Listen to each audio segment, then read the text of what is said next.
Chapter 851 One person is enough. When Zhou saw the scene, he knew that Charlie was doomed. His book and the crucifix's abilities were indeed powerful, but he didn't know that the mask wasn't the crux of the problem. Destroying the mask alone was useless. Instead, it might put him in danger. Indeed, after a commotion in the fiend tomb, grayish-white dust spewed out. When Charlie saw the dust, his expression changed slightly. The book and crucifix in his hand glowed again. He wanted to repel the dust, but the dust was like smoke. Repelling the smoke on one side would have the smoke on the other side sweep over and spray on Charlie's face. Everything happened so quickly that even the Cape family couldn't stop it. By the time they reacted, the dust had already condensed into a mask on Charlie's face. When the Cape family rushed forward to help Charlie, the crucifix in Charlie's hand had a shocking glow. It stabbed the two Cape family members, who wanted to help him. The two of them were caught off guard. After being injured by Charlie, they fell to the ground, and their bodies quickly turned into fiend stones. Everyone was shocked. However, Charlie, who was controlled by the ghoul mask, didn't care. He waved the book and crucifix in his hand and charged at the humans on the stone platform. Zhang Chuanqiu suddenly attacked. His sword slashed like a stream of light, instantly shattering the mask on Charlie's face. However, it didn't injure Charlie's face. The precision of his sword technique was shocking. However, it was useless. The shattered mask quickly reformed and covered Charlie's face again. Everyone fought Charlie, but it wasn't good enough to injure him. Even attacking the mask on his face was useless. Instantly, everyone was in disarray.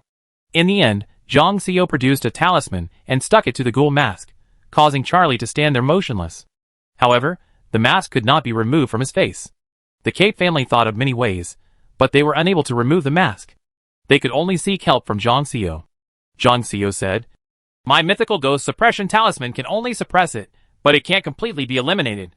Furthermore, this mask is very strange. It's useless to shatter it. I'm helpless as well. We must think of other solutions."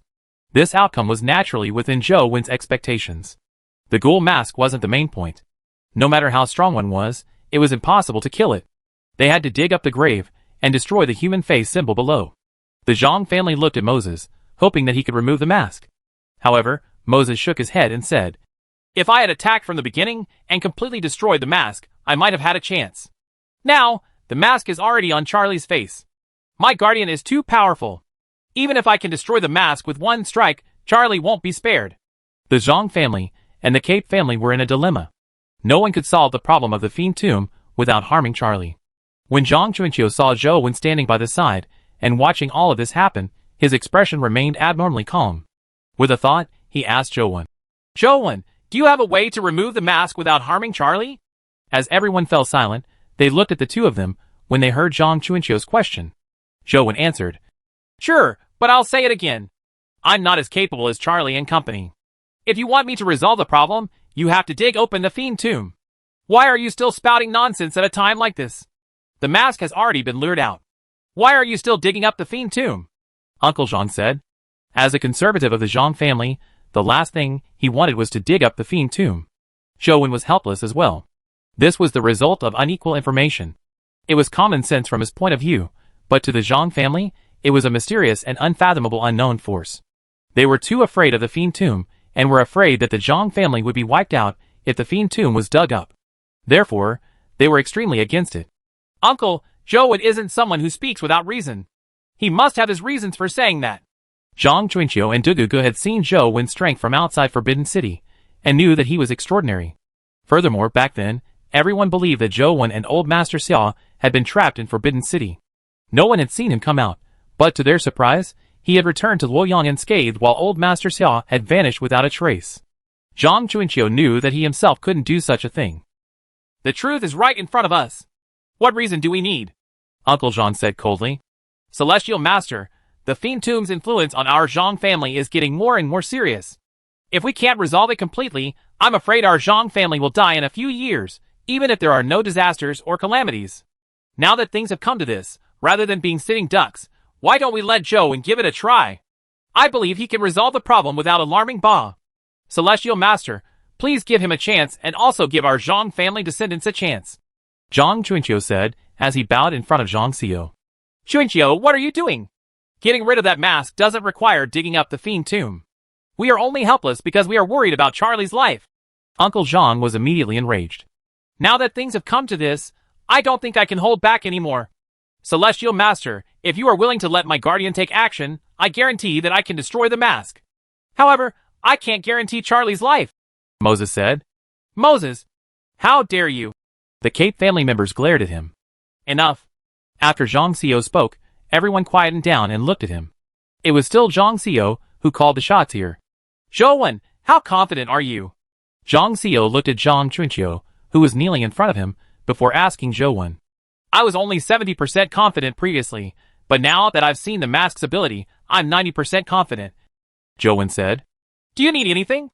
Zhang Xiao asked again. No, one person is enough, Zhou Wen answered. Alright, then do it. If you succeed, the Earth Elemental Beast's companion egg will be yours, Zhang Xiao said with a nod. Celestial Master, we can't dig up the fiend tomb, Uncle Zhang said anxiously. Brother, I've already made my decision. There's no need to speak further, Zhang Xiao said calmly. Uncle Zhang stomped his feet in anger. Have you forgotten the teachings of the ancestral Celestial Master? Digging open the fiend tomb is a calamity for our Zhang family. Zhou Wen, what are you waiting for? Zhang Chunqiu pretended not to hear his uncle's indignant words as he stood up and nudged Zhou Wen. Zhou Wen no longer had any qualms as he summoned Tyrant Behemoth. With a boom, Tyrant Behemoth's majestic body landed in front of the fiend tomb. Tyrant Behemoth. That's actually Zhou Wen's companion beast. Apart from the Zhang family, the other families were alarmed. After all, it was a powerful existence ranked 4th on the previous rankings. In fact, although Tyrant Behemoth was ranked 4th, it had never lost. Chapter 852 Expelling Evil. Under Zhou Wen's orders, Tyrant Behemoth activated absolute strength and slammed into the fiend tomb, digging it open. The Zhang family is finished. Uncle Zhang was shocked, angry, and afraid. His face was pale. The other members of the Zhang family also wore looks of nervousness. After all, the teachings of the ancestral Celestial Master remained fresh in their minds. It would be a lie to say that they weren't worried. Even Zhang Chunqiu's palms were sweating. However, the fiend tomb was slowly dug open by Tyrant Behemoth. Nothing strange happened. I thought that Tyrant Behemoth was a companion beast from the West District, but I never expected it to be in Zhou Wen's hands. The elder from the Ultimate Family clan looked at Tyrant Behemoth with envy. Anyone would want to have such a violent battle pet, but there weren't many violent battle pets of such level and quality in the entire Federation. Moses had been watching coldly from the sidelines. Although Tyrant Behemoth was powerful, it wasn't stronger than his Giant God Sovereign. The Giant God Sovereign was also a strength type. Furthermore, it had an extremely powerful restraining effect on companion beasts of the same type. If Zhou Wen wanted to rely on Tyrant Behemoth to fight him, Moses would definitely make him suffer. As everyone had different thoughts, Tyrant Behemoth suddenly stopped digging and retreated a distance. The Zhang family was puzzled as to why Tyrant Behemoth wasn't digging. However, they suddenly saw Zhou Wen wave his hand as though something had flashed. There was a cracking sound in the fiend tomb. Before they could see what was happening, black blood spewed out like a fountain, splattering everywhere. At that moment, everyone could clearly see that there was an abstract human face symbol in the dug-up fiend tomb. There was a sword mark on the human face symbol. It was unknown how it had been slashed, but it was spewing black blood. Crack! As the black blood spewed out, a hairline crack appeared on the mask on Charlie's face. More and more cracks appeared. When the black blood spewed out, the mask shattered and turned to dust. It wasn't just the mask on Charlie's face. Even the fiend faces on the fiend stone shattered. The people who had been petrified gradually recovered. Unfortunately, they were already dead. Even with the fiend stone petrification dispelled, it was impossible for them to be revived. When the Zhang family saw this, they were overjoyed. Zhang Chunqiu secretly heaved a sigh of relief. He had also been gambling, but thankfully he had won. Thankfully I didn't fail. Zhou Wen didn't continue digging because if he continued digging, he would have to use Truth Listener when he reached Ghost Hornless. This was something he didn't wish to expose. He could use light concealment in place of invisibility cloak to kill the ghoul mask, but Ghost Hornless needed Truth Listener's help. The invisibility cloak was useless. My young friend, you saved our Zhang family from danger. I don't know how to thank you. Come with me to retrieve the Earth Elemental Beast's companion egg. After Zhang Xiao said that, he said to Zhang Chunqiu, invite everyone back to have a rest. Don't be negligent. Yes, Zhang Chunqiu answered. Zhang Xiao took Zhou Wen back to Celestial Master Manor. When they arrived, he waited for him to take his seat before saying, my young friend, you still have something to say, right? Zhou Wen was slightly taken aback. He never expected Zhang Xiao to see that he had something to say. Without any hesitation he said, I've already said before that apart from Ba, there are two-dimensional creatures in the fiend tomb. Now, only one has been eliminated. There's still one below. If we don't eliminate it, I'm afraid the Zhang family's problem won't be completely resolved. Young friend, you didn't attack immediately. You must have some scruples? Zhang Xiao said. It's not difficult to eliminate that dimensional creature, but I need some special companion beasts. I don't want too many people to see my companion beasts, so I hope that you can permit me to head to the Fiend Tomb alone. If you are worried, you can watch from the side. I just hope that there won't be a third person present, Zhou Wen said. It's not a problem, and there's no need for me to be present. I'll get Chuanqiu to accompany you later. Other than you and Chuanqiu, no one else will know about this matter. Even I won't ask too much. Zhang Xiao paused before continuing. However, there's something I hope you can help the Zhang family keep secret. Please speak, Celestial Master, Zhou Wen said. Since you can see through the fiend patterns, it's very likely that Ba is a guardian. I hope no one else knows that Ba is a guardian, Zhang Xiao said. Zhou Wen was slightly taken aback. He never expected Zhang Xiao to request this, but he still agreed. I can guarantee that this matter will never be spread from me. Zhang Xiao understood Zhou Wen's underlying meaning and nodded. That's good. If the Zhang family were to spread the news, it would be the Zhang family's life on the line. After Zhang Xiao called Zhang Chuanqiu over, he got him to accompany Zhou Wen to the Fiend Tomb again. After the two of them left, Uncle Zhang walked over. Celestial Master, why did you do that? Since we've already decided to dig up the Fiend Tomb, why don't we do it ourselves? Why did you hand our fate over to an outsider? Zhang Xiao poured him a cup of tea and slowly said, Brother, why has our Zhang family been able to prosper for so many years? It's not because our companion beasts are more powerful than others, nor is it because our Zhang family is powerful enough.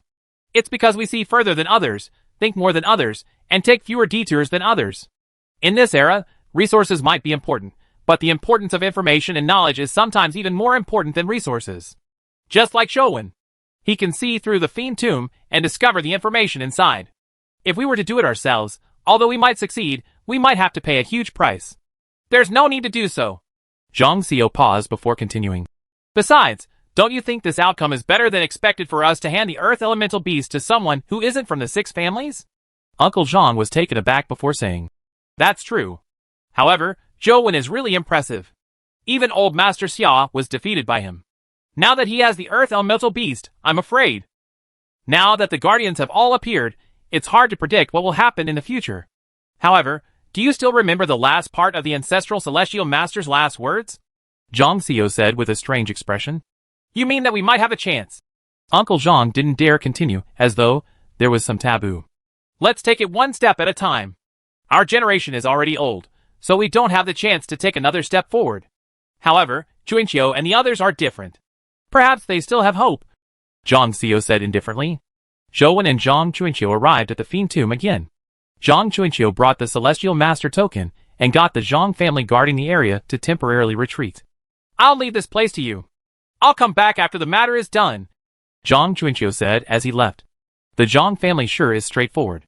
They actually didn't leave a single person behind, Zhou Wen thought to himself. Such a decision wasn't something anyone could make. After all, it concerned the life and death of the family. No one would be at ease leaving it in the hands of an outsider, but the Zhang family had chosen to do so. Chapter 853 Incubating Earth Elemental Beast. Zhou Wen followed the steps and easily eliminated Ghost Hornless. When he dug up the Fiend Tomb, he was very careful, afraid that he would alarm the Goddess Ba. Thankfully, nothing unexpected happened. After killing Ghost Hornless, Zhou Wen used the Fiend Stones to fill up the dug-up Fiend Tomb before meeting up with Zhang Chuanqiu. As for Zhang Chuanqiu, he had already prepared the Earth Elemental Beast companion egg. When they met, he gave it to Zhou Wen. Aren't you afraid that I didn't complete the mission? Zhou Wen said with a smile. What's there to be afraid of? You can run, but you can't hide. Could you not return to Luoyang for the rest of your life? Zhang Chuanqiu curled his lips and said. Thankfully, I've already completed the mission, Zhou Wen said. Zhang Chuanqiu thought for a moment and said. You have to be careful of the other families, especially Moses. He won't let it go easily. Zhou Wen nodded. I know. Let's not talk about anything else. If there's anything you need from my Zhang family, just say the word. If there's anything you need, you can stay in Celestial Master Manor for a year or so, Zhang Chuanqiu said with a smile. That will be unnecessary. I still have some matters to attend to. After I'm done here, I plan on returning. Can you help me make arrangements to bid farewell to Yuji? Zhou Wen asked. She's waiting for you at Celestial Master Manor. I never expected the Earth Elemental Beast to fall into Zhou Wen's hands. Your Cape family has worked for nothing, Moses said to Charlie with a smile. Didn't your family clan of gods end up empty-handed as well? Charlie's face was somewhat pale. Although he had escaped death, he had suffered some hidden injuries due to the evil ghost mask's control. Moses smiled and said, That might not be the case. He definitely needs external help to incubate a mythical companion egg. I don't think Zhou Wen can hatch the Earth Elemental Beast companion egg quickly. We still have a chance of getting it back. You want to snatch the Earth Elemental Beast companion egg? Charlie stared at Moses and asked. Zhou Wen previously agreed to fight me. If I win the Earth Elemental Beast companion egg fair and square, how can this be called snatching? Moses said indifferently. Then what do you mean by coming here to tell me this? Charlie said thoughtfully. I'm afraid that Zhou Wen won't dare to accept the challenge and will run away at the last moment. Therefore, I wish to ask you to help me. If Zhou Wen wants to escape or doesn't dare to accept the challenge, help me intercept him. With your Book of Prophecy, it will be difficult for him to escape even if he has wings, said Moses. Why should I help you? Charlie said coldly. No. You aren't helping me, but helping yourself. Even if you can track him, are you confident of defeating Tyrant Behemoth? And I can defeat Tyrant Behemoth. If we work together, we can definitely snatch back the Earth Elemental Beast companion egg. When the time comes, our families will explore the Founding Emperor tomb together and split the benefits equally. What do you think? Moses said. You make it sound nice. There's only one Earth Elemental Beast. Without it, you can't enter the Founding Emperor tomb. How can we cooperate? Charlie naturally didn't believe Moses' nonsense. To show my sincerity, after we retrieve the Earth Elemental Beast companion egg, your Cape family will be responsible for incubating it. This way, you should believe me, right? Moses smiled.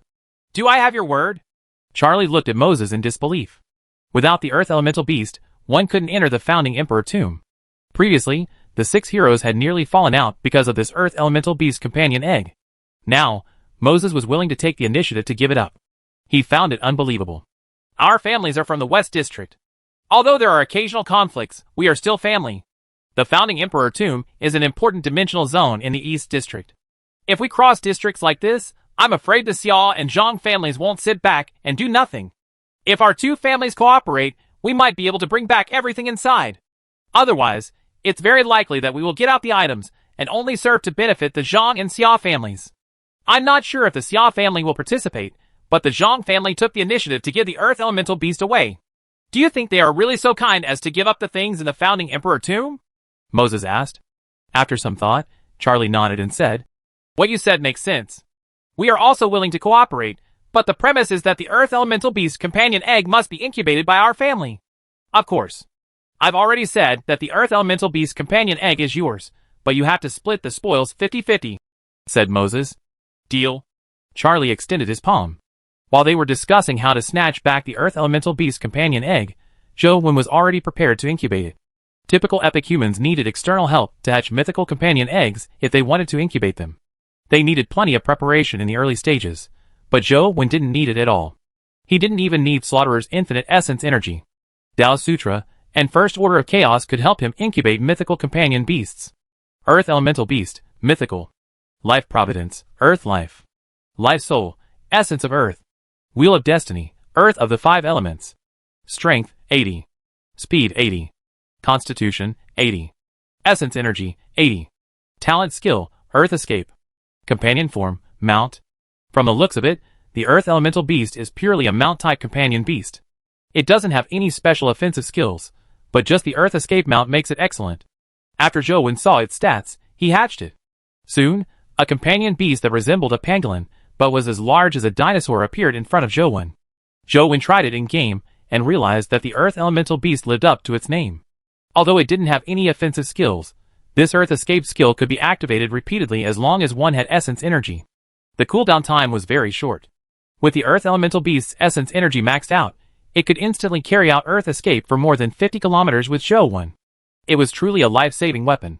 It was also useful for assassination. In the midst of an army of 10,000, an Earth Escape could allow him to appear in front of the enemy commander and kill him with one strike. Then, he could escape easily via Earth Escape. No matter how many enemies there were, they couldn't stop the Earth Elemental Beast. As long as I'm on the ground, I won't have to be afraid of being besieged in the future. Zhou Wen was delighted, but on careful thought, there were also the 4 similar mounts of metal wood, water, and fire. If he could obtain them all, he wondered if he could use the phone's functions to fuse them into one. While Zhou Wen was still studying how to use the Earth Elemental Beast, Moses sent someone to deliver a challenge letter. He wanted to have a fair duel with Zhou Wen to determine who was better. After reading the invitation, Zhou Wen rejected it without any hesitation. Firstly, it was because he didn't know what abilities Giant God Sovereign had. Secondly, he didn't need to give Moses an excuse to openly snatch the Earth Elemental Beast. If Moses wasn't willing to give up on the Earth Elemental Beast companion egg, he could only secretly snatch it. When that happened, Zhou Wen would be taking the moral high ground. No matter what he did to Moses, or what methods he used, no one could blame him. Zhou Wen wasn't afraid of being criticized, but there was no need for him to take the risk of fighting the unknown Giant God Sovereign. It would be too dangerous if the Giant God Sovereign was comparable to Ant City's guardian. Chapter 854 Pursuit? Zhou Wen packed his things and prepared to leave Mount Dragon Tiger. He had previously rejected Moses, and now that he had packed his things and fled, it was very likely that Moses would chase after him and intercept him. When that happened, it would be Zhou Wen's home ground. Even if the Giant God Sovereign really had the strength of the Ant City Guardian, Zhou Wen wasn't afraid of employing guerrilla tactics. Earth escape, teleportation, invisibility, and with his excellent movement techniques, it could be said that Zhou Wen was best at guerrilla warfare. Zhou Wen packed his things, and was about to leave with Ye, when he saw Zhang Chunqiu rush over. "Zhou Wen, are you planning on leaving Mount Dragon Tiger?" Zhang Chunqiu asked directly. "That's right," Zhou Wen answered. "It's best you don't leave now. We realize that Moses and Charlie have reached a tacit agreement. If you leave now, you definitely won't be able to escape the pursuit of the two families. Charlie's Book of Prophecy is best at finding people. You have already shown yourself in front of him. As long as you aren't too far from him, he will be able to find you no matter where you hide," Zhang Chunqiu said. "It's fine. It's perfect that way," Zhou Wen said. Zhang Chunqiu was slightly taken aback, unsure what Zhou Wen meant. He stared at Zhou Wen with an odd expression and said, "Don't tell me you want to attack Moses and company as well." "Why not?" Zhou Wen said with a smile. "At least make a trip to Celestial Master Manor. We have already prepared the resources needed to incubate the Earth Elemental Beast. It can help you incubate the Earth Elemental Beast in 3 days. When the time comes, you will be much safer," Zhang Chunqiu said. "If that's the case, will Moses still chase after me?" Zhou Wen paused and said, "Besides, I've already hatched the Earth Elemental Beast." With that said, Zhou Wen summoned the Earth Elemental Beast. Zhang Chunqiu was dumbfounded. When he snapped to his senses, he said with a bitter smile, "It looks like Moses and the rest are destined to not be able to gain an advantage. Who can they blame for their greed?" Zhou Wen put away the Earth Elemental Beast and bade Zhang Chunqiu farewell before secretly leaving Mount Dragon Tiger with Ye. Looking at Zhou Wen's departing back, Zhang Chunqiu muttered to himself, "This Zhou Wen is even more terrifying than Tianzhua was. I'm afraid he will really turn the Federation upside down. In this era, I wonder if it's a blessing or a curse." The news of Zhou Wen secretly leaving Mount Dragon Tiger naturally couldn't be hidden from Moses and Charlie. Charlie had already predicted Zhou Wen's departure, as he said with a sneer. "It hasn't even been 24 hours since he obtained the Earth Elemental Beast companion egg. He definitely won't be able to hatch it in time. As long as we catch up to him, we will have a chance of getting the companion egg back. Then what are we waiting for? Before he returns to Luoyang, we have to stop him and snatch the companion egg from him," said Moses. "Not only do I want the companion egg, but I also want his life." A cold glint flashed in Charlie's eyes. The grudge between Zhou Wen and the Kate family naturally wouldn't be resolved with Zhou Wen's shattering of the ghoul mask on his face. He wouldn't consider how Zhou Wen had saved his life.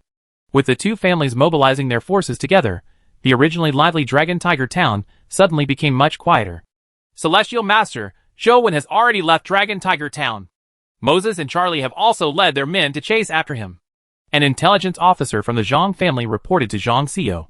"Should we send someone over and wait for an opportunity to snatch the Earth Elemental Beast back? If we can snatch it back this time, we can prevent others from knowing that the Earth Elemental Beast is in our Zhang family." Uncle Zhang's eyes lit up. Zhang Chunqiu hadn't returned to report that Zhou Wen had already hatched the Earth Elemental Beast, so he wasn't aware. "There's no need. Moses and company aren't Zhou Wen's match," Zhang Xiu said indifferently. "That might not be the case, right? After all, Moses has a guardian. His strength can't be underestimated.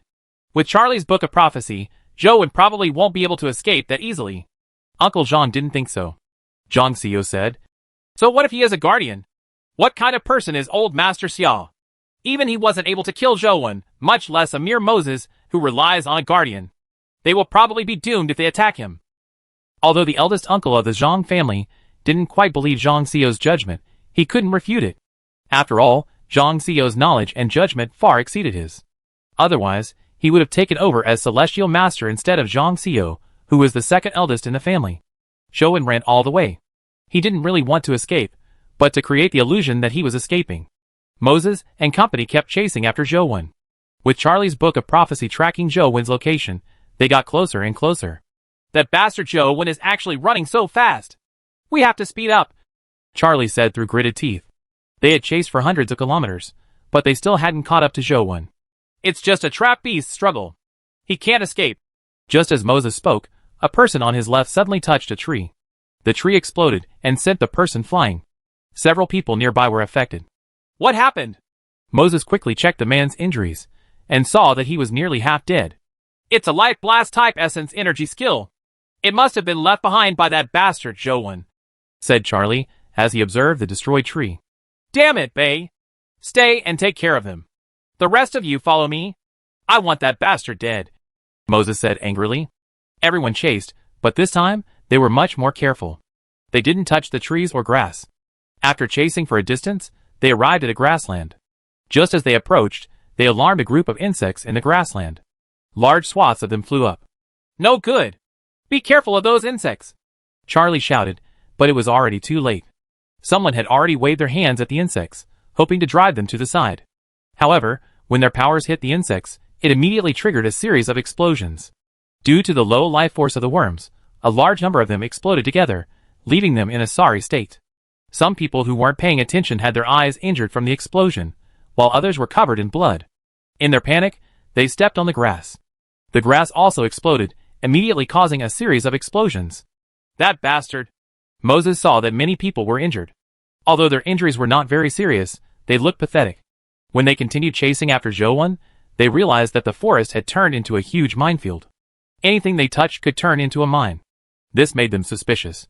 Not only were many people injured, but their progress was also much slower. If this continues, that bastard will escape. Someone with a flying pet, chase after him with me. The others will circle around and take the main road and see if they can intercept him. After Moses and Charlie discussed the plan, the two of them continued chasing with flying pets. Chapter 855 Giant God Sovereign.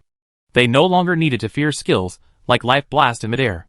Moses and company sped up and chased after Zhou Wen crazily, but when Charlie predicted Zhou Wen's location again, he realized that Zhou Wen was behind them. No good! Charlie and Moses' expressions changed drastically. This was because Zhou Wen's current location was where they had separated from the others. Let's go back quickly! After Moses led his men back, they discovered the corpses of their companions not far from where they had parted. They had been blasted into pieces, and there were almost no complete corpses. The surrounding forest was also in a mess. Clearly, a powerful explosion had happened. It wasn't an ordinary life blast. The typical self-destruction of trees didn't have such power. Zhou Wen, I'll tear you to pieces. Moses' expression was livid as he urged Charlie to continue tracking Zhou Wen. This time, Moses directly summoned Giant God Sovereign. After he fused with Giant God Sovereign, the armor transformed by Giant God Sovereign still remained huge. Moses was inside Giant God Sovereign's body, as the core existence inside Giant God Sovereign armor. Moses, who was like a giant, grabbed Charlie and charged forward without caring if there were any life blast mechanisms nearby. Indeed, large swaths of trees and grass exploded, but it was useless against the huge armor that Giant God Sovereign had transformed into. It was unable to injure it at all. When Moses ran to the nearby water, tadpole-like things suddenly rushed out of the water. The tadpoles constantly exploded. However, such power failed to injure Moses. All of Giant God Sovereign's armor blocked the explosions. These things killed him! Moses could tell from the tadpoles' explosive mode that these were the things that killed their companions. Zhou Wen, your tricks are useless in front of absolute strength. Come out and die, Moses said coldly. Charlie had already predicted that Zhou Wen was less than 5 kilometers away and could definitely hear him. Zhou Wen had already seen everything clearly with Truth Listener. He thought to himself, from the looks of it, Giant God Sovereign should be a strength and defense type guardian. Tyrant Behemoth is also of the same type. It shouldn't be weaker than Giant God Sovereign. However, Moses knows that Tyrant Behemoth is in my hands, yet he's still so confident. He probably has a way to restrain Tyrant Behemoth. Zhou Wen's figure flashed as he continued pulling away from Moses and company. However, after Moses donned the Giant God Sovereign armor, his speed was too fast. Not only was Zhou unable to pull away, but the gap between them kept shrinking. Zhou didn't mind. As he fled, he summoned a large number of musical note sprites and golden harp. There were now tens of thousands of musical note sprites. Together with the power of the golden harp, the sound waves produced were enough to kill an epic expert. Most importantly, it was very difficult for sound wave attacks to be completely blocked by armor. No matter how strong the defense of the giant god sovereign armor was, it could be penetrated by the sound waves and killed. Moses chased after him with Charlie in a frenzy. Suddenly, he saw a large number of musical note sprites and a golden harp. Before he could react, the golden harp suddenly sounded. Hum! With the sound of the golden harp, all the musical note sprites sounded. The sound waves emitted were like a tidal wave that surged towards Moses. Ah! The sound wave failed to break through the armor of giant god sovereign, but Charlie, who was held in Moses' hand, was bleeding from his 7 orifices because of the sound wave. His book of prophecy and the crucifix could not defend against the sound blast. Moses was alarmed. A golden barrier lit up over the giant god's sovereign armor, protecting Charlie inside and thus saving him.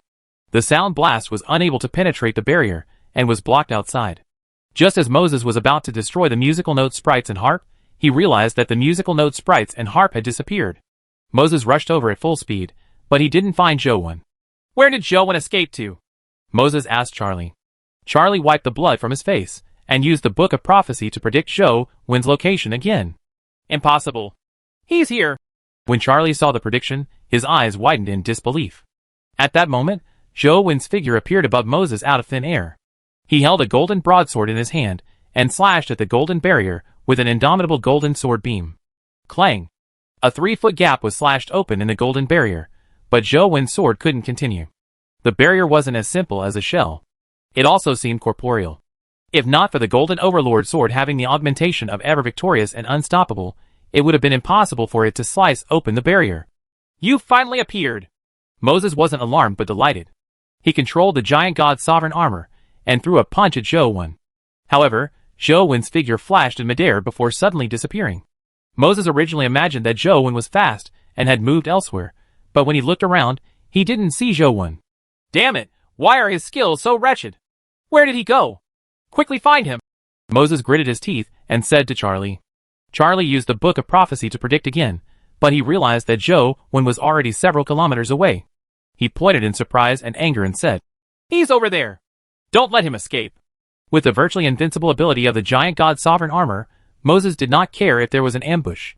He charged forward crazily. The tall trees were knocked away by the giant god's sovereign armor like a huge humanoid machine. Its defense is comparable to Tyrant Behemoth, with absolute strength activated, but its strength is much weaker. However, in that case, it shouldn't be able to defeat Tyrant Behemoth. What kind of power does giant god sovereign have that makes Moses so confident? Zhou thought of various possibilities. From the looks of it, I can only let Tyrant Behemoth give it a try. When Zhou saw Moses chasing after him, he summoned Tyrant Behemoth. Not daring to be careless, Zhou got Tyrant Behemoth to activate absolute strength before charging at Moses. Good timing!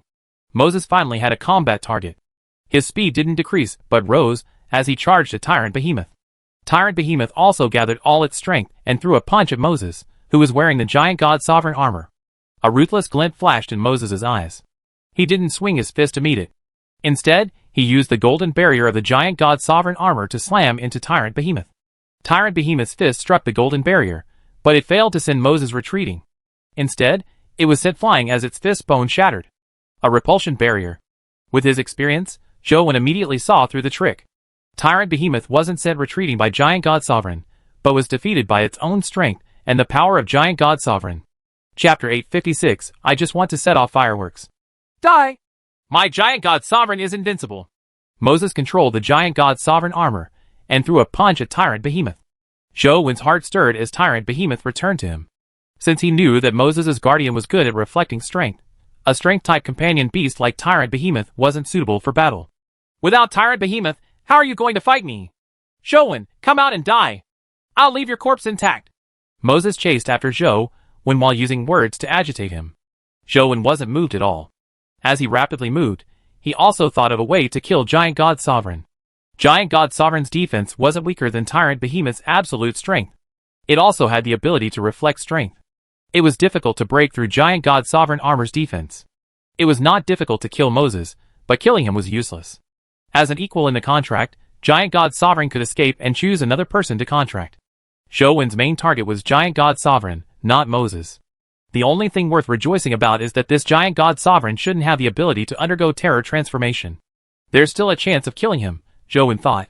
If it were an ordinary guardian, Zhou Wen would have killed it long ago if he sneaked an attack with invisibility cloak. However, Giant God Sovereign's defense was just too powerful. This wasn't a problem that could be resolved with a sneak attack. Moses was getting closer and closer to Zhou Wen. Just as he was about to catch up to him, his eyes burned with killing intent. Zhou Wen, you can't escape. Don't waste your breath on him. Kill him and snatch back the Earth Elemental Beast companion egg, Charlie shouted with red eyes. With so many people dead, they finally had a chance to kill Zhou Wen. As long as they could kill Zhou Wen and retrieve the Earth Elemental Beast companion egg, everything would be worth it. Just as they were about to catch up to Zhou Wen, they suddenly saw Zhou Wen summon a companion beast. It looked like a huge pangolin as Zhou Wen rode on its back. They only knew of the Earth Elemental Beast companion egg, but they didn't know what it looked like. Seeing Zhou Wen summon such a companion beast, they imagined that Zhou Wen wanted to risk his life. Without any hesitation, Moses threw a punch. Even Tyrant Behemoth couldn't fight Giant God Sovereign head-on, much less such an inconspicuous companion beast. Boom! Moses punched down, blasting a huge crater in the ground, but Zhou Wen and the companion beast were nowhere to be seen. Could it be? Turning their heads, they realized that Zhou Wen was already dozens of meters away. Moses threw another punch. This time, he saw it clearly. The pangolin that Zhou Wen was sitting on burrowed into the ground and vanished. When they emerged again, they were already 100 meters away. Earth Elemental Beast! He actually hatched Earth Elemental Beast! How is this possible? Charlie shouted indignantly. No matter how strong Giant God Sovereign was, it was useless if he couldn't catch up to the Earth Elemental Beast. It was already impossible for him to kill Zhou Wen today, much less snatch the Earth Elemental Beast companion egg. Even if they killed Zhou Wen, the companion beast that had already hatched would vanish with its master. Moses was stunned. He did not expect such an outcome. Count yourself lucky. Seeing that the situation was hopeless, Moses wanted to retreat. Who said you can leave? Zhou Wen rode on the Earth Beast's back and blocked Moses' path. If you didn't have the Earth Elemental Beast to escape, you would have long been killed by me. How dare you say such things in front of me? Moses said coldly as he walked towards Zhou Wen, hoping to stomp him and the Earth Elemental Beast to death. Zhou Wen remained unmoved as he summoned Tyrant Behemoth. At the same time, he fed the rejuvenation pill he had recently obtained to Tyrant Behemoth, allowing its injured fist to rapidly heal. What's the point of summoning a defeated opponent? No matter how many times you summon it, it will be suicide, said Moses. Zhou Wen didn't say a word as he continued the summoning. Truth Listener was summoned, and it shattered 2 earrings. It descended like a ferocious beast and glared at Moses. Another strength-type companion beast? It doesn't matter. Attack together. Moses didn't care. Zhou Wen continued summoning and summoned the Great Might Vajra Bull and Torch Dragon. 1 bull and 1 dragon surrounded Moses. That's Torch Dragon. That's Torch Dragon from the Zhuolu Temple. Charlie recognized Torch Dragon and his expression changed drastically. Moses didn't look too good either. Zhou Wen had actually summoned 5 mythical companion beasts alone. This was very rare among the 6 families. No matter how many companion beasts you summon, it makes no difference for Giant God Sovereign. If you don't break through my defense, you will ultimately be defeated. Although Moses said that, he was no longer confident. Zhou Wen ignored him and continued summoning his companion beasts. The Golden Overlord Sword and Golden Battle God Halberd appeared beside him, floating in the air. At the same time, the mythical Kun Dragon and Jin Dragon appeared. The 2 black dragons also joined the battlefield as Moses was surrounded in the center. That's the Golden Battle God Temple of the Metalwork Temple, the Black Dragon in the Zhuolu Underground Sea. How is that possible? How can he have so many mythical companion beasts? Charlie's voice was trembling. He had never seen a person have so many mythical companion beasts. Even in recent years, the 6 families had many more mythical companion beasts than before, but it was already not bad for the core upper echelons to have one. Only top figures could have 2 or 3 mythical companion beasts. Those who had 5 or 6 mythical companion beasts were considered the family's top combat strength, the true pillar of the family. Now, Zhou Wen had summoned more than 10 mythical companion beasts alone. Furthermore, they included top-notch terrifying existences like Tyrant Behemoth and Torch Dragon. How could Charlie not be alarmed? At that moment, Moses' mind was filled with curses. He never expected that Zhou Wen, who wasn't even a direct descendant of the Yin family, would have so many mythical pets on him. Mythical companion beasts were summoned out as though they were nothing. Moses was already regretting it.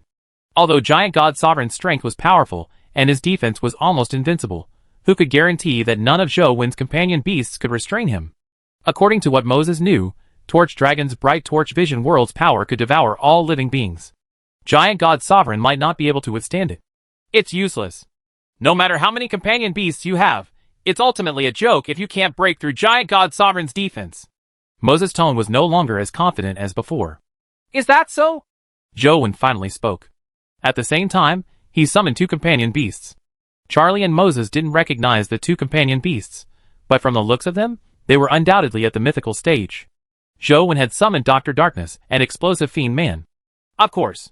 If you can break through Giant God Sovereign's defense, why did you need to summon so many mythical companion beasts? Moses seemed to be speaking to Zhou Wen and himself. You will soon know the use of having so many mythical companion beasts. Zhou Wen waved his hand, as the terrifying mythical companion beast army charged at Giant God Sovereign. When Moses saw so many terrifying mythical companion beasts rush over, he felt his scalp tingle, but he had no choice but to bite the bullet and accept the challenge. However, how could a single Giant God Sovereign deal with so many mythical companion beasts? Although Tyrant Behemoth and company couldn't break through Giant God Sovereign's defense, it didn't stop them from rushing forward to hold down the armored Moses. Tyrant Behemoth and Truth Listener each held onto an arm, while the two black dragons each pulled at a leg. Torch Dragon wrapped around its neck and pulled Giant God Sovereign down. Giant God Sovereign had powerful defense, but in terms of strength, it was inferior to Tyrant Behemoth, much less be able to resist so many mythical creatures at the same time. The great Might Vidra Bull stomped on his chest, as the Golden Overlord sword and Golden Battle God halberd stabbed at his body. Although they failed to penetrate the barrier, they pressed him firmly to the ground. No matter how he struggled, he couldn't escape. Charlie fell to the ground. Moses couldn't be bothered with him anymore. He stood up and wanted to run, but he saw a scalpel suddenly appear and slice across his throat. Dr. Darkness gracefully walked past him and returned to Zhou Wen's side without looking back. Charlie covered his neck in horror, but blood kept gushing out of the gaps between his fingers. His eyes widened as he opened his mouth to say something, but all he spat out was blood. Plop! Charlie's body fell to the ground. He was dead. What a pity, Zhou Wen said indifferently when he saw that the dead man tree didn't react. Zhou Wen, it's useless no matter how many mythical companion beasts you have. You can't break through my defense. You can't injure me. Moses was pressed to the ground by so many mythical companion beasts, but he wasn't injured. Although he couldn't move, he still roared. Why should I break your defense? As Zhou Wen spoke, Explosive Fiend Man walked over. Explosive Fiend Man, whose eye mask was shimmering with an evil glow, pressed its palm on Giant God Sovereign's barrier, leaving strange marks on it that gradually covered every corner of the barrier. The Time Bomb skill could only be used on objects that could not resist. It was basically impossible to use it on a guardian like Giant God Sovereign. However, Giant God Sovereign couldn't even move. What are you trying to do? Moses' face was pale, and his eyes were filled with fear. Although he did not know what those imprints did, he knew that things weren't looking good. It's nothing. I'm just in a good mood and want to set off fireworks to celebrate, Zhou Wen said indifferently. Let go of me. You bastard. Moses struggled with all his might. He already felt that something was amiss. Even Giant God Sovereign was struggling to escape, as though he was terrified. However, it was useless. Under the suppression of so many terrifying mythical creatures, even the Guardian, Giant God Sovereign, couldn't escape. After all, it had only broken out of its cocoon not long ago. Although it was strong, it wasn't capable of terror transformation and didn't have overwhelming strength. More and more imprints appeared on the golden barrier, emitting a dangerous purple glow. It was like a spiderweb that covered the entire barrier. Finally, Zhou Wen unsummoned all his companion beasts and quickly retreated. No! Moses finally regained his freedom. His first reaction was to remove the armor, but it was too late. Explosive Fiend Man snapped his fingers, and there was a bang. Like a hydrogen bomb exploding, a golden sun rapidly expanded its radius with Moses at the center. Everything that was devoured instantly turned to ashes. Chapter 857 Perfect Slaughterer. Due to the Explosive Fiend Man detonating Giant God Sovereign's strongest barrier, the powerful force made it so that Moses didn't even have the chance to scream. He was directly reduced to ashes, and Giant God Sovereign himself was blasted apart. With the death of Giant God Sovereign, Zhou Wen felt a strange force enter his body, causing Slaughterer to evolve again. I'm finally about to evolve a perfect body. Zhou Wen heaved a sigh of relief. He had killed several guardians. If he didn't evolve, he didn't know where he could find guardians to kill. The Slaughterer that enveloped Zhou Wen's body had always been an invisible existence. After advancing to an evolved body, Zhou could sense its existence and take the initiative to control it. However, Zhou still didn't understand it much. It was limited to powering immortal slaying. This evolution allowed Slaughter's form to gradually appear. Although it was only a blurry shadow, like a silhouette, it was many times stronger than back when it was invisible and untouchable.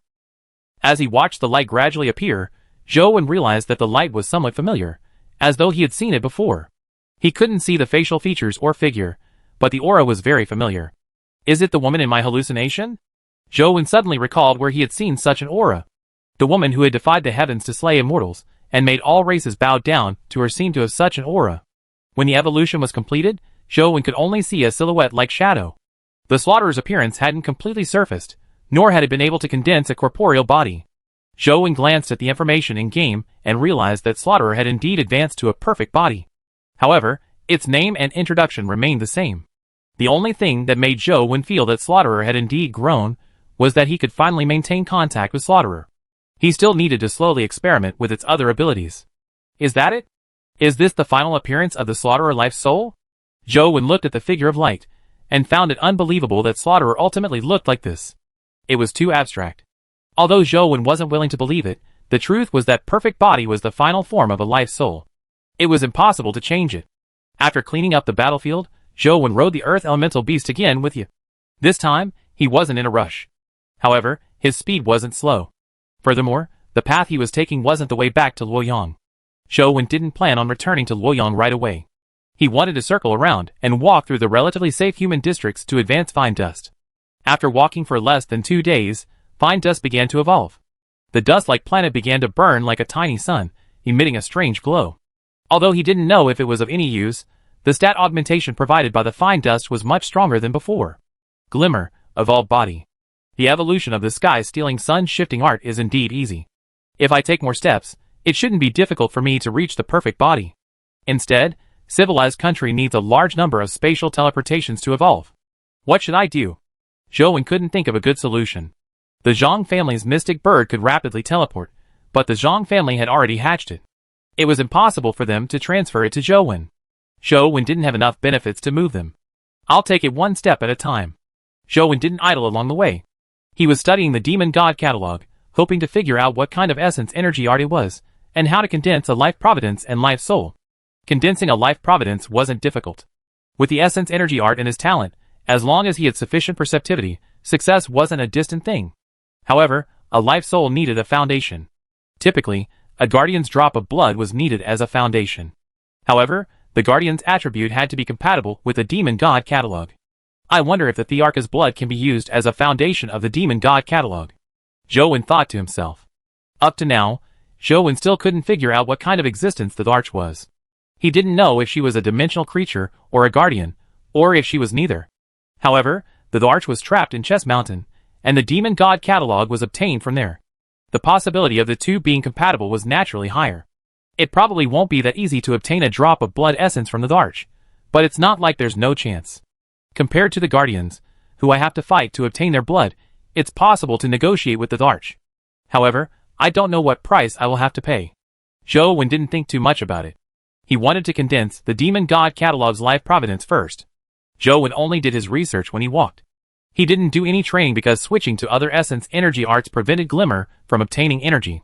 When he stopped to gather information, he exacted his thoughts and insights on the Demon God catalog. In just a few days, he had obtained a huge improvement and condensed a life providence. Life providence, Demon Bloodline. Zhou felt that when he used the Demon Bloodline, his basic stats were greatly augmented. Among all his life providences, the Demon Bloodline augmented his physical stats the most. From the looks of it, this Demon God catalog is likely an essence energy art that corresponds to one's constitution. The other essence energy art corresponding to constitution is small perfection of wisdom. The Supreme Hell King Life Soul is already a perfect body. Then, if I advance the Demon God catalog's life soul to a perfect body, won't my constitution reach 41 points? Zhou was vexed about how he could obtain a guardian's blood that corresponded to the Demon God catalog and condense a life soul. The Tharch, are you interested in making a deal? Zhou planned on probing the Thearch's intentions. If he could obtain a drop of her blood, he could give it a try. How rare! You actually took the initiative to make a trade with me. Weren't you deathly afraid of me, and kept hiding from me? The Tharch replied in a teasing tone. I'm not avoiding you. I'm just too busy and don't have time. Otherwise, I would have come to Chess Mountain to visit you, Jowen said in a hypocritical manner. Alright then come. I'll wait for you, the Darch said. I'm near the South District now. I really can't return. When I return, I'll definitely visit you. Jowen sent another message. Are you interested in the deal I'm talking about? What do you want? The Darch asked straightforwardly. I want a drop of your blood essence. Jowen gritted his teeth and sent the message. He was somewhat nervous, unsure if the Darch would end up falling out with him. Chapter 858 Xiongqi. Sure. The Thearka's message delighted Jowen. What do you want? I'll exchange it with you, Jowen hurriedly said. Didn't you want to see me? Then come. If you come to see me, I'll give you a drop of blood essence. I don't want anything else, the Darch replied. Jowen was immediately depressed. He had only said it in passing. He really didn't dare go to Chess Mountain to see the Darch. I really can't come back now. Do you want to exchange for something else? There are many new and interesting things here. Shall I send some to you? Otherwise, I'll buy any experimental equipment or apparatus you want, Jowen said. I don't want anything. If you come, there will be blood essence. If you don't, nothing. The Thearka's reply left Jowen somewhat helpless. Let's talk when I get back. I can't fly back now, Jowen replied before switching off his phone. Typically, when Guardians are in the cocoon, their bodies will be flowing with blood essence. When they come out of the cocoon, the blood essence will have already fused into their bodies. It won't be that easy to obtain more blood essence. Perhaps the Thearka's blood essence isn't useful. After some thought, Jowen felt that it was best not to head to Chess Mountain. Since it's the Demon God catalog, the 9 black dragons are demon dragons. The Guardian they are guarding might be compatible with the Demon God catalog. Jowen launched the game and ran to the underground sea to obtain a drop of the Guardian's blood. However, it was useless. The Demon God catalog didn't absorb it. He went to Ant City to give it a try, but the outcome was the same. The blood essence of the 2 Guardians was useless for the Demon God catalog. However, this also meant that the Demon God catalog wasn't an essence energy stat. This path doesn't seem to work. Jowen had to think of other solutions to see if he could find other Guardians that hadn't broken out of their cocoons. Ding! This was because most of his life soul and essence energy art had reached a bottleneck. Jowen could only game and grind dungeons on the way. This time, he had cleared all the Vermilion Bird 7 mansions while grinding in the endless sea of stars. The 7 essence energy skills were the same as the 7 mansions of the East. They combined into one essence energy skill. When used, a Vermilion Bird shadow surrounded him. Just like the 7 mansions of the East, they were all essence energy barrier type skills. The level of the essence energy skill didn't increase. Could it be that I really have to gather all the 28 lunar mansion skills to reveal their true might? Jowen had no choice but to continue grinding. The Northern Black Tortoise's 7 mansions, and the Western White Tiger's 7 mansions each lacked a skill. They were especially difficult to grind. Jowen had no idea how many times he had tried only to fail. Jowen deliberately grinded a few more times. In a stroke of luck, he managed to gather all the 7 essence energy skills of the Western White Tiger's 7 mansions. The essence energy skill that combined the 7 skills was the same as Azure Dragon and Vermilion Bird. They were all protective essence energy skills, but its level didn't increase. Jowen went all out as he farmed the endless sea of stars again and again. He had to grind out the last skill to see what would happen after he gathered all the 28 lunar mansion skills. However, Jowen grinded for nearly 10 days, and dripped his blood to revive countless times, but the last mansion skill never appeared. Thankfully, during this period, Jowen obtained another Demon Blood True Dragon Companion Egg. Its stats were almost identical to the first 2, but this one was a Qian dragon. Jowen already had Qian, Kun, and Jin of the 9 Demon Blood True Dragons, but the 3 black dragons failed to fuse. No matter how he matched them, it would indicate that they lacked a main body. What's this main body?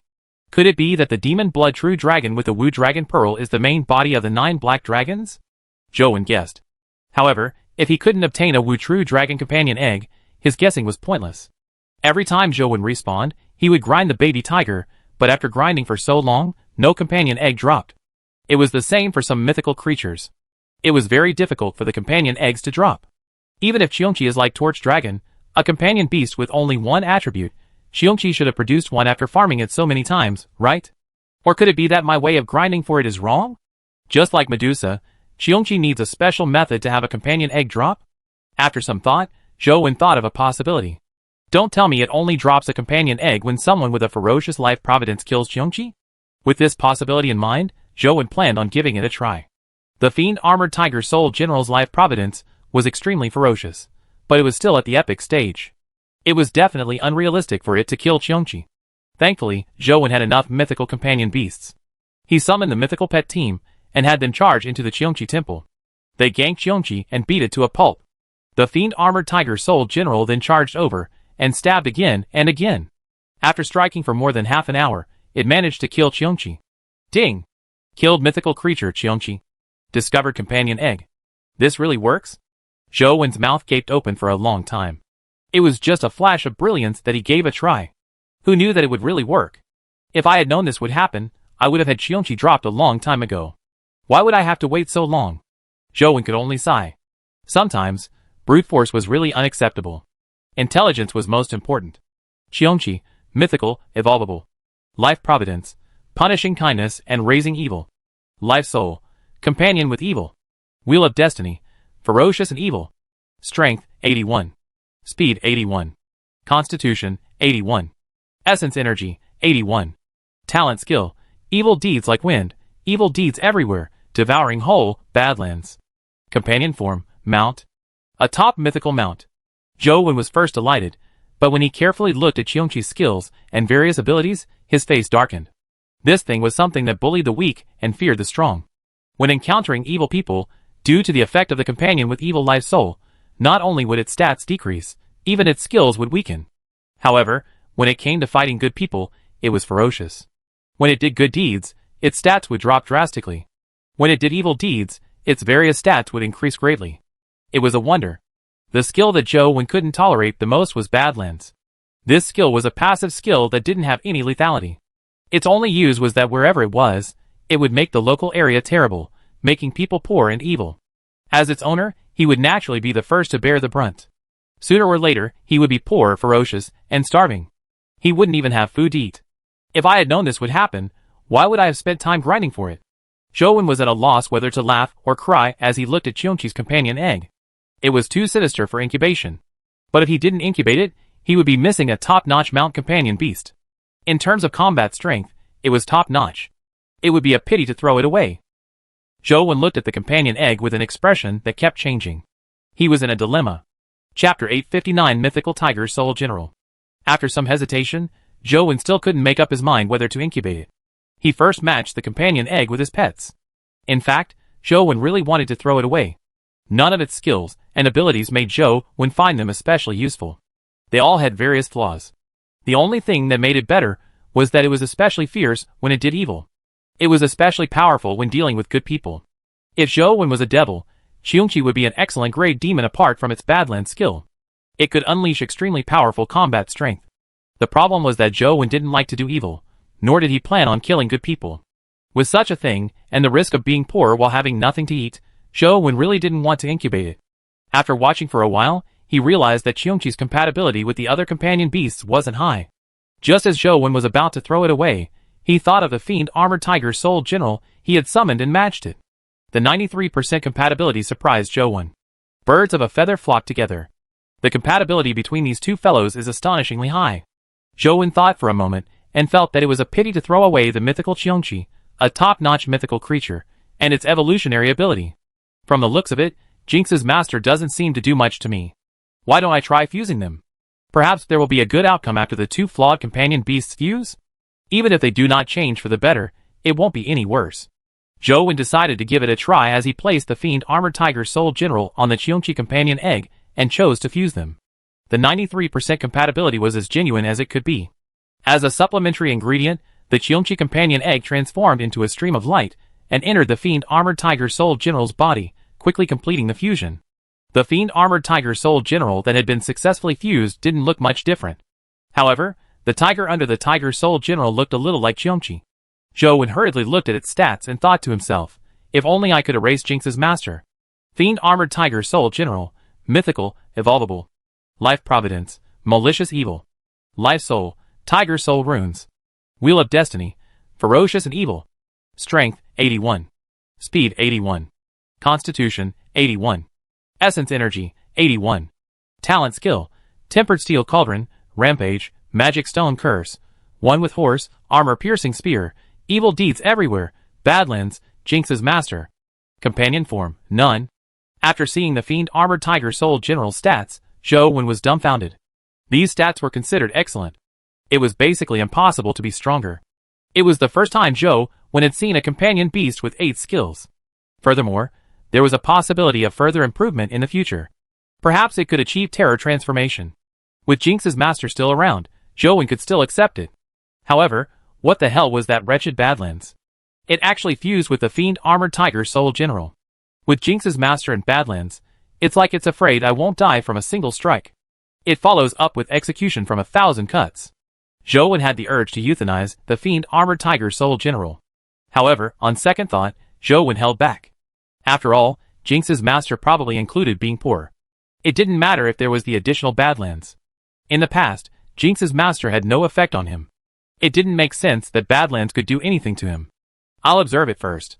If I really can't withstand it, I'll have to think of a way to euthanize it as soon as possible. Zhou Wen thought to himself, and quickly unsummoned Fiend Armored Tiger Soul General. He decided to try his best not to let it out. At the same time, Zhou Wen summoned his baby tiger and got it to follow him, giving him some luck. After doing all of this, Zhou Wen felt much more relaxed. As he carefully continued on his way, Zhou Wen heightened his focus. Thankfully, nothing bad happened, allowing him to heave a sigh of relief. Glimmer was much more difficult to evolve than Fine Dust. After walking for so long, Zhou Wen realized that although Glimmer was growing, its growth was very slow. At this rate, he didn't know how many places he needed to visit to advance Glimmer to a perfect body. The path Zhou Wen took was one that humans were still on, therefore, he didn't encounter much danger. On this day, Zhou Wen rode on the Great Might Vajra Bull and walked on a winding mountain road. At night, he had yet to walk out of the mountainous area. In front of him were unending mountains. The winding mountain roads were like snakes coiled around the mountain. As he walked, he suddenly saw many trucks parked on the road ahead. They looked like a convoy, but he didn't know why they were parked there. Typically, convoys would stop at a fixed service area. They wouldn't usually stop on this mountain road in the middle of the night. Behind the convoy were many soldiers in military uniforms. When they saw the Great Might Vajra Bull, they were shocked. Immediately, many soldiers ran over from the front of the army. Many soldiers raised their guns and aimed at the Great Might Vajra Bull. When they saw Zhou Wen sitting on the Great Might Vajra Bull's back, they heaved a sigh of relief. However, they didn't let down their guard. The dozens of guns were still aimed at Zhou Wen and the Great Might Vajra Bull. "We are the Federation's transport team. Who are you?" The officer in the lead shouted at Zhou Wen from afar. Zhou Wen didn't rashly head over. He stopped the Great Might Vajra Bull and asked, "I'm a student of Sunset College.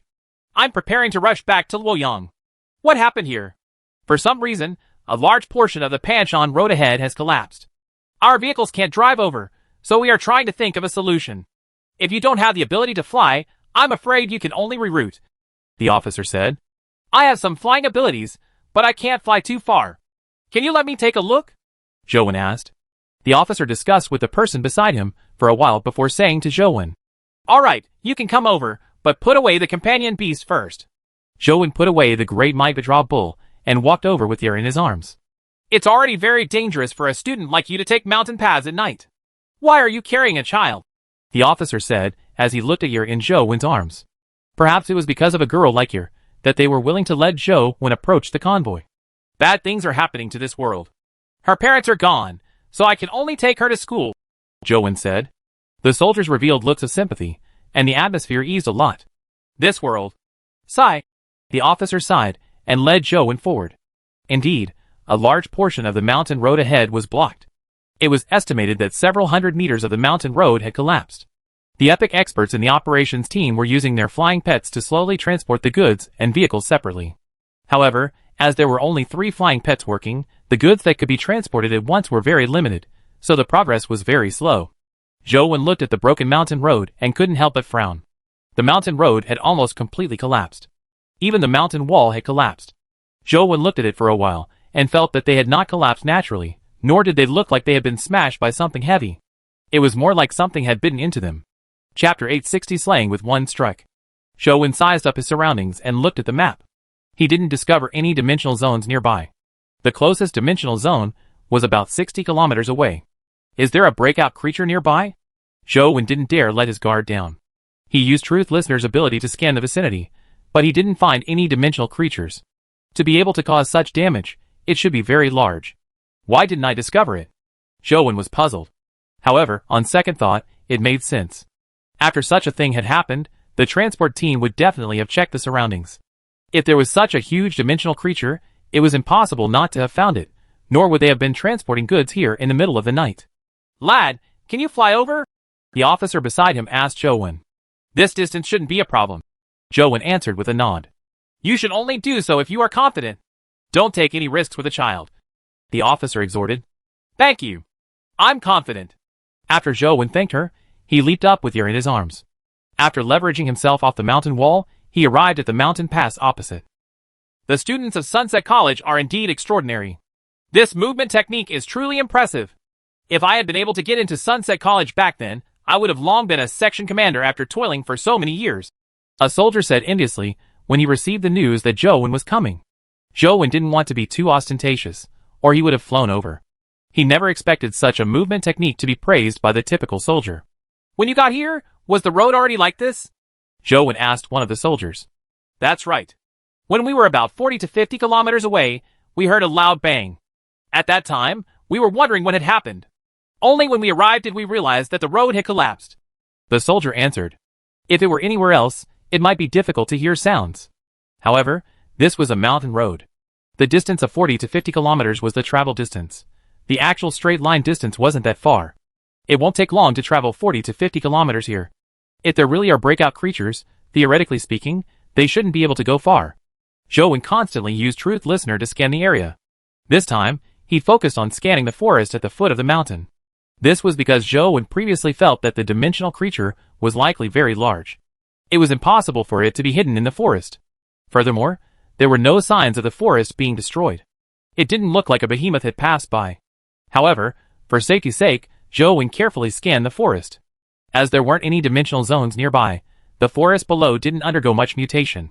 The trees weren't too tall either. Zhou scanned the area for a while, thinking that he wouldn't find anything, but suddenly, he discovered a creature rushing through the forest. The creature looked like a centipede. It was huge, and its body was probably the thickness of a bucket. Its upper body had a human torso, legs, and head. It looked extremely strange. It advanced through the forest, and was almost at the mountain path. What dimensional creature is this? Was the mountain path destroyed by it? Zhou didn't have time to think as he said to the soldiers. There seems to be a dimensional creature in the forest below. Quickly evacuate the gap. Don't get too close. The soldier was taken aback. He looked down and didn't see anything. He used the walkie-talkie to pass Zhou's words to the officer across him. The officer hurriedly got someone to carefully observe the situation below. While they were still observing, they saw the monster with a centipede tail crawl out of the mountain wall. Dimensional creature. Prepare to fire. The officer immediately gave the order to shoot. Essence gold bullets rained down on the dimensional creature. The hard bullets appeared to shoot into rubber and stuck in its body. The terrifying thing was that the bullets quickly melted into its body, as though they had been absorbed by its body. Seeing that the essence gold bullets were ineffective, the epic officer ordered a giant eagle companion beast to release a claw beam from the sky to attack the monster. The monster looked up and glanced at the giant eagle. A blood-red beam shot out from its eyes.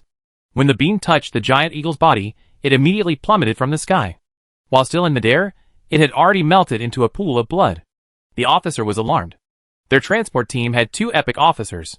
Together, they had 5 epic companion beasts. With such strength, they could deal with ordinary emergencies unless they encountered mythical creatures. Now, an epic lightning eagle had been killed in one strike. Such strength seemed to have exceeded the epic stage. Retreat, everyone fall back. The officer gave the order, but it was too late. Before the soldiers could board the vehicle, the monster had already climbed up the mountain wall. Its eyes suffused with a red glow. When the beam of light landed on the truck, it melted. Everyone's hearts were covered in a shadow. Having encountered such a terrifying dimensional creature, they were probably doomed. Retreat! Retreat immediately! Commander Yin and I will provide cover. The rest of you retreat immediately. Ignore the goods. Retreat immediately. As the officer roared, he summoned his companion beasts to hold back the monster and cover the others' retreat. The monster's body, which was dozens of meters long, climbed up the mountain wall and let out a strange roar. Its red eyes shot red beams at the officer. The officer quickly dodged. At the same time, he slashed out a sword beam with an epic companion beast sword in his hand, hoping to slice through the monster's centipede-like body. However, just as he moved, the centipede-like body swept over. The countless centipede feet were about to grab his body. The officer's sword beam slashed at the centipede, but the sword beam scattered like glass after shattering. It failed to deal any damage. It's over! The officer's face was pale. He had already tried his best to retreat, but the difference in speed was too great. He was unable to dodge the centipede's attack. Suddenly, a golden sword beam descended from the sky like a bolt of lightning, illuminating everyone's eyes. In the next second, they saw the golden sword beam cleave the monster's body in half. The monster split into two and fell down the cliff. At that moment, they saw the spot where the golden sword beam had vanished. A figure held a golden sword in one hand and a girl in the other. He was floating above the broken road. It was naturally Zhou Wen. The officer and soldiers were dumbfounded as they looked at Zhou Wen in disbelief. Thank you for your help, the officer said as he saluted Zhou Wen. I'm afraid it's not safe here. There are other dimensional creatures. It's best you leave quickly, Zhou Wen said as he summoned Tyrant Behemoth and made it grow in size. Tyrant Behemoth. That's Tyrant Behemoth. So Tyrant Behemoth isn't a companion beast from the West District. The soldiers immediately shouted when they saw Tyrant Behemoth. Chapter 861 Mountain God Temple. Zhou Wen directly ordered Tyrant Behemoth to help the transport team take their trucks and goods to the other side of the broken road. The trucks were like toys in front of Tyrant Behemoth. It could pick them up with one hand. Soon, all the trucks, goods, and people had been moved to the other side of the broken road. May I know your name? The officer asked Zhou Wen. Zhou Wen. Zhou Wen answered before saying to the officer, Leave quickly. This isn't just the only dimensional creature. There are even more terrifying existences. There might be danger if you continue delaying. The officer bowed at Zhou Wen and didn't dawdle. He immediately instructed all the soldiers to board the vehicle and leave with the goods. Commander Jean, I never expected Tyrant Behemoth to be a companion beast of our East District. Furthermore, it's owned by such a young student. That Zhou Wen is really impressive. Not only are his companion beasts powerful, but he's also powerful. He killed such a terrifying dimensional creature with a single strike. If humanity's students are as powerful as him, would we need to be afraid of dimensional creatures in the future? The soldier beside him said excitedly to the officer. Jean Shihao shook his head and said with a bitter smile, I'm afraid there might not even be one such person in a billion people. It's just impossible for them to protect all of humanity. We soldiers are also very important. Therefore, we have to work hard to become stronger. Even if we can't reach their level, we can still protect our compatriots who are weaker than us. Although that's the case, I'm afraid we won't be able to possess such strength for the rest of our lives. The soldier sighed. Jean Shihao cursed. If everyone thinks like you, humanity is probably doomed. If we can't do it now, it doesn't mean that we won't be able to do it in the future. Did the humans of ancient times imagine that everyone would have a phone one day? Back in times of peace, would people have thought that everyone would be holding a gun to do battle? People like Zhou Wen are the pioneers of the times.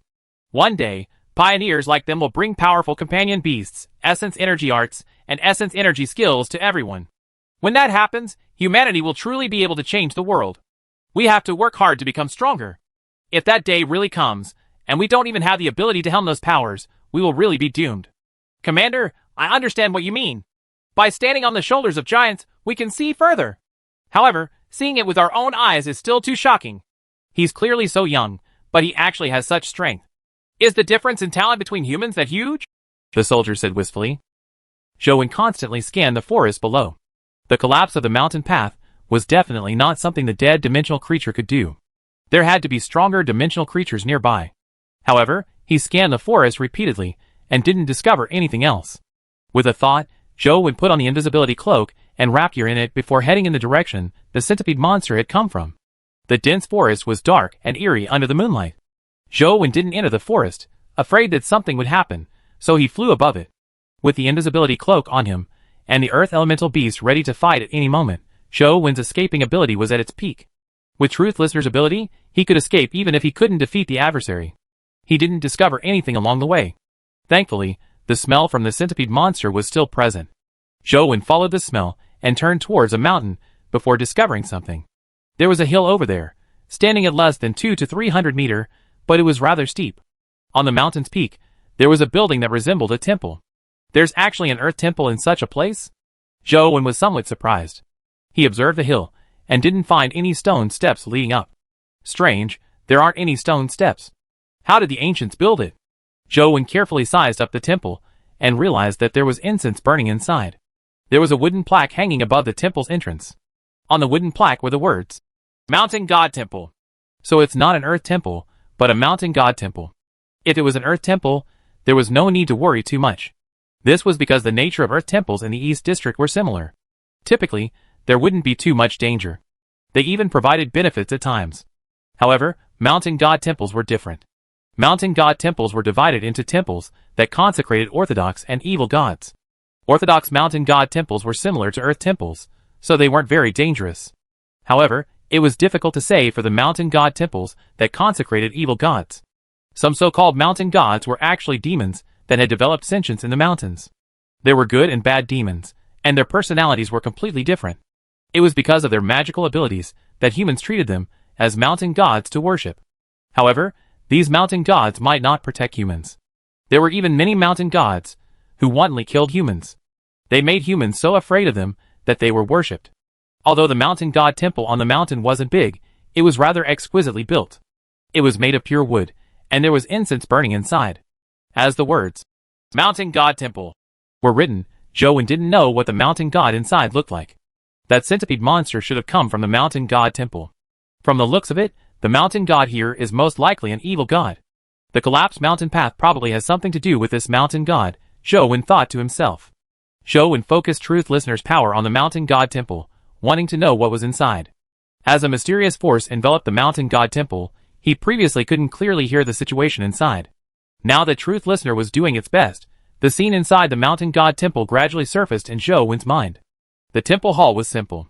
On an offering table, there was something consecrated. There was an incense burner in front of it. There was incense in the burner, and there were candles on both sides. He did not know who had lit the incense. When Joan saw what was in the temple, his expression turned odd. It's indeed an evil god's mountain god temple. I've seen offerings for snake immortals, fox immortals, and yellow immortals. This is the first time I've seen someone giving offerings to a toad. Joan looked at the mountain god temple, and couldn't help but be curious. What was consecrated in the mountain god temple looked like a toad. The fat statue was sprawled on the table with its eyes closed, as though it was enjoying itself. Its entire body seemed to be made of copper. There were many spots on its body, making it look ugly. If it were Joan, he definitely wouldn't consecrate such a mountain god. However, after taking a closer look, Joan felt that something was amiss. It looked like a toad lying there, but upon closer inspection, he discovered that this fellow was somewhat different from a toad. Just as Joan was carefully observing it, he saw it open its eyes and look at him. Chapter 862 Fortune Devouring. Joan wore the invisibility cloak. Although he wasn't completely invisible, he was still visually invisible. The toad-like mountain god stared straight at Joan, clearly able to see him. The mountain god looked at Joan and opened his mouth to let out a strange cry. Joan was alarmed as he quickly retreated. At the same time, he drew the Golden Overlord sword to prevent any possible attacks. Joan didn't discover any terrifying forces rushing out of the mountain god temple, but his pocket twitched before everything turned still again. What happened? Joan was somewhat confused. He knew that something must have happened as he reached into his pocket, and his expression immediately turned odd. His pocket was as good as before, but the change he had inside was gone. There were only a few $100 in total. Joan had kept it on him as a backup if he needed to get a ride or for daily necessities. Now, not a single cent remained. It had vanished into thin air. Is it that mountain god's doing? But how did it do it? As Joan was alarmed, the mountain god cried at him again. Joan hurriedly flew to dodge.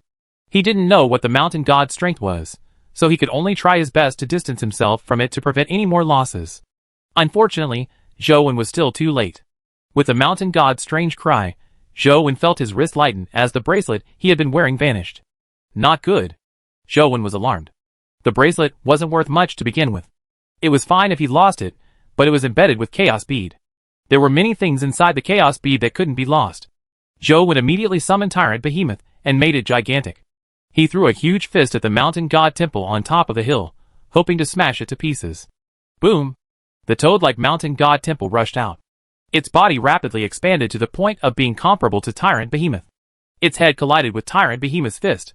It was unknown what its head was made of, but it was extremely hard. Tyrant Behemoth's fist seemed to strike steel. It failed to injure the mountain god.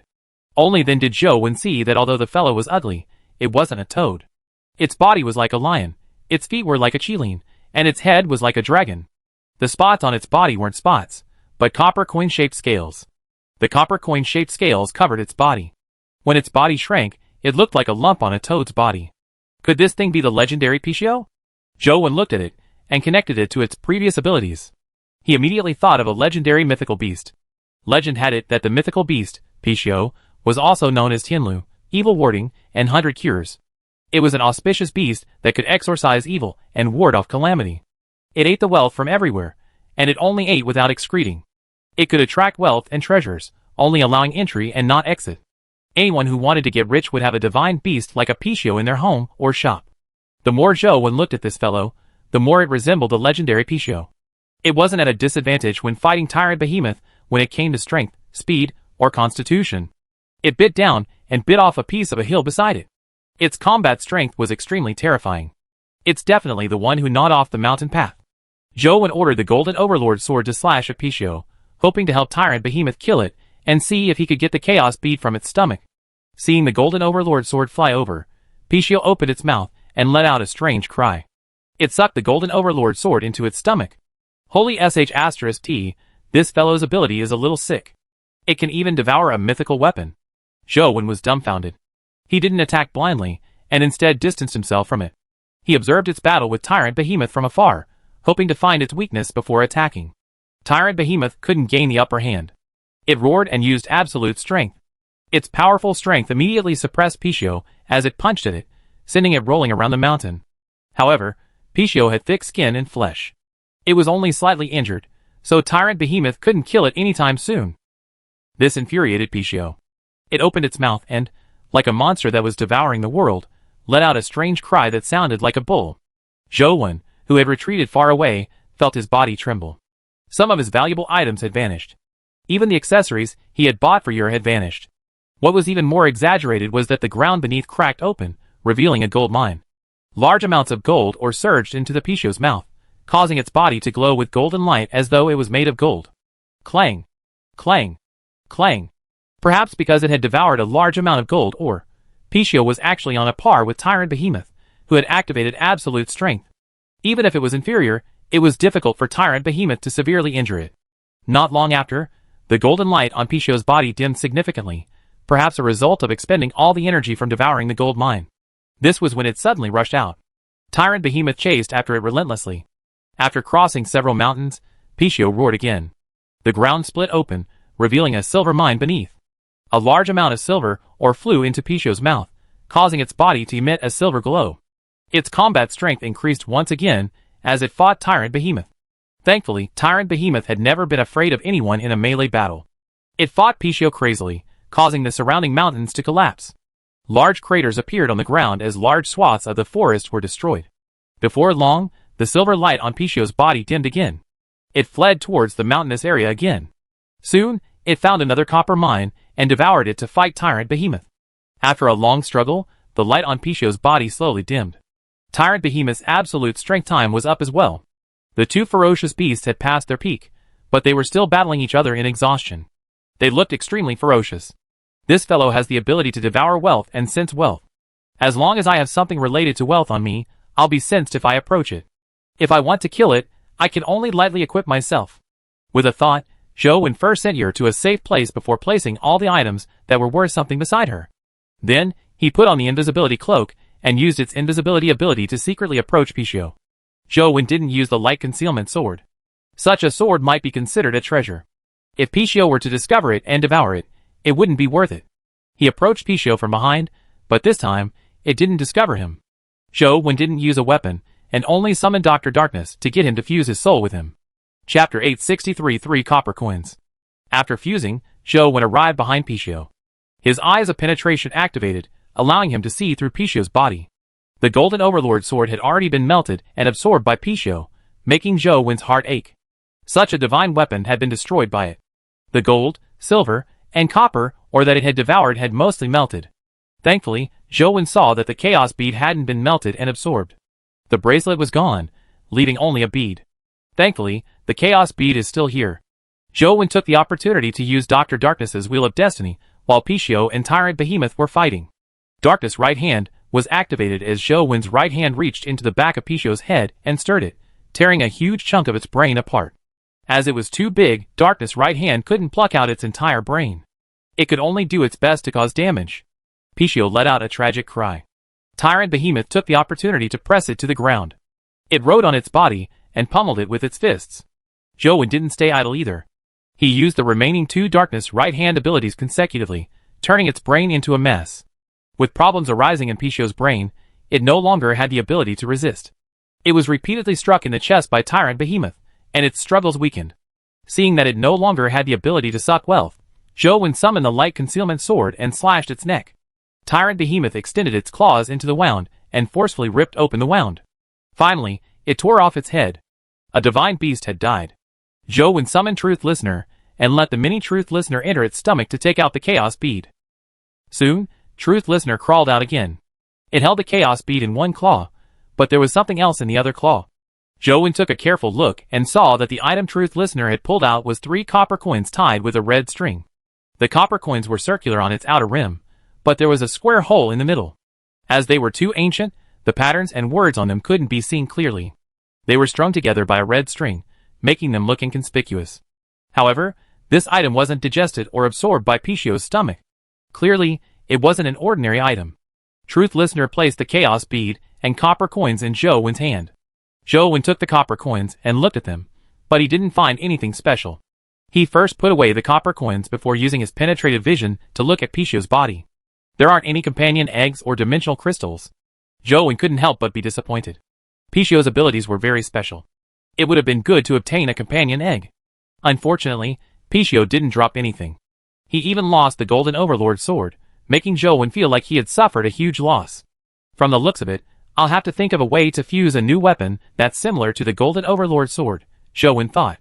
However, Ever Victorious was too difficult to farm. The success rate of fusion wasn't high either.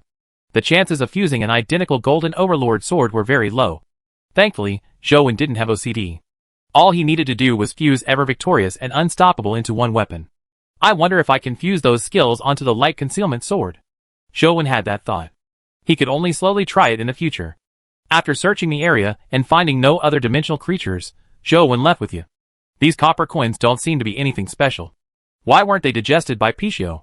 On the way back, Zhou studied the 3 copper coins, but no matter what essence energy art he injected, he couldn't activate them. Apart from being harder than the typical copper coin, Zhou didn't see any use for them. I should think of a way to get a weapon. Zhou also had a mutated Overlord snake that he had previously obtained. It had the Ever Victorious ability.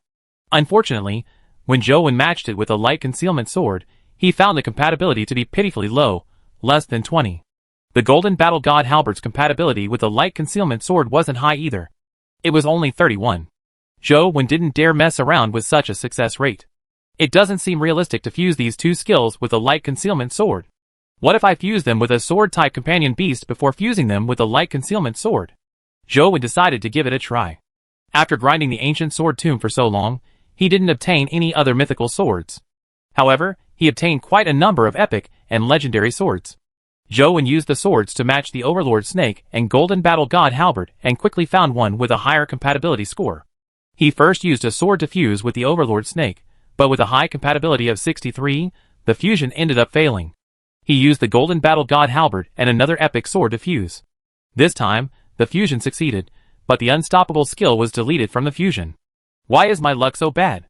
Zhou thought of the Fiend Armored Tiger Soul General's newly added Badlands skill, and felt a little uneasy. Could it be that the skill is showing its effects? I've suffered quite a loss this time. Without the Golden Battle God Halberd and mutated Overlord Snake as ingredients, it was impossible to continue any fusion. Zhou had no choice but to temporarily give up on his previous plans and wait for a companion egg to drop. Along the way, Zhou focused his attention on grinding dungeons. He focused on the Endless Sea of Stars and the Ancient Sword Tomb. He wanted to obtain the complete 28 Lunar Mansion skills from the Endless Sea of Stars. He also wanted to obtain another mythical sword from the Ancient Sword Tomb. The Light Concealment Sword was very powerful when used for assassination, but it wasn't suitable in a head-on battle. Zhou still needed a weapon for melee battles. It was unknown if his luck had really changed for the worse. After grinding for a few days, nothing decent dropped. Instead, quite a number of useless companion eggs dropped. Since he had to walk around to advance his Glimmer Life Soul, Zhou took a detour to the Founding Emperor Tomb. He wanted to see if there was a tiny palm symbol to download the dungeon. Before reaching the Founding Emperor Tomb, Zhou saw a bustling town-like market. Many people were selling dimensional crystals and companion eggs produced in the Founding Emperor Tomb. There were many unique companion eggs in the Founding Emperor Tomb, such as the bronze men that Zhou Wen had seen before and the earth elemental beast. They were all from the founding emperor tomb. However, the founding emperor tomb that humans knew of was actually only the periphery of the founding emperor tomb. It was impossible to enter the tomb's interior.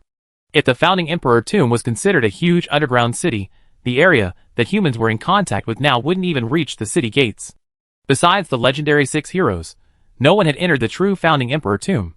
Zhou Wen was just about to pass through the bazaar and head to the periphery of the founding emperor tomb to search for the tiny palm symbol when he saw a commotion in the bazaar. He didn't know what the group was doing.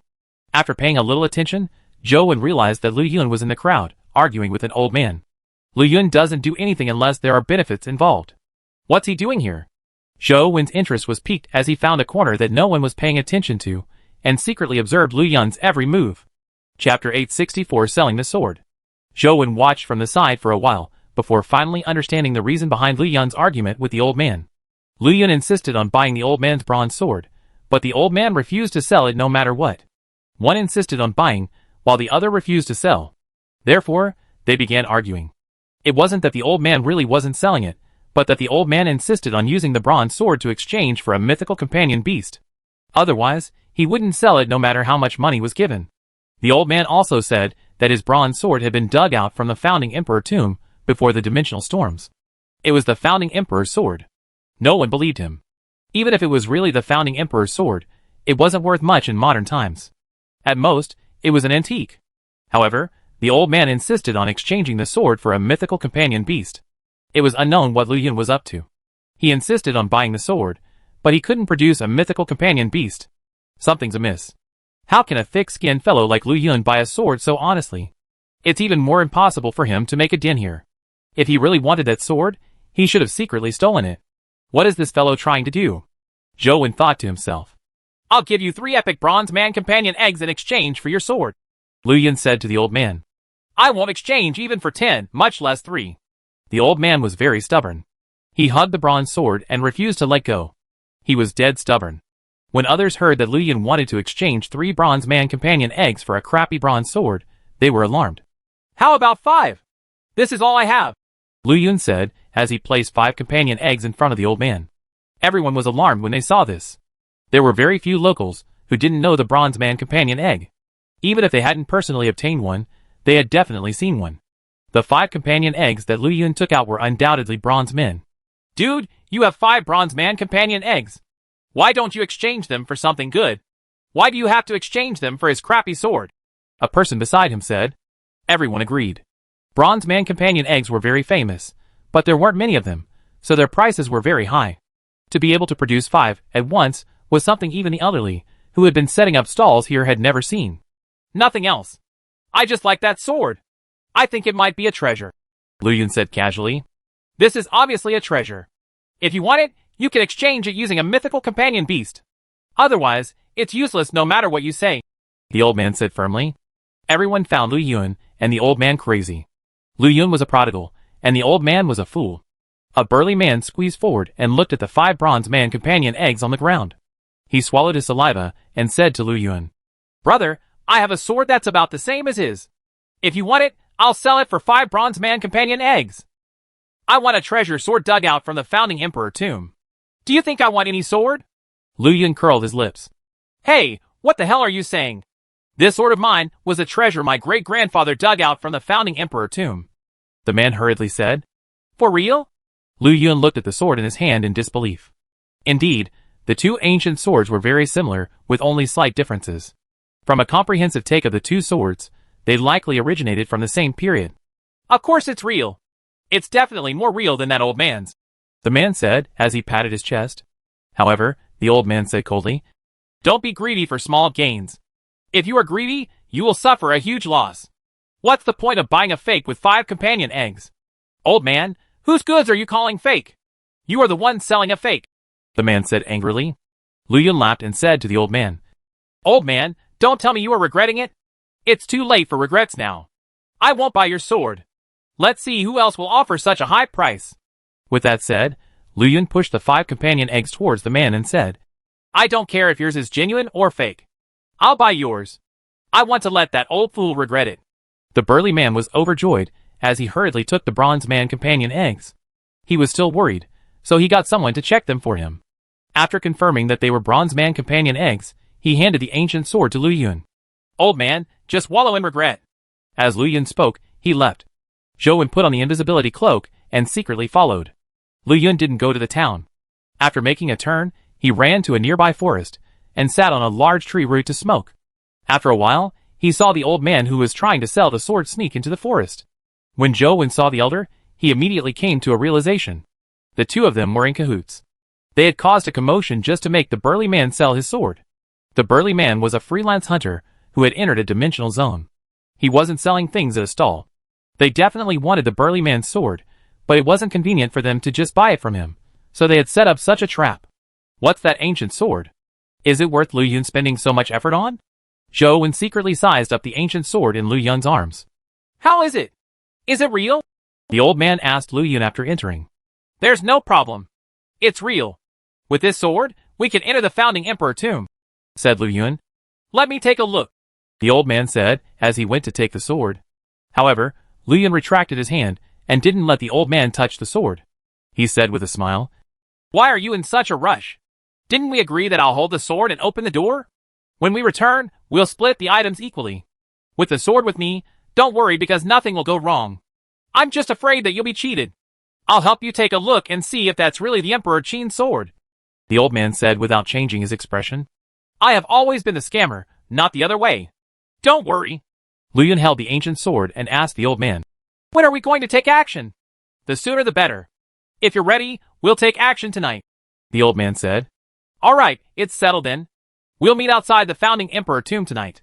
Lu Yun turned around and left. The old man watched Lu Yun's back disappear before turning to leave. Zhou Wen secretly looked in the direction the old man had left and fell into thought.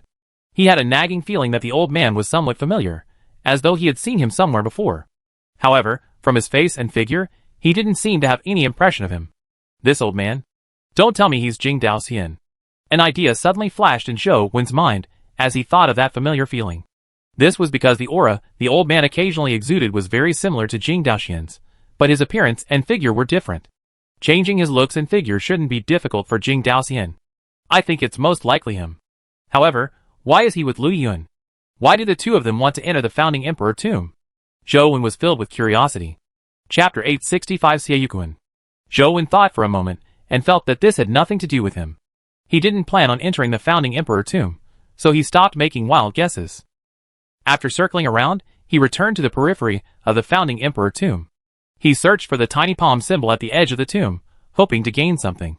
Zhou Wen had no intention of entering the founding emperor tomb to begin with. Now that he knew that Lu Yun and Jing Daoxian were entering, he was even less likely to enter. All he did was walk around the periphery. There were terracotta soldiers on the periphery. They were basically at the legendary stage, and further in were epic bronze men. It was said that there were also mythical gold men, but they were extremely rare. Zhou Wen didn't see them. When he was about to reach the founding emperor tomb, Zhou Wen slowed down. He definitely wouldn't enter the Imperial Mausoleum. All he needed to do was look for the tiny palm symbol. In the dungeon that Zhou Wen had downloaded, there was already a 13 mausoleum. It was the only game dungeon that Zhou Wen had yet to enter. The main reason was that there were some mysterious things in that dungeon. If one didn't handle it well, problems would arise. More importantly, he couldn't find the entrance and could only circle around the periphery. A place like a mausoleum was not meant for entry to begin with, so it was naturally impossible for there to be an entrance. If one wanted to enter, they could only dig their way in. It was the same for the founding emperor tomb. There were no doors, but there were numerous holes dug nearby. It was said that many people wanted to enter, but things would happen midway. Up to now, only the 6 heroes had successfully entered.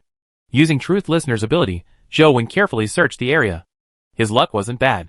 He found the tiny palm symbol on a stone beast that was half buried in the ground. Zhou Wen was delighted as he hurriedly snapped a picture of the tiny palm symbol. The game entered the download screen. After waiting for a while, it still hadn't downloaded successfully. This dungeon was probably a more important one. Having had the phone for so long, Zhou Wen realized that the speed at which he downloaded the game had nothing to do with the size of the map. Typically, when the download took longer, there would be something especially powerful or mysterious inside. It was getting late, and he had already obtained the instance dungeon. In order not to bump into Lu Yun and Jing Daoxian, Zhou Wen planned on leaving and continuing his travels. To his surprise, when he reached the main road, He saw Lu Yun leaning against a tree by the side of the road and looking at him with a faint smile. Junior brother, I never expected us to meet again so soon, Lu Yun said with a smile. This fellow must have spotted me long ago. Zhou Wen knew very well. He looked at Lu Yun and said, Eldest senior brother, have you thought it through and want to help me take care of you? When Lu Yun heard Yer's name, his heart couldn't help but tremble. He looked at Yer, who was in Zhou Wen's arms, and hurriedly shook his head. I came to discuss something with you. You should have heard my conversation with that old man. Are you interested in entering the Founding Emperor tomb together? This sword is the key to entering the Founding Emperor tomb. With it, and your Earth Elemental Beast, we can safely enter and take whatever we want. No, Zhou Wen said bluntly. Don't you want to know what's inside the Founding Emperor tomb? It's... Lu Yun was slightly taken aback. He was about to say something when Zhou Wen interrupted him again. I don't want to know or go, Zhou Wen said, as he circled around Lu Yun and continued walking forward. Ignoring the fact that there might be danger in the Founding Emperor tomb, Zhou Wen definitely wouldn't go with the suspected Jing Daoxian around. Even Lu Yun had discovered him, so Zhou Wen didn't believe that Jing Daoxian hadn't discovered him. It was best not to get involved. I heard that there's an elixir of immortality in the Founding Emperor tomb. One can become immortal after eating it. Lu Yun refused to give up as he followed Zhou Wen, hoping to persuade him. Not going. Zhou Wen's attitude was firm. Even if Lu Yun gave the best pitch, he wouldn't enter the Founding Emperor tomb. There's still a guardian cocoon in the Founding Emperor tomb. If you enter, you might have a chance of contracting a guardian, Lu Yun continued. Not going. He never expected such good news. However, even if there were guardians inside, Zhou Wen wouldn't go. Since his phone was already downloading the game dungeon, he could still fight the guardian in-game. There was no need for him to take the risk. Do you know who that old man is? Lu Yun suddenly asked when he saw that Zhou Wen was determined not to go to the Founding Emperor tomb. Yes, Zhou Wen answered. He never expected Zhou Wen to answer in such a manner. Lu Yun was taken aback before he asked in disbelief. You know who that old man is? That's impossible, right? You shouldn't have seen him. He's a dead person. Who do you think he is? Zhou Wen felt that something was amiss when he heard Lu Yun's words. He stopped and asked him. Everyone knew that Jing Daoxian wasn't dead. Even when he was injured the last time and had nearly lost his ability to fight, the Bureau's setting up of a virtually inescapable net had failed to capture him. You shouldn't be unfamiliar with the Zhuolu expedition team, right? That old man is one of the members of the expedition team, Lu Yun said mysteriously. Impossible. I've seen all the members of the expedition team. There's no such person, Zhou Wen said. Seeing Zhou Wen's reaction, Lu Yun knew that there was a chance. He chuckled and said, As long as you have read the information on the experts and staff members of the expedition team, it's not surprising that you know them. But have you ever thought that there might be some people who aren't in the records? I don't have time to listen to your nonsense. It's impossible to let an outsider stay in the team for such a large-scale inspection, Zhou Wen said. He's not an outsider. After reading so much information, don't you think that there's something missing? Lu Yun said solemnly. Zhou Wen frowned and thought. He didn't feel that there was anything missing from the information. All the information on the staff and experts had been available. Seeing that Zhou Wen didn't understand him, Lu Yun said, Don't you think it's missing the information of the people who organized the expedition team? Zhou Wen was slightly taken aback as he thought about the information he had read before saying, Why? Isn't there information on those officers and soldiers? Are those officers and soldiers qualified to organize such an expedition team? They are only responsible for security, Lu Yun asked. Think about it. For such an important expedition, they invited so many top experts, but they only used the power of some low-ranking officers to protect them. Don't you think that there's something wrong if there's no one monitoring the progress of the work? Lu Yun continued. Are you saying that the Federation deliberately concealed some information? That elder is one of them, Zhou Wen asked Lu Yun. Actually, I've investigated this matter before. I even entered the department that initiated the expedition and read through their information.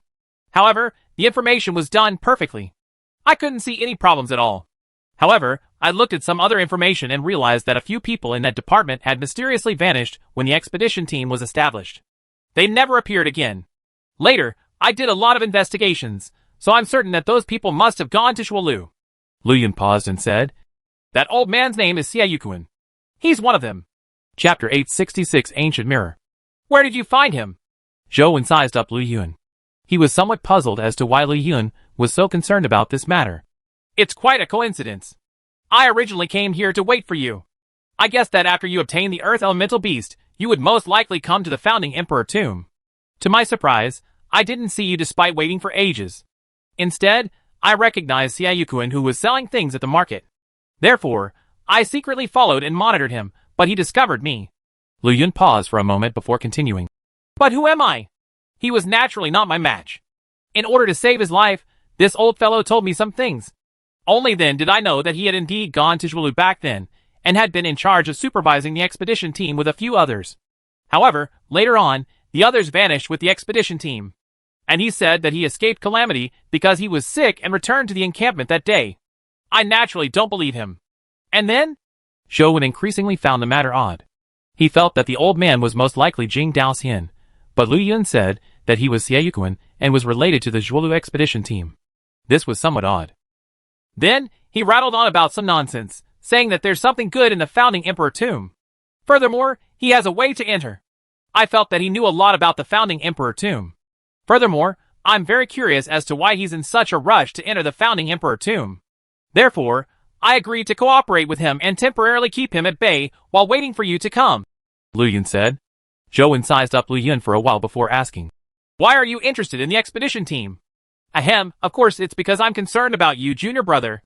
I know you're very concerned about this matter, so I helped you investigate it. Lu Yun changed the topic and said, if you don't believe me, we'll capture that Xie Yuquan later and torture him personally. Then you'll know if I lied to you. Me? Beat him? I'm afraid that the two of us will be the ones getting crippled later, Zhou Wen said with a twitch of his lips. Don't worry. Although that old man has some ability, he's far from our match. I can deal with him alone, Lu Yun said smugly.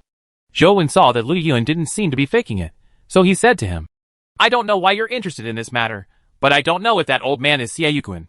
I just feel that he's someone else. Who? Lu Yun hurriedly asked when he saw Zhou Wen's solemn expression. Jing Daoxian, Zhou Wen said. Lu Yun's expression changed when he heard that. He said in disbelief, that's impossible. How can he be Jing Daoxian? In any case, I won't be going to the founding emperor tomb. Watch your back, Zhou Wen said as he prepared to leave. However, when he walked past Lu Yun and looked ahead, his expression changed. At some point in time, the old man had arrived and was now standing in front of him. He smiled at the two of them as cold sweat immediately broke out on Zhou Wen's back. Lu Yun wanted to stop Zhou Wen, but when he turned his head and saw the old man, his expression changed. Old man Xie, when did you come? Lu Yun also knew that something was amiss. Xie Yuquan had appeared so close to them, but he hadn't sensed anything. The old man ignored him and smiled at Zhou Wen. I never expected you to recognize me. It's somewhat unexpected. It's difficult not to recognize a figure like you, Zhou Wen said to Jing Daoxian. The old man had clearly admitted that he was Jing Daoxian. Jing Daoxian declined to comment. Since you are interested in the founding emperor tomb, why don't you enter with us? You should know that even if I were to kill everyone in this world, I won't be willing to let you die. There's no need for you to be wary of me. Are you really Jing Daoxian? Lu Yun widened his eyes as he looked at Jing Daoxian in disbelief. The number one devil in the Federation. He had actually beaten the number one devil in the Federation previously, and lived to talk about it. Even Lu Yun felt his legs go limp. From the looks of it, you were also waiting for me? Zhou Wen stared at Jing Daoxian. I originally planned on taking the Earth Elemental Beast after the Zhang family auctioned it off. However, since you took the Earth Elemental Beast, I naturally wouldn't take it from you. I could only wait for you here, Jing Daoxian said. I'm sorry, but I'm not interested in the founding emperor tomb. I'm leaving. Since you and my eldest senior brother are so interested in it, it's best you go together, Zhou Wen said. Lu Yun's face turned livid as he forced a smile. I'm not interested either. I was just fooling around. Old master, don't take it to heart. Jing Daoxian's expression remained unchanged as he sighed. It doesn't matter if the two of you aren't going, but now, one of you has the Earth Elemental Beast, and the other has the Emperor Qin's sword. These two items are necessary to enter the founding emperor tomb. Therefore, no matter what, I will need the two of you to accompany me. What if I say no? Zhou Wen was already prepared to fight or escape. Jing Daoxian said with a smile. You don't have to be so nervous. I've said it before. Even if everyone in the world dies, I'll ensure your survival. Therefore, you don't have to treat me as an enemy. However, you have to accompany me on this trip to the founding emperor tomb. I'm just too old and my body is too weak. I need external help to continue living. That's your problem. What has it got to do with me? Zhou Wen retreated as he spoke. Although Jing Daoxian treated him as an experimental subject, and the chances of him killing him weren't high, who knew what kind of scheme Jing Daoxian would come up with? It was best to stay away from him if possible. Zhou had seen Lord Alcohol and Xia Jiawang's outcome with his own eyes. The two of them were also Jing Daoxian's test subjects. There was no doubt about that. Since Zhou isn't going, it's useless even if I go. I'll leave this sword for you. I'll be leaving now. If you have anything to say, have a good chat with my junior brother. Lu Yun placed the ancient sword on the ground as he retreated. Jing Daoxian didn't stop them. He slowly took out something. It was an ancient bronze mirror. The mirror's surface was blurry, and its reflections were also blurry. When Zhou saw the ancient mirror, he felt that something was amiss. He summoned the earth elemental beast and attempted to escape. Lu Yun's speed wasn't slow either. Like a meteor, he quickly rushed into the forest. Jing Daoxian had no intention of stopping them. He held the ancient mirror and slowly turned it. Then, a strange scene happened. Zhou, who had already escaped through the ground, and Lu Yun, who had rushed into the forest, returned as though things were being played back. Follow me! Jing Daoxian carried the ancient mirror as he walked. Zhou and Lu Yun couldn't control their bodies as they were pulled towards the founding emperor tomb like puppets. Chapter 867 Yin Yang Mirror. Zhou felt as though his body was uncontrollable as he followed Jing Daoxian in the direction of the founding emperor tomb. His various bodily functions seemed normal. He could also use his various abilities, but for some reason, he couldn't help but follow Jing Daoxian. Zhou didn't counterattack blindly. He used Truth Listener to observe the ancient mirror in Jing Daoxian's arms, and realized that he and Lu Yun's shadows were inside. The problem was that Jing Daoxian's back was facing them. It was impossible for the ancient mirror to directly reflect them. Why were there shadows inside? Lu Yun was also led away. He gathered strength in his hand, but after some hesitation, he didn't dare attack Jing Daoxian. Although Jing Daoxian had his back facing them, and didn't seem to be on guard, he was Jing Daoxian. Even Lu Yun had to consider the consequences of attacking. Zhou didn't take action. Instead, he secretly circulated his essence energy art, and switched his life souls, to see if he could escape the ancient mirror's control. If he couldn't escape the ancient mirror's control, he would be limited in every aspect if he really were to fight Jing Daoxian. It was almost impossible for him to gain the upper hand. Truth Listener's evil nullification ability didn't have any effect. The ancient mirror's ability clearly didn't belong to an evil power like a curse. Switching to the Tao Sutra, the heaven-opening scripture of the highest elder that had the ability to break taboos failed to free Zhou from the ancient mirror's control. It's not a curse or a taboo power. What kind of power is the ancient mirror? Zhou suddenly realized a problem. Yer was in his arms, but there was no sign of her in the ancient mirror. Why is your shadow missing? Is it because Jing Daoxian didn't attack Yer, or is Yer special? Is that ancient mirror useless against her? If it's because Yer is special, what's special about her? Zhou thought for a moment, and felt that the biggest difference between Yer and him was that Yer had already died once, and couldn't be considered a real living person. Zhou thought again, and switched his essence energy art to small perfection of wisdom. He wanted to see if he could use Supreme Hell King to escape the ancient mirror's control, but it was useless. When Zhou switched to Supreme Hell King, he was stunned when he saw Jing Daoxian. He rubbed his eyes in disbelief, and carefully looked at Jing Daoxian's body. However, the outcome was the same. He couldn't see any Sin Flames on Jing Daoxian's body. Zhou had seen many humans, but he had never seen anyone without Sin Flames. At most, it was a matter of how many Sin Flames they had. However, Jing Daoxian didn't have any flames on him. He was unbelievably clean. That's impossible. The more evil a person does, the more Sin Flames they have. Jing Daoxian is the #1 devil in the Federation. He has committed countless crimes and killed countless people. How can he not have any Sin Flames? Ignoring the fact that he's the #1 devil in the Federation, even an ordinary person who hasn't done any evil in his entire life wouldn't be without Sin Flames. Zhou thought for a moment, and felt that Jing Daoxian must have used some special method to extinguish the Sin Flames on him. However, he didn't know how he had done it. Since the Supreme Hell King's powers were useless, Zhou had to think of other methods. He switched several essence energy arts, but he was unable to break the influence the ancient mirror had on him. Lu Yun was clearly making various attempts, but like Zhou, he didn't have any good results. When they arrived in front of the founding emperor tomb, the two of them were still unable to escape the ancient mirror's control. Jing Daoxian stopped and waved the ancient mirror in front of the two of them. The two of them immediately regained their freedom. Jing Daoxian said with a smile, "This ancient mirror is called the Yin Yang Mirror. You might not have heard of it, but in ancient times, this Yin Yang Mirror once left all the gods in the world in awe. It can wipe out souls and kill people. I only used it to lock up one of your souls. If you follow me into the founding emperor tomb, I'll naturally release the soul trapped in the Yin Yang Mirror. Of course, you can choose not to go.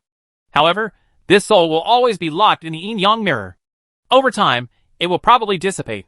What will happen to someone without a soul? Lu Yun asked. To put it simply, the yin-yang mirror divides a person's soul into 3 souls and 7 senses. Losing a soul isn't a big deal. You'll still have 2 souls and 7 senses. Your bodies aren't damaged, so it won't kill you. At most, your memory will worsen. Over time, you might become an idiot, Jing Daoxian said with a smile. Lu Yun and Zhou Wen exchanged looks. Zhou Wen knew that Jing Daoxian wasn't being an alarmist. The shadows in the ancient mirror weren't born out of thin air. They had some connection to their bodies. Lu Yun suddenly thought of something. He stared at the yin-yang mirror and said, "Could it be that the ancient mirror is the legendary yin-yang mirror, the supreme treasure in the battle between the gods during the Shang and Zhou dynasty period? You are quite knowledgeable, but it's not considered a supreme treasure. It's just a manifestation of a mythical companion beast. However, it's slightly stronger than ordinary mythical creatures," Jing Daoxian said. "A Terra-grade companion beast?" Zhou Wen stared at the yin-yang mirror. Jing Daoxian narrowed his eyes. "To think that you already know about the Terra-grade. That's right. The yin-yang mirror is indeed at the Terra-grade. If I wanted to kill you, it's just a matter of thinking about it. Therefore, you don't have to worry about me killing you. This is because I can kill you anytime I want. There's no need to trick you into entering the Founding Emperor tomb. As long as you help me enter it to retrieve something, you can regain your freedom. Furthermore, I'll only take 1 item from the Founding Emperor tomb. The rest will be yours. You have the strength, so it's naturally up to you," Lu Yun said. Zhou Wen didn't say a word as a tacit agreement. However, he thought to himself, since the yin-yang mirror companion beast can advance to the Terra grade, companion beasts like Torch Dragon with the evolvable attribute should be able to advance to the Terra grade. How can I advance them? Zhou Wen remembered that the Arch had said that only those at the Terra grade could defeat the Terra grade. Although he had many pets, none of them were at the Terra grade. It was probably not easy to defeat the yin-yang mirror. It's too late to think of a way to advance to the Terra grade. Is there a way to bypass the yin-yang mirror and kill Jing Daoxian? Zhou Wen felt that he might have a chance. Jing Daoxian had been severely injured. Furthermore, he had said that his body wasn't in good condition. Without external help, he probably wouldn't live long. Summon your Earth Elemental Beast, and let it take us into the Founding Emperor tomb. You have to use Earth Escape according to the coordinates I mentioned. It has to be precise, nothing more, nothing less. Otherwise, the 3 of us will die inside. No one will be spared," Jing Daoxian said. Chapter 868 Underground Imperial City. He needed to deal Jing Daoxian a fatal strike and not give him a chance to counterattack. Otherwise, Zhou Wen wouldn't be able to withstand the Terra-grade yin-yang mirror. Without full confidence, Zhou Wen could only feign civility and listen to Jing Daoxian's instructions. The 3 of them sat on the Earth Elemental Beast's back. Zhou Wen controlled the Earth Elemental Beast and used the coordinates Jing Daoxian had mentioned to let it drill into the Founding Emperor tomb. The Earth Elemental Beast phased away with the trio and burrowed into the ground. When Zhou Wen's vision recovered, he realized that the Earth Elemental Beast's body had landed atop a huge stone pillar. The stone pillar was more than 4 meters in diameter and more than 30 meters tall. Beneath the stone pillar, there was silver liquid flowing slowly. In the huge underground world, there was a huge stone pillar every few hundred meters. However, the stone pillars were connected to the stone ceiling. Only the stone pillar they were standing on was halved. In the entire underground world, other than the stone pillar, there was only silver liquid. If the Earth Elemental Beast's Earth Escape had deviated slightly, they would have fallen into the silver liquid. Seeing Zhou Wen and Lu Yun look at the silver liquid below, Jing Daoxian said, "That liquid is mercury. It's very poisonous to humans, but this mercury shouldn't be much considering our physiques. It can't harm our bodies. However, after the dimensionalization, there's a now terrifying dimensional creature in the mercury. If we fall into the mercury, even I might not be able to come out alive." "What dimensional creature is that?" Zhou Wen asked. "See for yourself," said Jing Daoxian. He summoned a mouse-like beast and let it fall into the mercury. The little beast bobbed up and down over the silver liquid surface twice. The surrounding mercury suddenly gathered towards the little beast, turning into a strange creature that looked like a snake with wings on its back. It swallowed the little beast in one mouthful. When the little beast touched its saliva, its body immediately festered as though it had melted. Zhou Wen and Lu Yun were alarmed when they saw the instant devouring of the tiny beast. The mercury-like monster's aura was extremely shocking. It was definitely at the mythical stage. "You don't have to worry too much. As long as you don't touch the mercury, you won't alarm it." As Jing Daoxian spoke, he summoned a bird and sat on its back before flying deep into the underground world. Zhou Wen unsummoned the Earth Elemental Beast and summoned a flying mount just like Lu Yun did. They flew deep into the underground world with Jing Daoxian. Legend has it that the founding emperor tomb is extremely dangerous. From the looks of it, it's nothing much. Lu Yun looked around but didn't find anything dangerous. We haven't even entered the founding emperor tomb's main entrance, Jing Daoxian said indifferently. Zhou Wen kept using Truth Listener to scan the area in front of him. He could already see a huge metal door at the end of the Mercury Sea.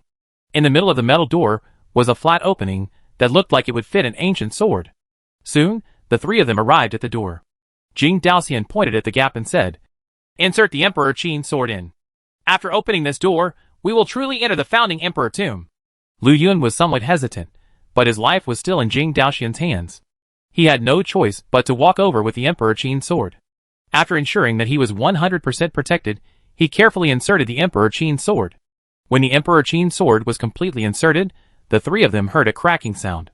Lu Yun flew back like lightning, but the door slowly opened, revealing the scene behind it. Zhou Wen couldn't help but feel shocked when he saw the scene inside. Behind the door was a huge ancient city. There was a stretch of ancient palace complexes in the ancient city, and there were many bronze men with weapons standing on both sides of the street. There were even a few bronze carriage statues standing in the middle of the street. At the end of the long street, there were 12 golden men sitting in front of the majestic temple-like palace.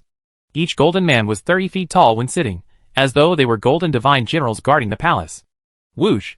The moment the trio stepped through the door, the bronze men on the long street raised their weapons and looked at Zhou Wen and company. These bronze men were very similar to the bronze men at the periphery of the mausoleum. However, the bronze men at the periphery of the mausoleum were typically bare-handed and did not carry any weapons. As for the bronze men here, each of them held a spear or sword. With the sound of the bronze swords being unsheathed, groups of bronze men charged at Zhou Wen and company. "Leave the mere bronze men to me." Lu Yun took the initiative to charge forward. Bronze men companion eggs were rare to begin with, and these bronze men had weapons. If a few companion beasts dropped, their value would definitely be rather high. However, after Lu Yun rushed in, he realized that the bronze men were like warriors who had been battle-hardened. They advanced in rows and formed a battle formation, constantly attacking the encircled Lu Yun. Thankfully, Lu Yun's movement technique was extremely powerful. His fast hands flashed repeatedly as he snatched the white blades with his bare hands, snatching all the weapons from the bronze men nearby. Crack! A bronze man was beheaded by Lu Yun with a bronze sword. Lu Yun charged all the way as though he had entered a no-man's zone. Be it his movement techniques or offensive techniques, they were all excellent. Even an army of thousands seemed unable to trap him. After killing dozens of bronze men, a companion egg dropped. Lu Yun's was really fast. Before the companion egg landed, he had grabbed it. Just as Lu Yun was about to kill more bronze men, he suddenly saw one of the golden men stand up. The golden man, who was 30 feet tall when sitting, looked even more majestic when he stood up. The golden man stepped on the stone steps and walked down the long street. His speed became faster and faster. After a few steps, he was like a charging lion. When he was 100 meters away from Lu Yun, he leaped up and struck down at him. Lu Yun didn't hesitate either. He summoned his companion beast and transformed it into a bracer that wrapped around his fist and arm. Then, without retreating at all, he clashed with the golden man's huge fist.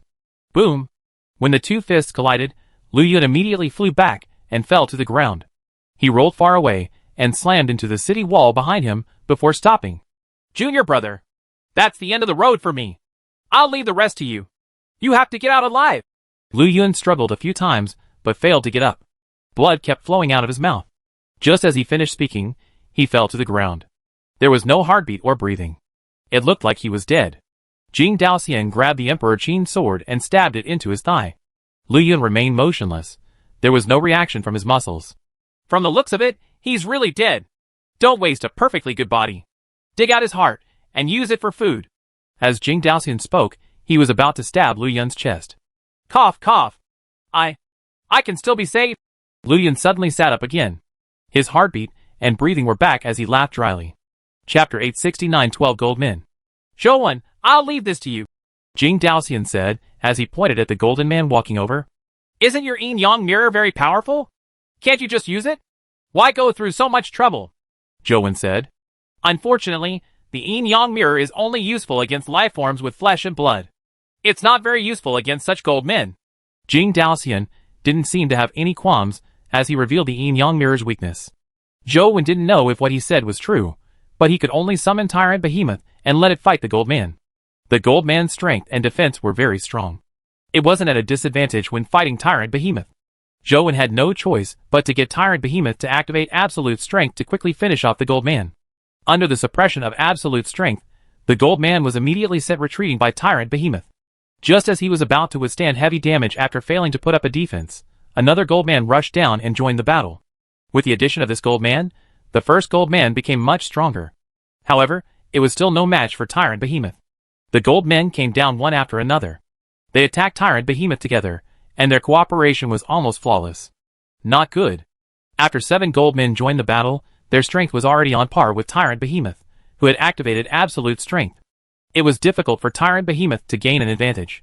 Tyrant Behemoth is about to be overwhelmed. You should do something, right?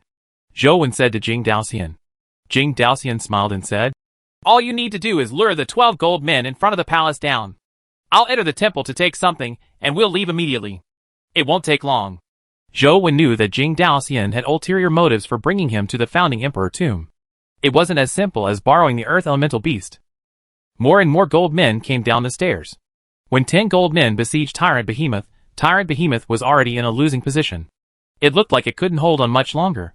I'm afraid that Tyrant Behemoth won't be able to last until all 12 of the gold men are down before it's killed. It's best you make plans early. Zhou was telling the truth. Although Tyrant Behemoth was powerful, it was still impossible for it to fight 12 alone. The strength and physique of these gold men were very strong to begin with. Furthermore, they could borrow each other's strength. Even Tyrant Behemoth, with absolute strength, was about to be defeated. Forget it. I'll settle the remaining 2 myself, Jing Daoxian said, as he charged towards the palace guarded by the 12 gold men. Zhou saw him rush over the battlefield like a strange bird with the yin-yang mirror in hand. He wanted to rush into the palace. The 2 gold men who had yet to come down immediately realized Jing Daoxian's intentions. They stood in front of the palace door and threw punches at him. Jing Daoxian's body was in midair as a ring on his finger spun. Then, Zhou saw his figure vanish. When he appeared again, he was already in front of the palace door. Teleportation ability. Could it be that the essence energy art Jing Daoxian cultivates in his spatial? As Zhou guessed, Jing Daoxian had already slammed into the palace door. Strangely enough, the palace door was clearly closed, but when Jing Daoxian slammed into it, he seemed to be able to penetrate the wall. The door failed to stop him at all. The fists of the 2 gold men slammed heavily onto the door, causing it to rumble. However, they failed to move the door at all. Unable to find Jing Daoxian, the 2 gold men turned around and rushed into the battlefield, joining in the fight against Tyrant Behemoth. Tyrant Behemoth was already having a hard time holding on. With the addition of the 2 gold men, it immediately lost the strength to resist. It received several punches on its body, causing its bones to crack. These 12 gold men are too powerful. Even Tyrant Behemoth isn't their match. Let's retreat now. Lu Yun retreated as he spoke, but when he arrived at the city gates, he was blocked by a strange force. He couldn't leave no matter what. Lu Yun gathered his strength and struck again and again, but he still couldn't charge out. There's no need for you to try. I've already gotten the earth elemental beast to try. It can't even escape with earth escape. Zhou had already tried. If he could escape, he wouldn't have let Tyrant Behemoth withstand the 12 gold men's attacks. Jing Daoxian rushed into the palace to take the treasures, but he made us wait here for death. He's clearly trying to scam us, said Lu Yun. That might not be the case. Although the 12 gold men are powerful with extremely powerful strength and constitution, they aren't fast. As long as we don't fight them head-on, it won't be easy for them to kill us in a short period of time. The problem now is how do we enter the palace? We can't really just wait for Jing Daoxian to come out, right? Zhou said as he unsummoned Tyrant Behemoth. Having lost their important target, Tyrant Behemoth, the 12 gold men immediately charged at Zhou and Lu Yun. Zhou didn't wait for them to come over, as he started using his movement technique and charged towards the 12 gold men. He had been watching from the side for a while, and had a general understanding of the abilities of the 12 gold men. Although it wasn't easy to kill them, it wasn't difficult to stay alive. Zhou used Transcendent Flying Immortal and constantly shuttled through the 12 gold men. Although the 12 gold men were powerful, they appeared somewhat clumsy and failed to touch Zhou. Lu Yun also quickly dodged the 12 gold men's attacks. He was also good at movement techniques and wasn't much weaker than Zhou. When the 2 gold men smashed their fists into the palace door, they failed to budge it at all. I'm afraid that the door can't be opened with brute force. Otherwise, Jing Daoxian wouldn't have needed to pass through the wall. We don't know how to pass through walls, so it won't be easy to enter, Lu Yun said as he dodged. You have to give it a try even if it's not easy. Aren't you the best thief in the world? Can't a thief like you even open a door? Zhou said. It's not difficult to open the door, but it needs time. We are now being chased by these 12 gold men. There's no way out. How do I have the time to open the door? Lu Yun said gloomily. I'll hold them back. Take the opportunity to open the door, Zhou Wen said after some thought. How are you going to hold them back? Even Tyrant Behemoth couldn't withstand it. Do you have any stronger companion beasts? Lu Yun asked in puzzlement. I don't have any stronger companion beasts, but if I want to hold them back, I don't need powerful companion beasts. I just need to tank the beating, Zhou Wen said as he summoned a companion beast. Chapter 870 Tiger General's Might. Lu Yun took a careful look and realized that he recognized the companion beast Zhou Wen had summoned. Not only did he know it, but he had once owned it. Later, he took the initiative to return it to Zhou Wen.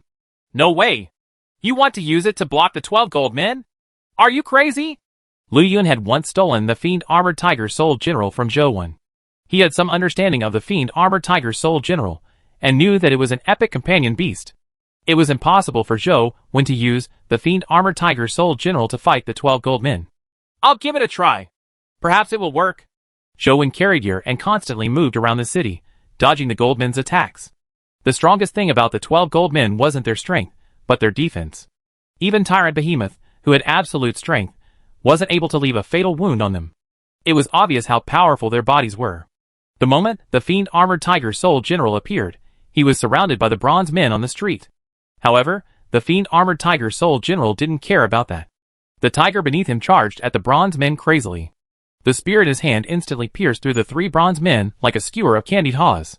He lifted them up and threw them out, tearing them apart in midair. The Fiend Armored Tiger Soul General was like a tiger that had entered a flock of sheep. The bronze men, with astonishing defense, had no chance of turning the tide under its spear. In just a moment, he had killed 20 to 30 bronze men.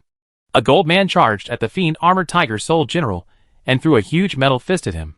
The Fiend Armored Tiger Soul General showed no signs of weakness. The spear in his hand stabbed out with the momentum of an armor-piercing spear, colliding with the gold man's fist. Clang! The Fiend Armored Tiger Soul General remained motionless, but the gold man was forced to take a few steps back. In a one-on-one situation, the Fiend Armored Tiger Soul General's strength was stronger than the gold man, but he wasn't much stronger. That's impossible. Lu Yun's eyes nearly popped out. When he stole the Fiend Armored Tiger Soul General, he didn't find the latter that strong. After the Fiend Armored Tiger Soul General landed on the ground, it continued charging through the bronze men. Its body gradually burned with strange purple flames. Zhou Wen knew that the Fiend Armored Tiger Soul General's skill combination, that resembled a perpetual motion machine, was beginning to take effect. The Fiend Armored Tiger Soul General was a companion beast that became stronger as he fought. He could condense killing aura to strengthen himself. The flames that were ignited by killing aura were transformed by the Tempered Steel Cauldron skill, making his body stronger and stronger. As long as the 12 gold men failed to kill him in the beginning, he would become stronger and stronger. Perhaps when he reached a certain level of strength, he could fight the 12 gold men. Zhou Wen wasn't sure if the Fiend Armored Tiger Soul General's body could be strengthened to that level. He could give it a try now. As the Fiend Armored Tiger Soul General unleashed his might, more and more gold men were attracted to it. The pressure on Zhou Wen and Lu Yun decreased significantly. As for Lu Yun, he wore a look of disbelief. He really couldn't believe that the companion beast he had stolen and returned to Zhou Wen was so powerful. The Fiend Armored Tiger Soul General was fighting against 5 gold men alone, and in such a spectacular manner without being at a disadvantage. If I had known that this thing was so powerful, I wouldn't have returned him to Zhou Wen. Lu Yun felt his heart bleed. Let me give him a boost. Zhou Wen summoned 3 Fire Furnace Queens, and got them to release a large amount of flames at the Fiend Armored Tiger Soul General. 2 of the other Fire Furnace Queens were obtained by Zhou Wen later. Now, there were only 3 of them. With the augmentation of the flames, the Fiend Armored Tiger Soul General became even more ferocious. The purple flames on the Fiend Armored Tiger Soul General became more and more intense. It was like a Fiend Tiger and Fiend General that had rushed out of hell.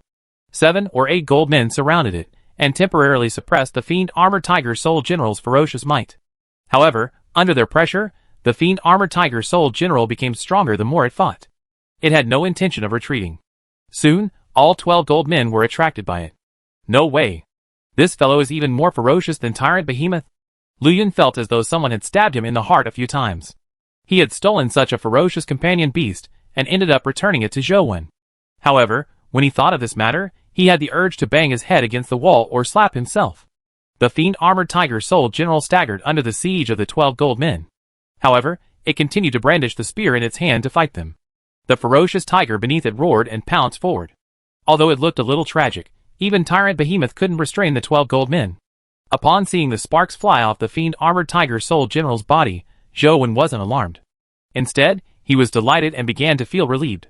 If the 12 gold men had attacked together from the beginning, perhaps only 8 or 9 gold men would have been needed to kill Fiend-Armored Tiger Soul General. However, the Fiend-Armored Tiger Soul General's skills had already formed a cycle. He became stronger and stronger in battle. It was already impossible for the 12 gold men to kill him. As long as the Fiend-Armored Tiger Soul General's body could withstand it, he might eventually become stronger than the 12 gold men.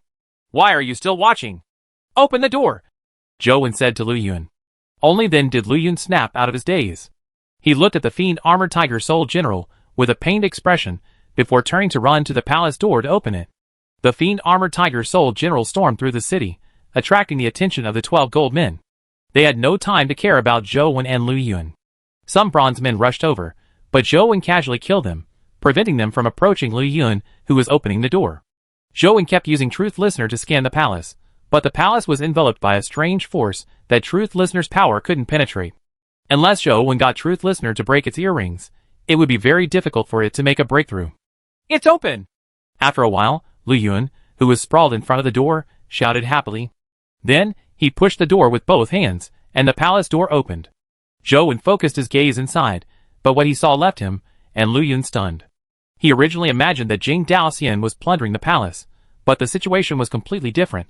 Jing Daoxian stood inside the door, holding the Yin Yang mirror with both hands. His body was covered in sweat as though he had just been fished out of water. The Yin Yang mirror emitted divine light. And in the hall opposite the Yin Yang mirror, there was a 5-foot-long sword hanging. The divine light emitted by the sword collided with the Yin Yang mirror's divine light. It was not at all inferior. It even seemed to be suppressing the Yin Yang mirror. "Holy sh*T, what sword is that? It can actually suppress the Yin Yang mirror?" Lu Yun was alarmed. He didn't dare enter the palace, and only sized up the sword from the outside. Zhou Wen was also sizing up the sword. The Yin Yang mirror was already a companion beast at the terror grade. For the sword to be able to suppress it, it was clearly extraordinary. The ancient sword was simple and unadorned. It was actually a stone sword. Although it didn't look eye-catching and there weren't any beautiful gems embedded on the sword or scabbard, the sword beam it emitted left one shuddering in fear. Chapter 871 Art on the Door. Zhou Wen only glanced at the stone sword before his gaze went past it, and landed on the hall behind it. With the stone sword used as the dividing line, there were only some murals and sculptures in the hall ahead. And in the hall behind the stone sword, there were rows of bamboo slips. Bamboo slips were tools used in ancient times for records. Back then, before paper was invented, people would engrave words on pieces of bamboo. Then, they would string the bamboo together for easy storage and reading. Looking in from the outside door, there were rows of shelves in the hall behind. All sorts of bamboo slips were placed on them. The number was shocking. Even the Federation's library might not have such a large scale. This wasn't the main point of Zhou Wen's observation. The main point was that the bamboo slips seemed to emit a strange power. It was thanks to the power emitted by the bamboo slips that the stone sword could emit such terrifying might, allowing it to withstand the Yin Yang mirror. How strange. That stone sword can actually use the power of the bamboo slips. This is unheard of. Zhou Wen was somewhat puzzled. Books and swords were originally two incompatible things, but now, the sword had borrowed the aura of books. It was very strange. Lu Yun gave Zhou Wen a nod before looking at Jing Daoxian, who was struggling against the stone sword in the hall. Zhou Wen immediately understood Lu Yun's intentions. He wanted to kick him while he was down. Now, Jing Daoxian was using all his strength to resist the stone sword. This was the best opportunity to kill him. Zhou Wen was somewhat tempted. If he could kill Jing Daoxian here, he wouldn't have to be on guard against Jing Daoxian in the future. He was afraid that he would follow in the footsteps of Lord Alcohol and Xia Jiuhuang. Just as he was considering taking a gamble, the Yin Yang ancient mirror in Jing Daoxian's hand suddenly spun. The divine light on the mirror turned from white to black as it spewed at the stone sword. With a sword hum, the stone sword unsheathed and transformed into a peerless sword beam that slashed at Jing Daoxian. The Yin Yang ancient mirror's mirror beam was completely unable to withstand the stone sword as it was cleaved apart. The stone sword was about to strike the Yin Yang ancient mirror. Zhou Wen and Lu Yun were delighted. If the Yin Yang ancient mirror could be destroyed, their imprisoned souls would naturally be able to escape. Clang! At the instant the stone sword was about to slash at the ancient mirror, Jing Daoxian suddenly retracted in his hand. Another item that looked like a jade seal smashed into the stone sword. The stone sword landed on the ground with a clang and was suppressed by the jade seal. It struggled to flip the jade seal, but was close to doing so. Jing Daoxian ignored the jade seal and stone sword as he quickly rushed into the hall behind and vanished in a flash. Almost at the instant he rushed into the hall where the bamboo slips were piled up, the jade seal was sliced into two by the sword beam on the stone sword and shattered. The stone sword circled in the air, but it didn't chase towards the back of the hall. It only returned to the scabbard. Damn it! We should have done it earlier, Lu Yun said regretfully. However, Zhou Wen shook his head and said, it would have been useless. Jing Daoxian only risked his life because he sensed our killing intent towards him. It wouldn't have mattered if we attack earlier or later. What do we do now?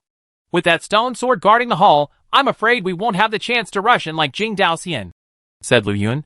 Since we can't enter, we can only wait. Zhou Wen left the door and looked at the Fiend Armored Tiger Soul General, who was fighting the 12 gold men. The Fiend Armored Tiger Soul General became braver the more he fought. Although he was still at a disadvantage, he was already able to stand firm under the siege of the 12 gold men. It wasn't as pathetic as before. Looking at the purple flames that were burning like a furnace in his body, as well as the armor that was burning like an amethyst, Zhou Wen couldn't help but have a thought. The Ancient Sovereign Sutra is a battle-type essence energy art. The Defy Ancient Sovereign Life Soul is also the type that grows stronger the more one fights. It's somewhat similar to the Fiend Armored Tiger Soul General. Can I use the Fiend Armored Tiger Soul General's model to advance the Defy Ancient Sovereign Life Soul? Although the Defy Ancient Sovereign Life Soul doesn't have the ability to condense killing aura into flames, it comes with a powerful life essence. If I can use the Defy Ancient Sovereign's life essence to burn myself. Zhou Wen considered this possibility. However, now wasn't the time to study this. He took out his phone and opened the downloaded Founding Emperor Tomb dungeon before entering. There was no entrance to the Founding Emperor Tomb dungeon, but Zhou Wen already knew the way in. He summoned the Earth Elemental Beast in-game and quickly arrived at the pillar in the Mercury Sea. He easily passed through the Mercury Sea and arrived outside the city. However, he didn't have the Emperor Qin sword in-game. All Zhou Wen could do was attempt to use the Earth Elemental Beast to enter the city. Unfortunately, the mysterious city seemed to be protected by some mysterious force, preventing the Earth Elemental Beast from entering. From the looks of it, I can only try using force. Zhou Wen ordered the blood-colored avatar to strike the door, but it was useless. No matter how powerful the attack was, it couldn't budge the door at all. Could it be that I really can't enter without the Emperor Qin sword? Zhou Wen used Truth Listener to carefully observe the door and the structure of the keyhole, hoping to use the power of a miniature companion beast to open it. Unfortunately, there was no special structure inside the keyhole. It was like a scabbard that was only compatible with the Emperor Qin sword. Just as Zhou Wen was feeling disappointed, he suddenly realized that there were words on the door. Strange, why didn't I see these words before? Puzzled, Zhou Wen looked at the ancient city's door in real life. He didn't see any words on the door. He clearly remembered that those words didn't exist on the door when the blood-colored avatar first arrived in-game. Zhou Wen looked at the words on the door in-game. They were ancient words from the East District. Zhou Wen had learned some when studying the Tao Sutra, so he recognized the words on the door. This is an essence energy art? After carefully reading the words on the door, Zhou Wen was somewhat surprised. He never expected that there would be an essence energy art on the entrance of the Founding Emperor tomb. However, this essence energy art came out of nowhere. Zhou Wen didn't know what essence energy art it was. While Zhou Wen was reading the essence energy art on his phone, Lu Yun looked into the hall, and then at the Fiend Armored Tiger Soul General, who was fighting the 12 gold men. He was extremely anxious. When he turned his head, he saw Zhou Wen sitting there playing with his phone. He couldn't help but say, "Junior brother, you're still in the mood to play with your phone at such a time? We have to quickly think of a way to enter and see what Jing Daoxian is doing. With that stone sword around, I don't have the ability to enter. If you have a solution, feel free to give it a try." After Zhou Wen finished reading the essence energy art on the door, the Lost Immortal Sutra played its role again, simulating the essence energy art. Chapter 872 Old Man. This essence energy art was also strange. There weren't many changes. It was purely an energy refinement technique. With every circulation of the essence energy art, a portion of the impurities in the essence energy would be removed, allowing the essence energy to become purer. It was as though it was a technique that specialized in extracting essence energy. Zhou Wen originally imagined that by cultivating this essence energy art, he could enter the Founding Emperor tomb, but he realized that it was useless. After he gained basic mastery of the essence energy art, Zhou Wen used it to push open the door, but the door remained firmly locked. It didn't open. Zhou Wen was somewhat disappointed that he couldn't enter the Founding Emperor tomb in-game. He originally wanted to try entering the palace in-game to see if there was a way to pass through the temple guarded by the stone sword, but now, he had to give up. The fiend armored tiger soul general became stronger the more it fought. It was already capable of contending against the 12 gold men. He constantly charged back and forth in the ancient city. Most of the bronze men had been killed by him, leaving only the 12 gold men to fight him. However, there was no way to suppress the fiend armored tiger soul general. This fellow's abilities are really impressive. As long as he has enough time, he's even stronger than Tyrant Behemoth. Zhou Wen was somewhat gratified, but he was also somewhat worried. Jinx's master in Badlands still existed, making Zhou Wen feel uncomfortable. Junior brother, I remember that this fiend armored tiger soul general should be an epic companion beast, right? Why is it so terrifying? Lu Yun couldn't help but ask. Don't you know that some companion beasts can evolve? Zhou Wen asked casually. Lu Yun had already guessed it, but when he heard Zhou Wen admit it, he couldn't help but regret returning the fiend armored tiger soul general to Zhou Wen. There were very few companion beasts that could evolve. Typically, only companion beasts that hatched from bestowed companion eggs obtained from special dimensional zones could have the ability to evolve. From Lu Yun's point of view, the fiend armored tiger soul general was likely such a companion beast. In the intense battle, a gold man couldn't withstand the powerful collision. Cracks appeared on his body as he was beheaded by the tiger soul general.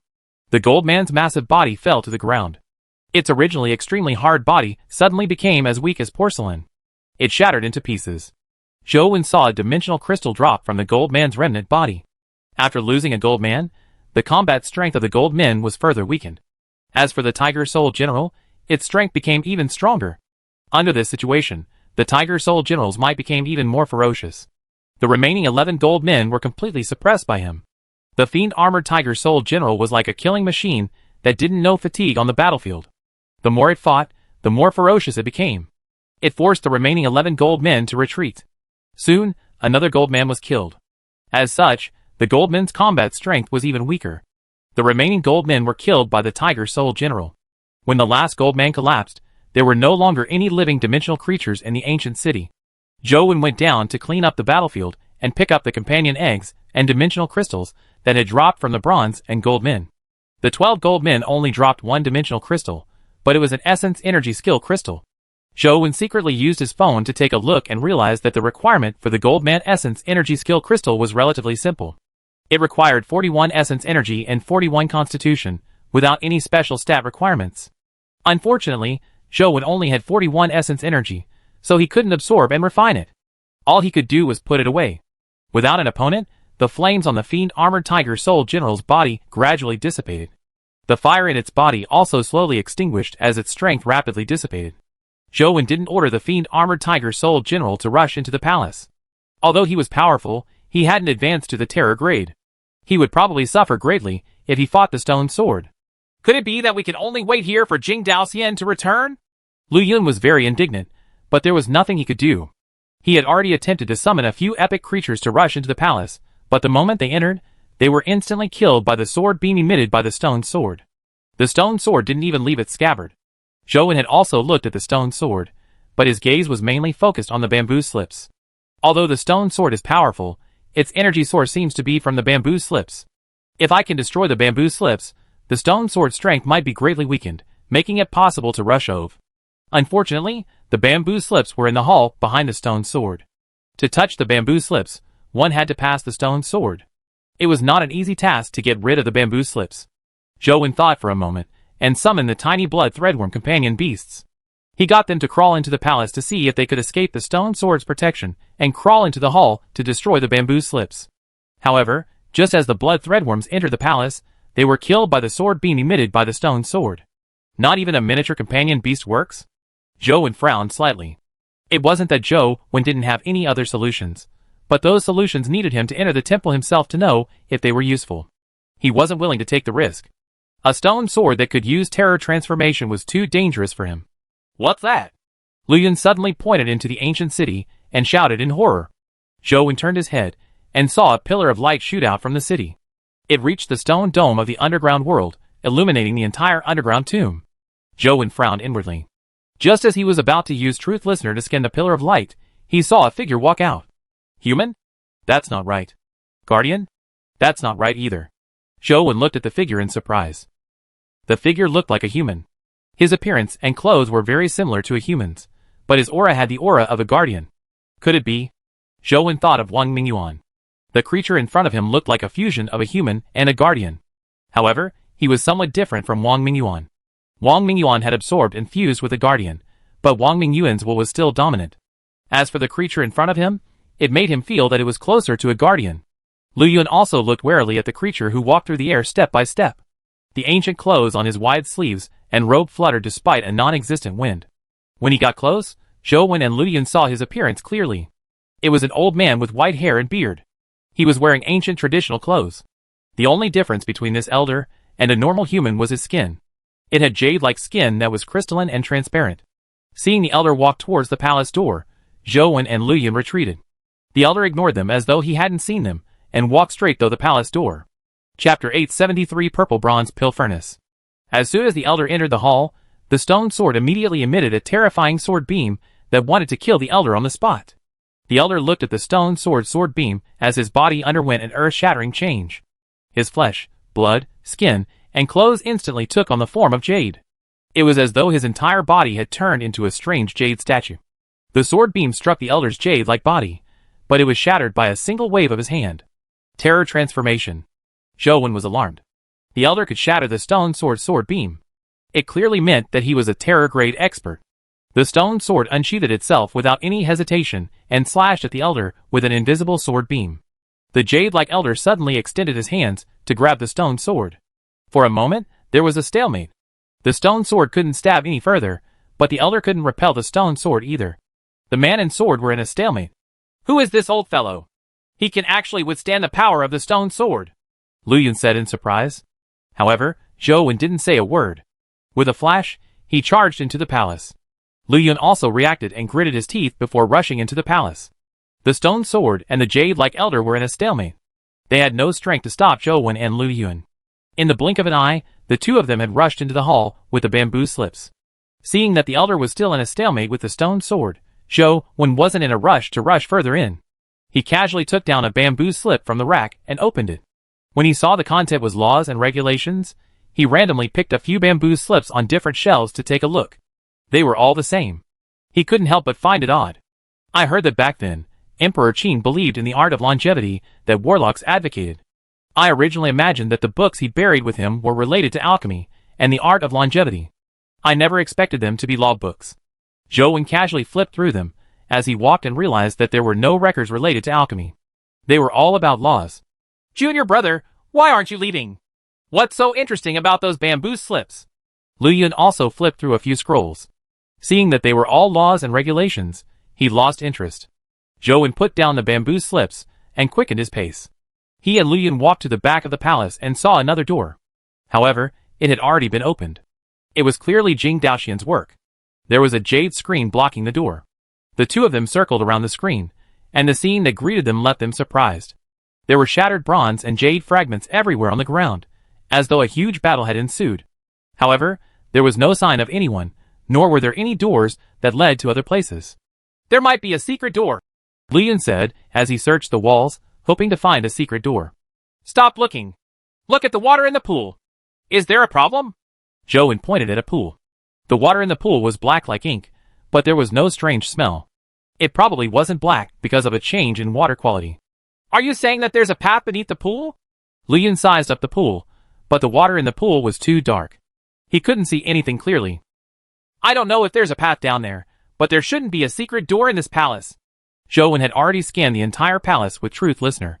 If there was a secret door, it was impossible for him not to have discovered it. Should we go down? Lu Yun was somewhat hesitant. I'm afraid that's our only choice. As Zhou Wen spoke, he looked outside and saw that the elder had rushed in. The stone sword chased after him unlike its reaction to Jing Daoxian's entry. Wherever the sword beam went, almost everything was destroyed. Without any hesitation, Zhou Wen jumped into the pool with Yer in his arms. The Azure Dragon's 7 Mansions Essence energy skill activated, as though an Azure Dragon was circling his body, repelling the black liquid outside. Lu Yun gritted his teeth and jumped down with Zhou Wen. Strangely enough, the black water in the pool didn't seem to have any buoyancy. They rapidly plummeted the moment they entered. Furthermore, their speed increased as though there was a force pulling them down. Bam! When Zhou Wen's and Lu Yun's feet touched solid ground, The powerful impact nearly fractured their legs. Before they could see their surroundings clearly, two more shadows descended from above. One of them was the jade-like elder, while the other was the stone sword. The moment the stone sword landed, thousands of sword beams shot out from the sword, enveloping the area. Zhou and Lu Yun quickly dodged. Zhou somersaulted and hid behind a huge object. The object blocked the stone sword's sword beam. The storm-like sword beam struck the object, but they failed to shatter it. Only then did Zhou realize that the thing he was using to seek refuge was a huge pill furnace. It was more than 10 meters tall, and looked like it was made of copper.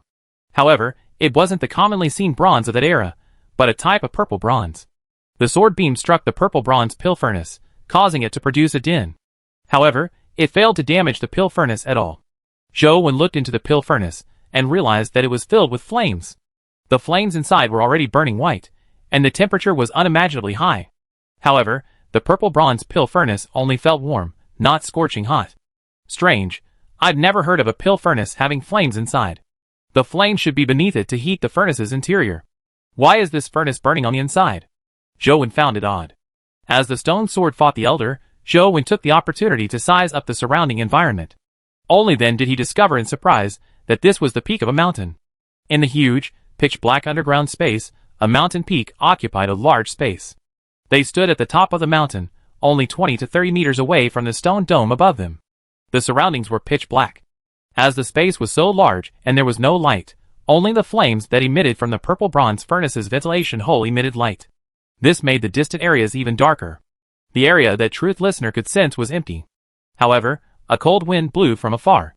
Furthermore, the wind was very strong, causing Zhou's clothes to stick to his body as the cold wind drilled into his bones. Where did Jing Daoxian go? Zhou carried here and turned his back to the cold wind. After searching for a while, he didn't find Jing Daoxian. Lu Yun rushed behind the pill furnace and rendezvoused with Zhou.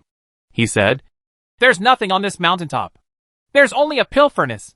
Do you think the pill furnace contains the elixir of immortality refined by the Emperor? I don't think so. Otherwise, why isn't Jing Daoxian here?" As Zhou spoke, he suddenly heard a loud rumbling sound from afar as though it was thunder. Chapter 874 Wind and Fire. Why is there thunder underground? Lu Yun frowned slightly before his expression gradually turned ugly. No, it's not thunder. It's wind. Thunder and lightning was a very terrifying power. In contrast, most people might not understand how terrifying the wind was, but to Lu Yun, who often traveled the world, he knew that sometimes, wind was much more terrifying than thunder and lightning. Zhou had long sensed the turbulent airflow. He was even more sensitive to wind than Lu Yun, so he naturally knew how terrifying the impending storm would be. Truth Listener's ability had already been pushed to its limits, but other than this mountain peak, the surroundings were extremely empty. There was nothing, not even a place to hide. Go to the back of the mountain. As Zhou spoke, he flew down.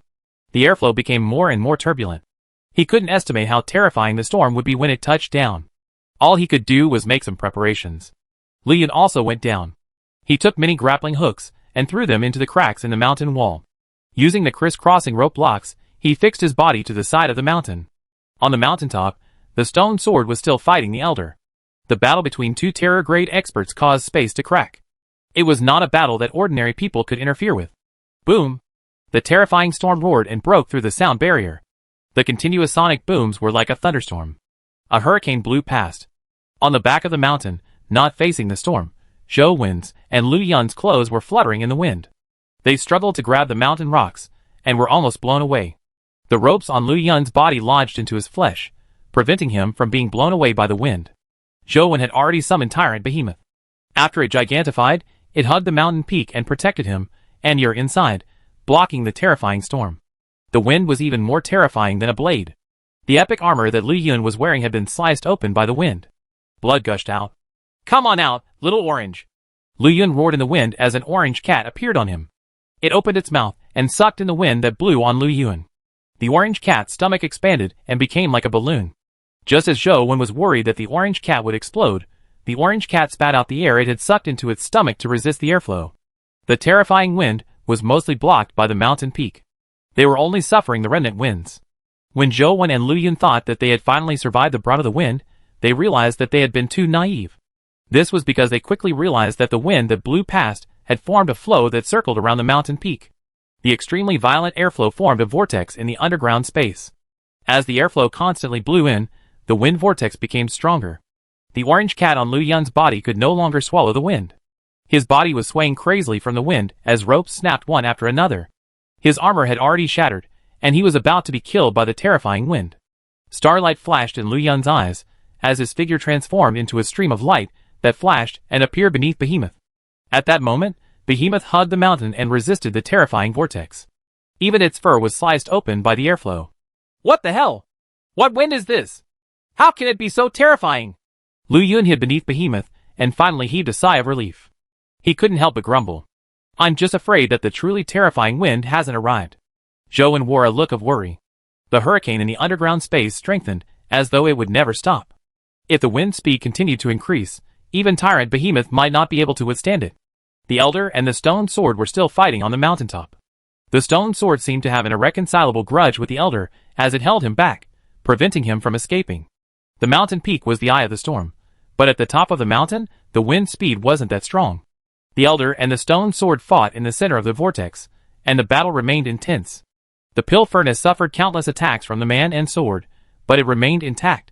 However, when the wind vortex rushed into the Pill Furnace's ventilation hole, the wind aided the fire, causing the flames inside to burn even more vigorously. Blazing white flames spewed out from the ventilation hole at the top of the Pill Furnace. Then, Zhou and Lu Yun saw a powerful wind constantly blow into the Pill Furnace, causing the flames inside to spew out before being sucked into the vortex.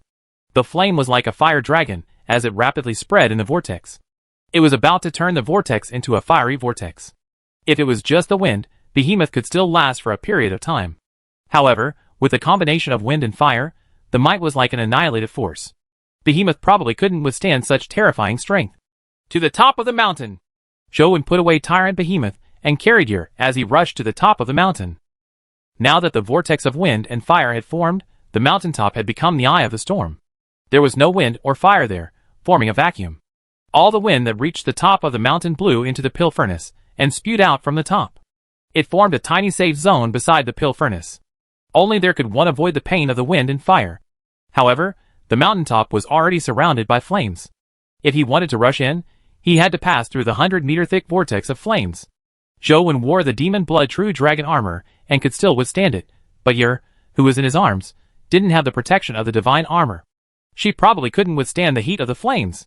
Without any other choice, Zhou switched to Civilization Country and used its teleportation ability to teleport to the mountaintop. Without Behemoth's protection, Lu Yun could only follow Zhou to the top of the mountain. He summoned new armor, and the essence devouring beast fused with his arm. Instantly, he transformed into a shooting star and charged through the vortex of fire. Lu Yun's entire body was charred black. Many parts of his armor had melted, and his hair had been burned away. There were blisters on his body, making him look extremely disheveled. Just as he entered the top of the mountain, he was nearly slashed by a sword beam. Thankfully, he reacted quickly. He rolled to a spot near the Pill Furnace. Zhou also hid beside the Pill Furnace. The Stone Sword and Elder were still fighting, ignoring the terrifying wind and fire vortex around them.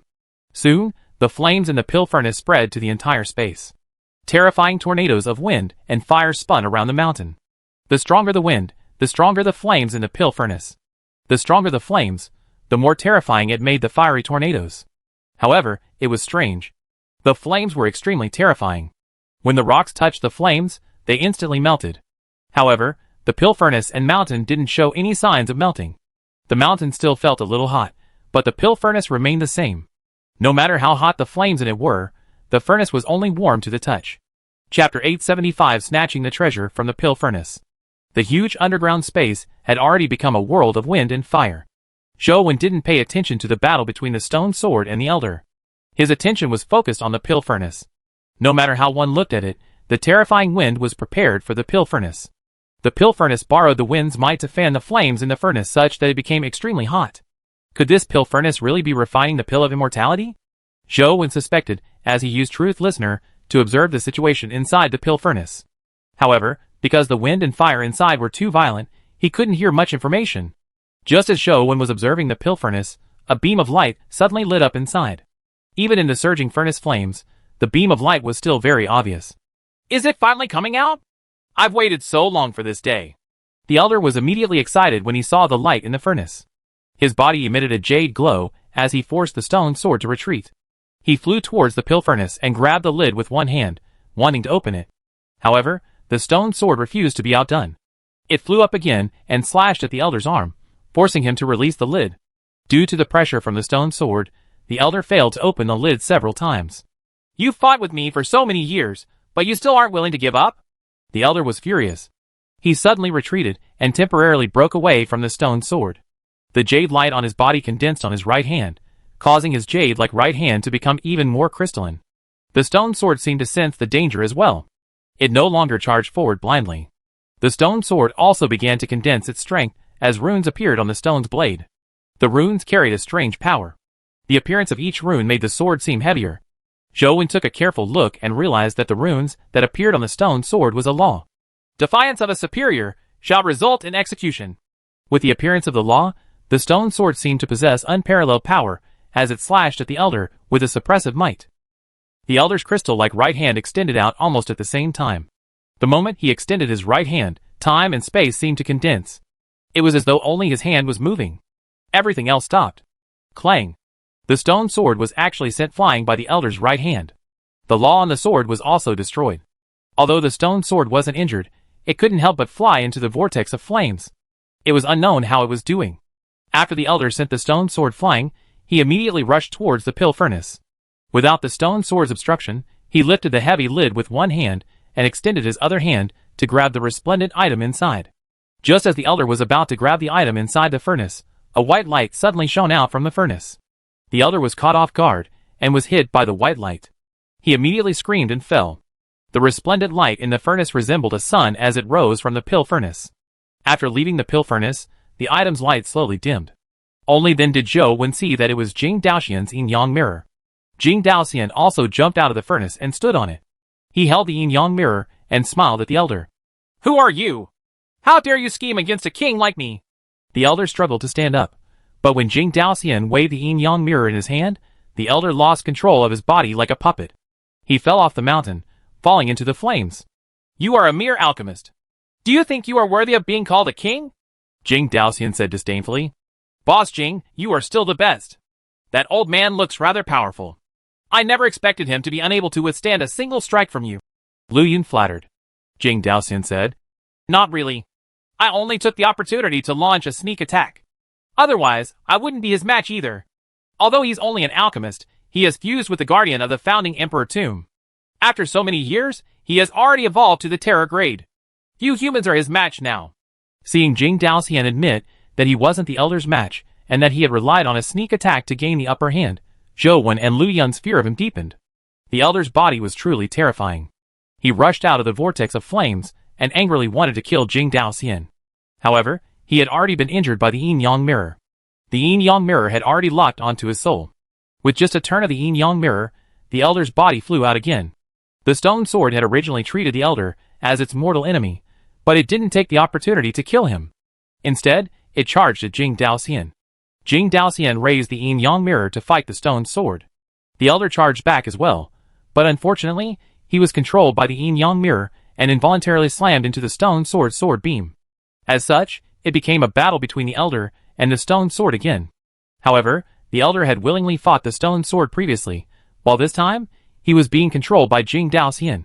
What's going on? Just now, the stone sword wished to slay the elder. Why is it dodging all the time when there's now a chance? Lu Yun was puzzled. Zhou Wen said, If I'm not wrong, the stone sword should have the power of a law. It's the true existence that guards this place. Previously, the stone sword didn't do its best to stop Jing Daoxian, because it probably believes that Jing Daoxian can't obtain the item in the pill furnace, and that old man was the real threat. That's why it continued guarding the palace. But now, the stone sword has realized that Jing Daoxian is a greater threat than that elder. And it can't deal with Jing Daoxian by itself. It can't stop Jing Daoxian from taking the thing inside the pill furnace. That's why it doesn't kill the elder. It hopes that the elder can escape Jing Daoxian's control and form a tripartite situation. Zhou Wen said after some thought. Lu Yun's eyes lit up as he lowered his voice and used a mystic technique to transmit his voice, allowing Zhou Wen to hear him. Now that they are restraining each other, do you and I have a chance to snatch the item in the pill furnace? At that moment, another blob of light lit up in the furnace.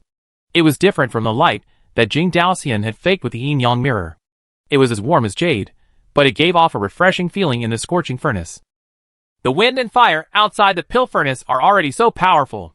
The flames inside the pill furnace are even more terrifying. I'm afraid even mythical armor can't withstand it. If we enter, we will be reduced to ashes. How can we take the thing inside? Zhou said. My Star Stealer is unparalleled. What can I get? Lu Yun didn't believe that he couldn't get what was inside the pill furnace. Why don't we join forces? I'll be responsible for stealing the things inside the pill furnace. You can use your teleportation ability and the Earth Escape to help me escape. After we leave, we'll split the items equally. Zhou looked at Jing Daoxian, who was engaged in an intense battle with the stone sword and the elder. Seeing no reaction from him, as though he hadn't heard their conversation, he nodded and said, Okay. Chapter 876 Treasure in the Furnace. Lu Yun saw that Jing Daoxian was doing his best to deal with the stone sword and the elder, and that he didn't have the time to pay attention to him. Without any hesitation, a mysterious starlight lit up at the tip of his fingers. At the instant he directed them, it was as though they had passed through a black hole and vanished. Ah! Lu Yun's hand retracted as he let out a tragic cry. White flames burned at the tips of his fingers. The flesh on his fingertips had been burned away, revealing white bones. Furthermore, the flames were still spreading rapidly. Almost instantly, the flames were about to reach Lu Yun's palm. Lu Yun was a decisive person who immediately sliced off his flaming fingers as he chopped down with his other hand. When the 5 fingers landed on the ground, they were instantly burned to ashes. If he had been any slower, he probably wouldn't have been able to keep his arm. Jing Daoxian chuckled and said, Even top fire elemental mythical creatures don't dare touch the flames in the furnace. You actually dared to reach in to grab it? You have guts. Lu Yun's right hand had all his 5 fingers severed. Upon hearing Jing Daoxian's mockery, he realized that Jing Daoxian had been watching their every move. The reason he hadn't stopped them was because he was certain that they couldn't take out the item inside the pill furnace. Lu Yun wasn't angry.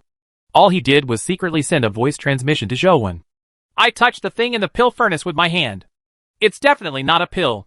What is it? Zhou asked secretly. I don't know. I only touched a portion of it. It feels like a handle, but I don't know what it is. My hand turned to this from just touching it. I didn't dare hold it tightly, said Lu Yun. Could it be something like a sword or saber? Zhou asked. It's possible. Lu Yun nodded. He had originally wanted to pull out the item inside. Even if he couldn't take it out, he could have threatened Jing Daoxian to release his soul that was locked in the Yin Yang mirror. Now, he had injured his hand instead of taking out the item. There was naturally no hope.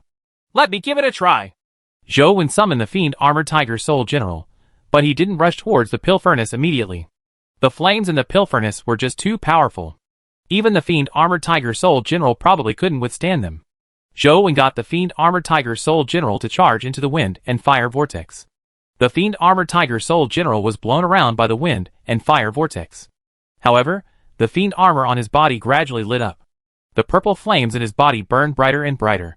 The power of the flames couldn't injure him, but instead made him stronger. Only when the Fiend Armored Tiger Soul General's Fiend armor had burned into something akin to amethyst, and its entire body was enveloped by the purple flames, did Zhou get him to rush towards the pill furnace. Jing Daoxian only glanced coldly, and did not stop the Fiend Armored Tiger Soul General. As he blocked the Elder and the Stone Sword, he allowed the Fiend Armored Tiger Soul General entry. When the Fiend Armored Tiger Soul General touched the flames, the Fiend armor immediately lit up. The originally amethyst-like Fiend armor turned purple-white due to the rapidly rising temperature. There was even magma-like liquid slowly flowing down the armor. With the Fiend Armored Tiger Soul General's powerful body, it was still unable to withstand the flames in the furnace despite being able to borrow the power of the flames. Zhou could sense the Fiend Armored Tiger Soul General's soul roaring in pain. Although he hadn't been burned to ashes, he was still in extreme pain.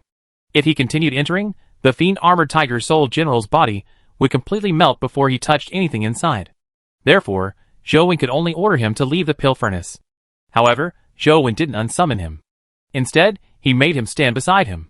The flames on his body were still burning crazily, and the melting situation improved slightly. Even if a mythical fire elemental king were to come, they would melt in this sun true flames furnace. It's a fool's dream to rely on a mythical companion beast to take out what's inside, Jing Daoxian said indifferently. The thing inside isn't something you can take. Jing Daoxian had no intention of taking it himself, as though he was waiting for something.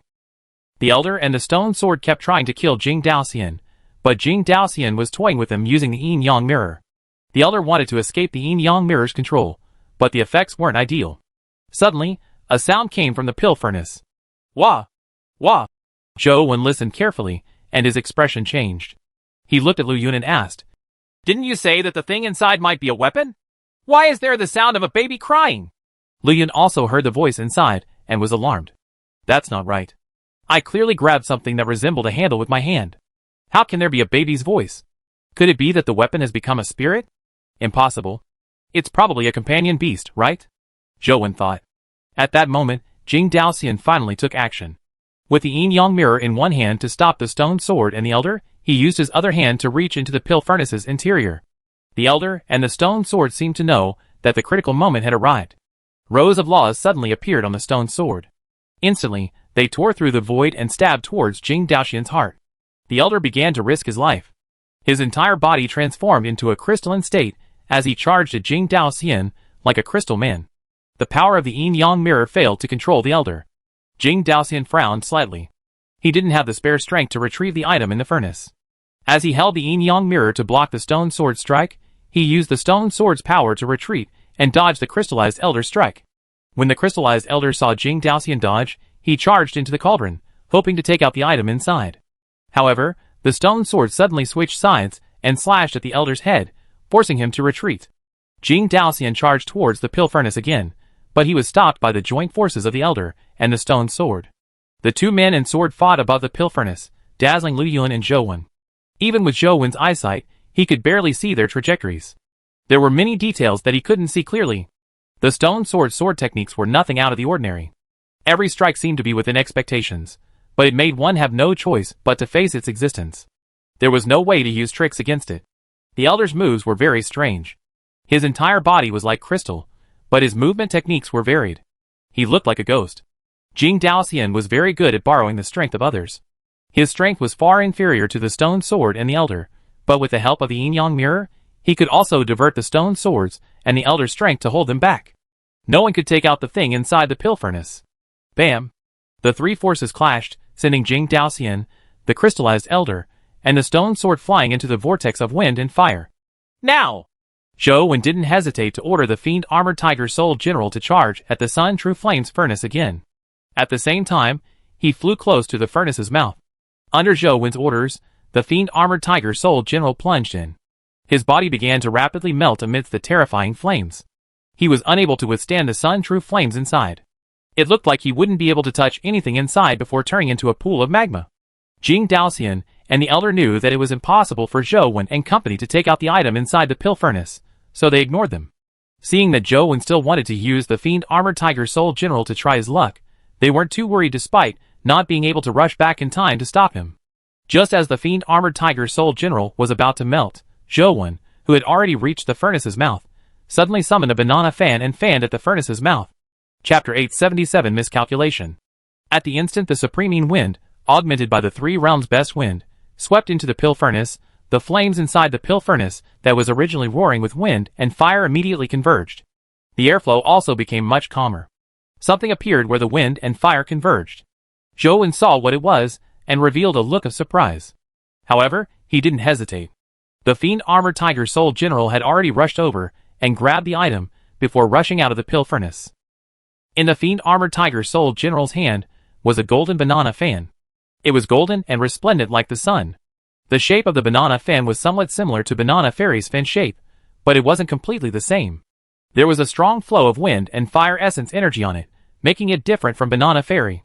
Jing Daoxian, the elder, and the stone sword never expected Zhou Wen to take out the item in the pill furnace. After a moment of surprise, the stone sword and the elder rushed towards the Fiend Armored Tiger Soul General holding the banana fan, hoping to snatch it back. With a thought, the Fiend Armored Tiger Soul General returned to Zhou Wen. The sun banana fan also landed in front of him. Zhou Wen held the fan's handle, and could feel the heat through the dragon scale armor. With the elder and the stone sword rushing over, Zhou Wen held the sun banana fan and fanned at them. Immediately, a scorching wind blew out. Wherever the hot wind went, flames would ignite. What was even more terrifying was that the wind and fire in the entire underground space moved with the sun banana fan, turning into a terrifying fire dragon that swept towards the elder and the stone sword. The elder and the stone sword used their powers of terror transformation to meet the fire dragon. Boom! The entire underground world shook. Although the fire dragon was defeated by the elder and the stone sword, they were also sent flying by the power of wind and fire. Jing Daoxian silently arrived near Zhou Wen. With a flash of the yin yang mirror in his hand, Zhou Wen's soul projection appeared. He wanted to control Zhou Wen's body. Before Jing Daoxian could control Zhou Wen's body, Zhou Wen threw the sun banana fan in his hand. At the same time, the other banana fan in his hand flew out and transformed into a girl sitting on a banana leaf in midair. She reached out and grabbed the sun banana fan. Jing Daoxian, you can use your soul to control my body, but you can't control my companion beast. At most, we can just break ranks. If I can't defeat you, I'll just destroy that fan. No one can have it, Zhou Wen said. Zhou Wen originally believed that he had the means to negotiate, but what happened next completely exceeded his expectations. After Banana Fairy grabbed the sun banana fan, it turned into golden wind and fire that fused into the banana leaf beneath Banana Fairy. Golden veins appeared on the emerald like green banana leaf. Before Zhou Wen could react, a violent gust of wind erupted from Banana Fairy's body, enveloping her before returning to Zhou Wen. It evolved. Zhou Wen was somewhat dumbfounded. He originally wanted to use the power of the sun banana fan to resist Jing Daoxian, the Elder, and the stone sword. In this land of wind and fire, the sun banana fan had a natural advantage. It could be said that this was its home ground. However, the sun banana fan had been absorbed by the banana leaf and had entered an evolutionary state. Instantly, Zhou Wen's previous plans failed. Seeing Jing Daoxian, the Elder, and the stone sword staring at him, Zhou Wen felt somewhat awkward. He had held back on using Banana Fairy's ability to restrain wind and fire, hoping that she could deliver a shocking effect at the critical moment. Now, she had indeed delivered a shocking effect, but this was just too much of a shock. Even Zhou Wen didn't expect this to happen. He felt his lips turn bitter. With the sun banana fan gone, the stone sword was enraged. Laws appeared on the sword as it charged at Zhou Wen. Zhou Wen didn't dare take the attack head-on. He used the civilized country ring to teleport elsewhere, but just as he teleported out, the Elder's crystalline palm had already grabbed at his neck, forcing Zhou Wen to teleport again. Civilized country was much stronger than Lost Country, but it could only teleport 10 times. It was absolutely impossible to finish off the Elder and the stone sword in 10 teleportations. Furthermore, with Jing Daoxian eyeing him covetously, Zhou Wen's chances were even slimmer. Give me your companion beast, and I'll help you tide through this calamity, Jing Daoxian said with a smile. Zhou Wen didn't believe Jing Daoxian at all. Seeing the Elder and the stone sword charge at him again, he didn't hesitate to activate the civilized country. However, he wasn't using teleportation this time, but the positioning teleportation function. The markings in the ghost face's eyes spun as Zhou Wen instantly vanished with Yer in his arms. Bam! The positioning teleportation ability of civilized country required him to specify a location in advance. In the future, no matter where he was, he could return there by activating the positioning teleportation function. As Zhou Wen had recently figured it out, he had set the coordinates not far from Mount Dragon Tiger. He originally wanted to escape from the founding Emperor tomb and think of a way to retrieve his soul controlled by the yin-yang mirror in the future. However, to his surprise, he failed to teleport out and appeared at the founding Emperor tomb entrance. Damn it! Even teleportation can't leave the founding Emperor tomb? Zhou Wen didn't have the luxury of time. If he couldn't leave, Jing Daoxian and company would catch up to him sooner or later. He directly put on the invisibility cloak and switched his essence energy art to the Ancient Sovereign Sutra, allowing the Defy Ancient Sovereign to fuse with him. Then, he charged towards the beam of light that the Elder had walked out of. After taking a few steps, he felt as though some force was summoning his body, making him want to rush in the direction of the palace. Zhou Wen immediately got the Defy Ancient Sovereign to take over his body, and forcefully control it to continue charging forward without being affected by the soul in the yin-yang mirror. The pillar of light vanished. Zhou Wen found himself near an inconspicuous building in the ancient city. He didn't hesitate to rush in. The stone house wasn't big, and it looked very simple. There were no beds or tables. There was only a stone platform with many bamboo slips on the rack beside it. After passing through the room, there was another room inside. Zhou Wen walked in, and saw that it was an alchemy room. There were all kinds of pill furnaces and other equipment. There were also many refined pills stored in bottles. Zhou Wen didn't stand on ceremony, as he stored everything inside the chaos bead, regardless of whether they were useful or not. Zhou Wen also stored the bamboo slips. It was a waste not to take them. Perhaps they would be useful in the future. Just as he finished, he heard a whistling sound from the ancient city. It was likely the stone sword that had rushed out of the temple. However, the stone sword didn't discover Zhou Wen. It knew that Zhou Wen definitely couldn't leave, so it constantly flew around the city, hoping to find him. /D. Chapter 878 Jing Daoxian's Conditions. Soon, the Elder rushed out as well.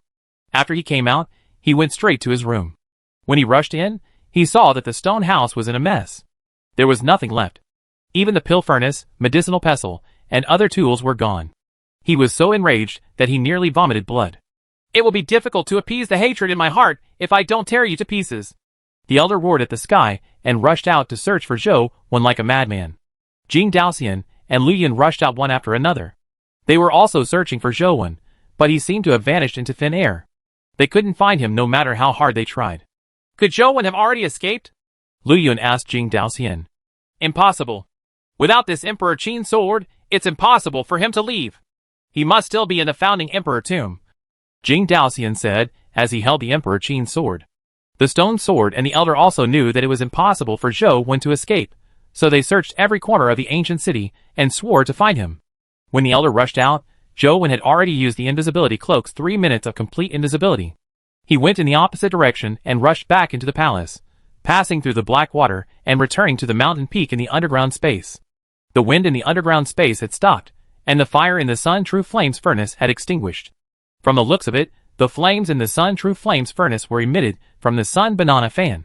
The furnace itself doesn't have any flames. Zhou Wen was sizing up the Sun True Flames furnace, hoping to see if he could take it away.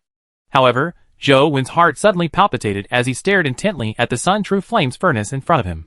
Jing Daoxian crawled out of the Sun True Flames furnace and smiled at Zhou Wen. Didn't you already leave? Zhou Wen stared at Jing Daoxian. It's just an illusion. You can't leave the founding Emperor tomb, so you can only hide. I've been here waiting for you, Jing Daoxian said. You relied on the soul in the yin-yang mirror to sense my location, right? Zhou Wen asked Jing Daoxian. That's not important. What's important is that the alchemist and Grand Qin Dharma sword want to kill you. The only person who can save you from Emperor Qin's mausoleum is me, Jing Daoxian said. Conditions? Zhou Wen asked bluntly. That companion beast, Jing Daoxian said. Impossible. Zhou Wen knew that even if he transferred Banana Fairy to Jing Daoxian, she might not survive. Therefore, he hadn't considered doing so. I'm not asking you to transfer the companion beast to me, but to promise me the usage of the companion beast's abilities in the future to do something for me, Jing Daoxian said. What is it? Zhou Wen asked. Naturally, it's pill refinement. Although there aren't any true elixirs of immortality in this world, there are some pills that can extend my life. Refining those pills not only requires special materials, but the furnace and fire also have special requirements. Since the Sun Banana fan has been absorbed by your pet must have similar powers. I'll use her as a replacement, Jing Daoxian said as he summoned a cloth bag and sucked the Sun True Flames furnace into the tiny cloth bag. Zhou Wen was still hesitating when Jing Daoxian said, You don't have time. The Grand Qin Dharma sword is easy to fool, but that alchemist isn't that easy to fool. He will quickly react and come back to capture you. I don't think you can teleport a second time. Alright, I agree. However, other than helping me leave, you have to release Lu Yun and my soul, Zhou Wen said. Jing Daoxian didn't say a word as he threw the Emperor Qin's sword in his hand at Zhou Wen. Then, with a flip of the yin-yang mirror, Zhou Wen's blurry figure in the mirror vanished. Zhou Wen could sense that his mind had relaxed significantly. He felt indescribably relaxed. With that Emperor Qin sword, I believe you will be able to leave the founding Emperor tomb, Jing Daoxian said. What about you? Zhou Wen asked with a frown. If I wish to leave, there's nowhere that can retain me, Jing Daoxian said indifferently. He's here. You don't have time. Zhou Wen had already sensed the entity rushing into the underground space, so he asked Jing Daoxian. When are you refining the pill? I'll naturally look for you when the time comes, Jing Daoxian said with a smile. You've grown faster than I imagined. Or rather, the Lost Immortal Sutra has exceeded my expectations. I'm really looking forward to how far it can take you. Before that, you mustn't die. With that said, Jing Daoxian spun the yin-yang mirror in his hand and shot it at the elder, who had already charged into the underground space. Go. I'll keep looking forward to our next meeting. I hope that you can give me more surprises the next time we meet. Zhou Wen glanced at Jing Daoxian and used teleportation to rush to the exit of the underground space. As for the furious elder, he was entangled by Jing Daoxian and was unable to proceed with the pursuit. Zhou Wen turned invisible and rushed out of the palace, heading for the ancient city's entrance. Just as he left the palace, he saw the Sword of Law rush back into the hall. From the looks of it, it had figured out what had happened. Unfortunately, it was already too late. When Zhou Wen rushed to the ancient city's entrance, he realized that Lu Yun was standing at the entrance. He was somewhat surprised. Seeing Zhou Wen's figure appear, Lu Yun said with a smile. I knew it. If you want to leave, You definitely have to come here. Zhou Wen wasn't in the mood to chat with him. He stabbed the Emperor Qin's sword into the hole in the door. The barrier that separated the ancient city and the outside immediately vanished. The two of them rushed out without any hesitation. After passing through the Mercury Sea, Zhou Wen used the Earth Elemental Beast to take Lu Yun out of the founding Emperor tomb. We've finally come out alive. Lu Yun looked at the starry sky outside and let out a long sigh. Farewell. I hope we won't meet again in the future. Zhou Wen rode the Earth Elemental Beast and was about to escape. He was afraid that the Elder would chase after him again, so he wanted to get as far away from the founding Emperor tomb as possible. You got Jing Daoxian to release my soul, right? Lu Yun stopped Zhou Wen. It was probably released by Jing Daoxian in passing, Zhou Wen said. Lu Yun didn't say a word as he extended his hand and threw something at Zhou Wen. This is something I took out from the pill furnace. There are 2 in total. I'll give 1 to you. Have fun with it. I didn't think you touched anything.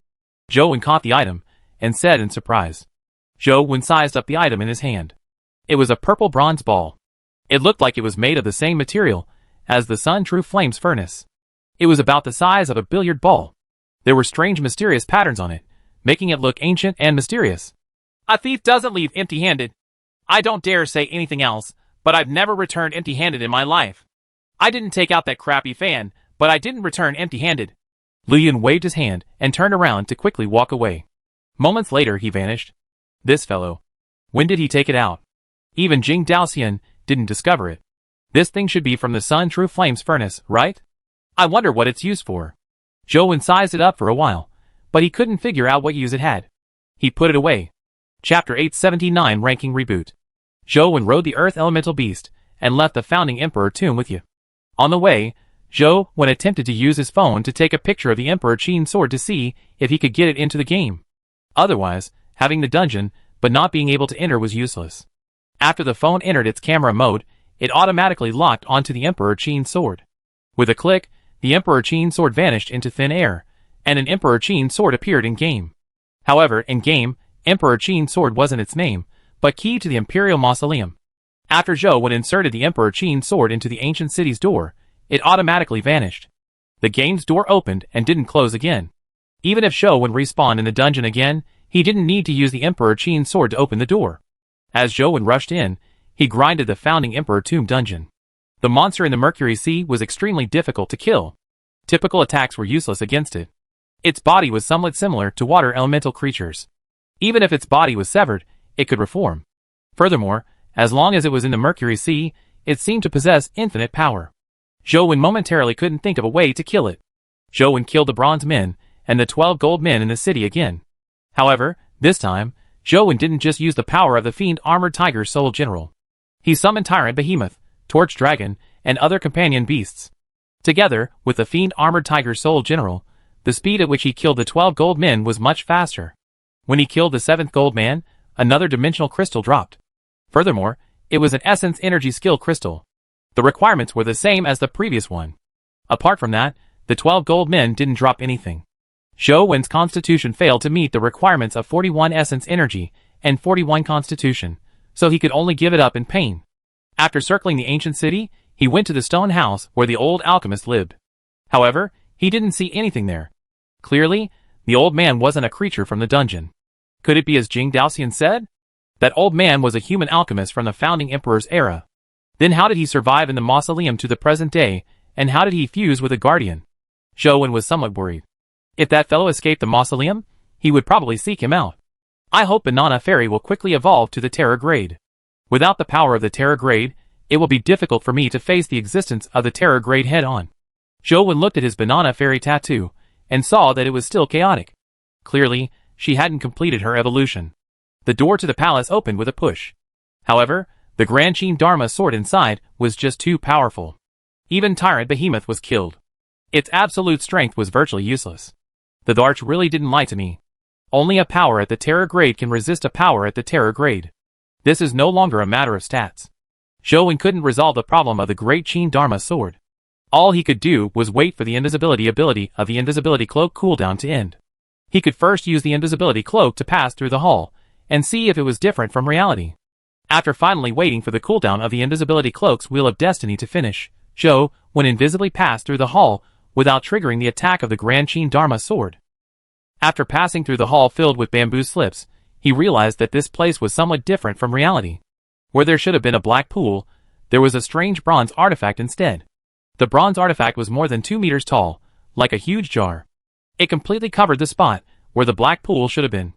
It was unknown if there was a pool below. At the mouth of the jar, there was red soil and a man's head. The man was like a flower planted in the bronze jar. Just as Zhou Wen was sizing up the human head on the bronze altar, its eyes suddenly opened. It shot a glance at the blood-colored avatar, and the blood-colored avatar died. The game screen went black. Jing Daoxian likely shattered the bronze jar in real life after he entered the founding emperor tomb. How did he do it? Zhou Wen didn't have the yin-yang mirror, so he naturally couldn't attempt it. Zhou Wen tried a few times, but every time, he was killed by the strange man inside the bronze jar. He knew that the strange man was most likely a terror-grade existence, so he had no choice but to give up on the idea. All he did was grind the bronze men and the gold men outside. The 9 black dragons in the underground sea respawn once every 9 days. These gold men respawn once every 12 days. The pattern was very clear. It took a day to respawn a mythical creature. The more there were, the slower the respawn. Devourer, Grand Qin Dharma's sword, and the strange person in the jar. If I want to kill these fellows, I'll probably have to wait until Banana Fairy's evolution is complete. I wonder what Banana Fairy's terror transformation will be like. Terror-transformed creatures basically had obvious body characteristics. They were different from normal creatures. Zhou Wen took her to an unfamiliar city. He originally wanted to take her to eat some delicacies and buy some clothes, but when he walked to the street, he saw the black cube in the middle of the street light up. The ranking battle began again. However, this time, Zhou Wen didn't see Wang Mingyuan on the cube's screen. The one guarding the divine tree was a snake-tailed monster. Where did teacher go? Was he implicated because I took away the divine fruit? Zhou Wen had a bad feeling. Just as Zhou Wen was pondering over it, he suddenly saw the cube's screen light up as a creature appeared. That's... Zhou Wen's pupils constricted when he saw the creature's appearance. Even if companion beasts like True Dragon and True Phoenix were on the rankings, Zhou Wen wouldn't find it strange. However, the creature on the rankings was a human. To be precise, it was a human who had contracted a guardian and was wearing guardian armor. Can humans and guardians participate in the battle? Does that mean that a single companion beast can no longer reach the top? Zhou Wen sized up the human on the screen and saw a name appear first on the rankings. Great Skyfiend. Zhou Wen silently repeated as his gaze returned to the human. Unfortunately, his entire body was covered in black armor. It was impossible to see what he looked like. It was even impossible to tell if he was male or female. I wonder if pure humans can participate in the ranking battle without contracting a guardian. Zhou Wen wanted to know why Wang Mingyuan wasn't under the divine tree. However, if he couldn't participate in the battle himself, he couldn't use multiple companion beasts. Even an existence like Primordial Sword Immortal wouldn't be able to obtain first place. Teacher, what happened? Zhou Wen looked at the great Skyfiend on the screen, but he was distracted. He still remembered that the last time he went to retrieve the divine fruit, Wang Mingyuan had secretly warned him not to go there again. Chapter 880 Transferring the Baby Tiger. It was somewhat different from the first ranking battle. The ranking had just started not long ago. In less than an hour, all sorts of pets filled the rankings. Many companion beasts on the rankings had been seen in the previous ranking battle. However, Primordial Sword Immortal and Fairy Immortal Gu, who had performed extremely well the last time, weren't on the rankings. Zhou Wen's Tyrant Behemoth naturally wasn't on the rankings. The person ranked first was still Great Skyfiend. No matter which companion beasts appeared on the rankings, they couldn't shake his position. This was also within Zhou Wen's expectations. Great Skyfiend wasn't just referring to a guardian.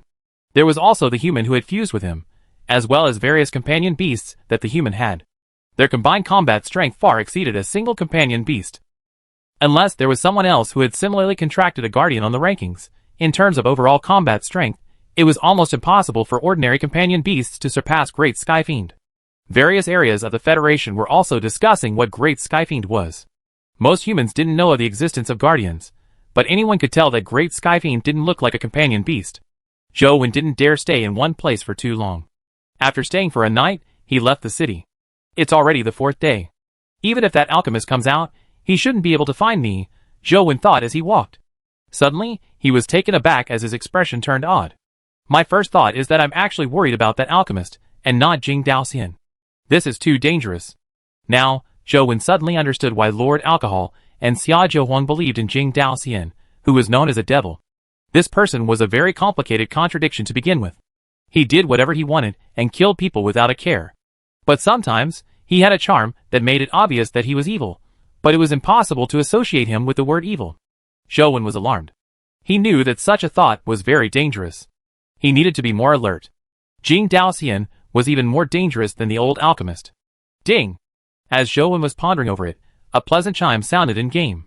Looking down, Zhou couldn't help but be overjoyed. A baby tiger had dropped in-game. Finally, another baby tiger has spawned. Zhou looked at its stats. It wasn't much different from the two baby tigers from before. What should I combine the baby tiger with? As the baby tiger's luck couldn't be stacked, it could only be used for fusion. However, with a lesson learned from the Fiend Armored Tiger Soul General, Zhou didn't dare randomly fuse it. He first matched the baby tiger with his various companion beasts to check their compatibility. There were quite a number of companion beasts with high compatibility, but Zhou didn't immediately decide on fusing them. I'll put it aside for now. Zhou decided to consider it later. After all, getting the baby tiger to drop was just too difficult. Suddenly, Zhou thought of the method he had learned from Lu Yuan. He thought to himself, it's fine if I don't fuse the baby tiger. I can try transferring it, but who should I transfer it to? Now, there was only Yer beside Zhou, but it was still difficult to say if Yer was considered a living person. He didn't know if she could use companion beasts like ordinary people. Zhou thought for a moment and decided to ask her. Yer, can you use companion beasts? Yer looked at Zhou blankly. Clearly, she didn't know either. Let's do this. Let's give it a try. Zhou decided to head to the city to buy a mortal companion egg for Yer to see if she could hatch it. If she could incubate and use companion beasts, Zhou could give her some companion beasts that he didn't need. While giving her the ability to protect herself, she could also control the companion beasts to help him. After arriving in the city, Zhou found a companion egg shop and bought the weakest mortal companion egg. It was much more expensive than legendary companion eggs. The reason he chose the weakest was that Zhou was afraid that incubating a companion egg would require too much essence energy, and Yer's body wouldn't be able to withstand it. Although she had divine level mental strength, her body was still that of a child. If her body lacked the essence energy needed, something bad might happen. Try injecting your essence energy into the companion egg. Zhou handed the companion egg to you. Do you know what essence energy is? Zhou thought for a moment before asking her. As Yer was a common name in the past, he didn't know if she cultivated in essence energy arts. Yer nodded and took the companion egg. Soon, the companion egg in her hand hatched and transformed into a stream of light that transformed into a tattoo on Yer's body. So she can really use companion beasts. Zhou thought for a moment. He wanted to first transfer the baby tiger to you. He wanted her to be luckier and passively increase his luck. After all, Yer would always be with him. He successfully transferred the baby tiger to Yer, and Zhou had only sacrificed a star in the Pocket Universe. Furthermore, with the evolution of the Pocket Universe, that star could still be reborn in the future. This sky-stealing sun-shifting art is really awesome. With this essence energy art, won't I be able to exchange companion beasts? Unfortunately, not everyone knows the sky-stealing sun-shifting art. Otherwise, I could exchange companion beasts at will.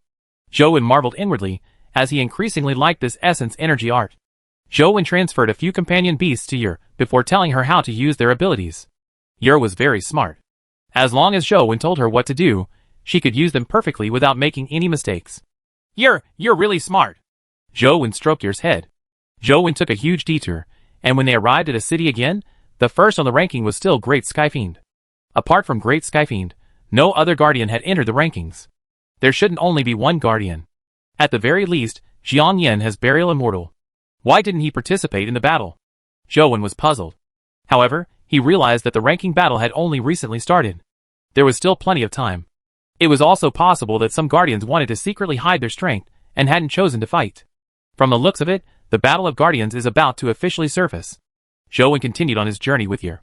After walking so much and going to so many unfamiliar places, Glimmer's evolution speed remained stagnant.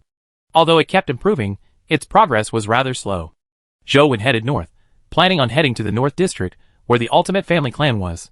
There were many dimensional creatures he had never seen before, as well as many novel dungeons. Since he had to walk around, he might as well download some new dungeons. However, before he could even walk out of the East District, Zhou saw an elder slowly walking over from the opposite side on a flat road. Although he was still a distance away from the elder, Zhou had already identified the elder as the alchemist in the founding emperor tomb. Not only had he got out, but he had also found Zhou after so many days. Chapter 881 Crazy Escape. Without a word, Zhou rode the earth elemental beast and used earth escape to get far away. However, After the Earth Elemental Beast's Earth escape ended, he realized that the Elder had also appeared beside him. He had also used Earth escape to follow him. Joe cursed inwardly, as he made the Earth Elemental Beast use Earth escape again. This time, Joe chose to let the Earth Elemental Beast expend all its essence energy in one go, and use a long-distance Earth escape that spanned hundreds of kilometers. Just as he came out of the Earth escape, he saw the Elder walk out from a tree beside him. He was like a ghost hidden in the tree. What escape art? Joe's heart chilled. Not only did the Elder know the Earth escape technique, but he also knew the wood escape technique. If not for the fact that he couldn't use it in the Imperial Mausoleum, Joe wouldn't have escaped so easily. You won't be able to escape, the Elder said coldly, as he stared at Joe. He wasn't anxious at all, as he slowly approached Joe like a cat chasing a mouse. Without any hesitation, Joe used the teleportation ability of the civilized country. At the same time that the teleportation ended, he activated the invisibility power of Invisibility Cloak. After activating the Invisibility Cloak, he teleported several times and changed the direction of his escape. However, soon, Joe realized that the Elder had followed him again. In front of the Elder was something that resembled a hairpin. No matter where Joe fled in, the hairpin would point in his direction. The Elder clearly couldn't see Joe, but under the hairpin's guidance, Joe couldn't shake off his tail. Joe was extremely anxious. He only had 3 minutes of complete invisibility. If he couldn't shake off the Elder in 3 minutes, ordinary invisibility was useless against such an expert. There's less than 2 minutes left of complete invisibility. If I don't destroy that hairpin-like thing, it's impossible for me to escape. Joe made a prompt decision and stopped running. He suddenly changed his position and exploited his invisibility to slash at the hairpin floating beside the Elder. The Elder chased in the direction the hairpin pointed, but the hairpin could only point in a direction, not the location. He never expected Joe to have the guts to turn around and charge back.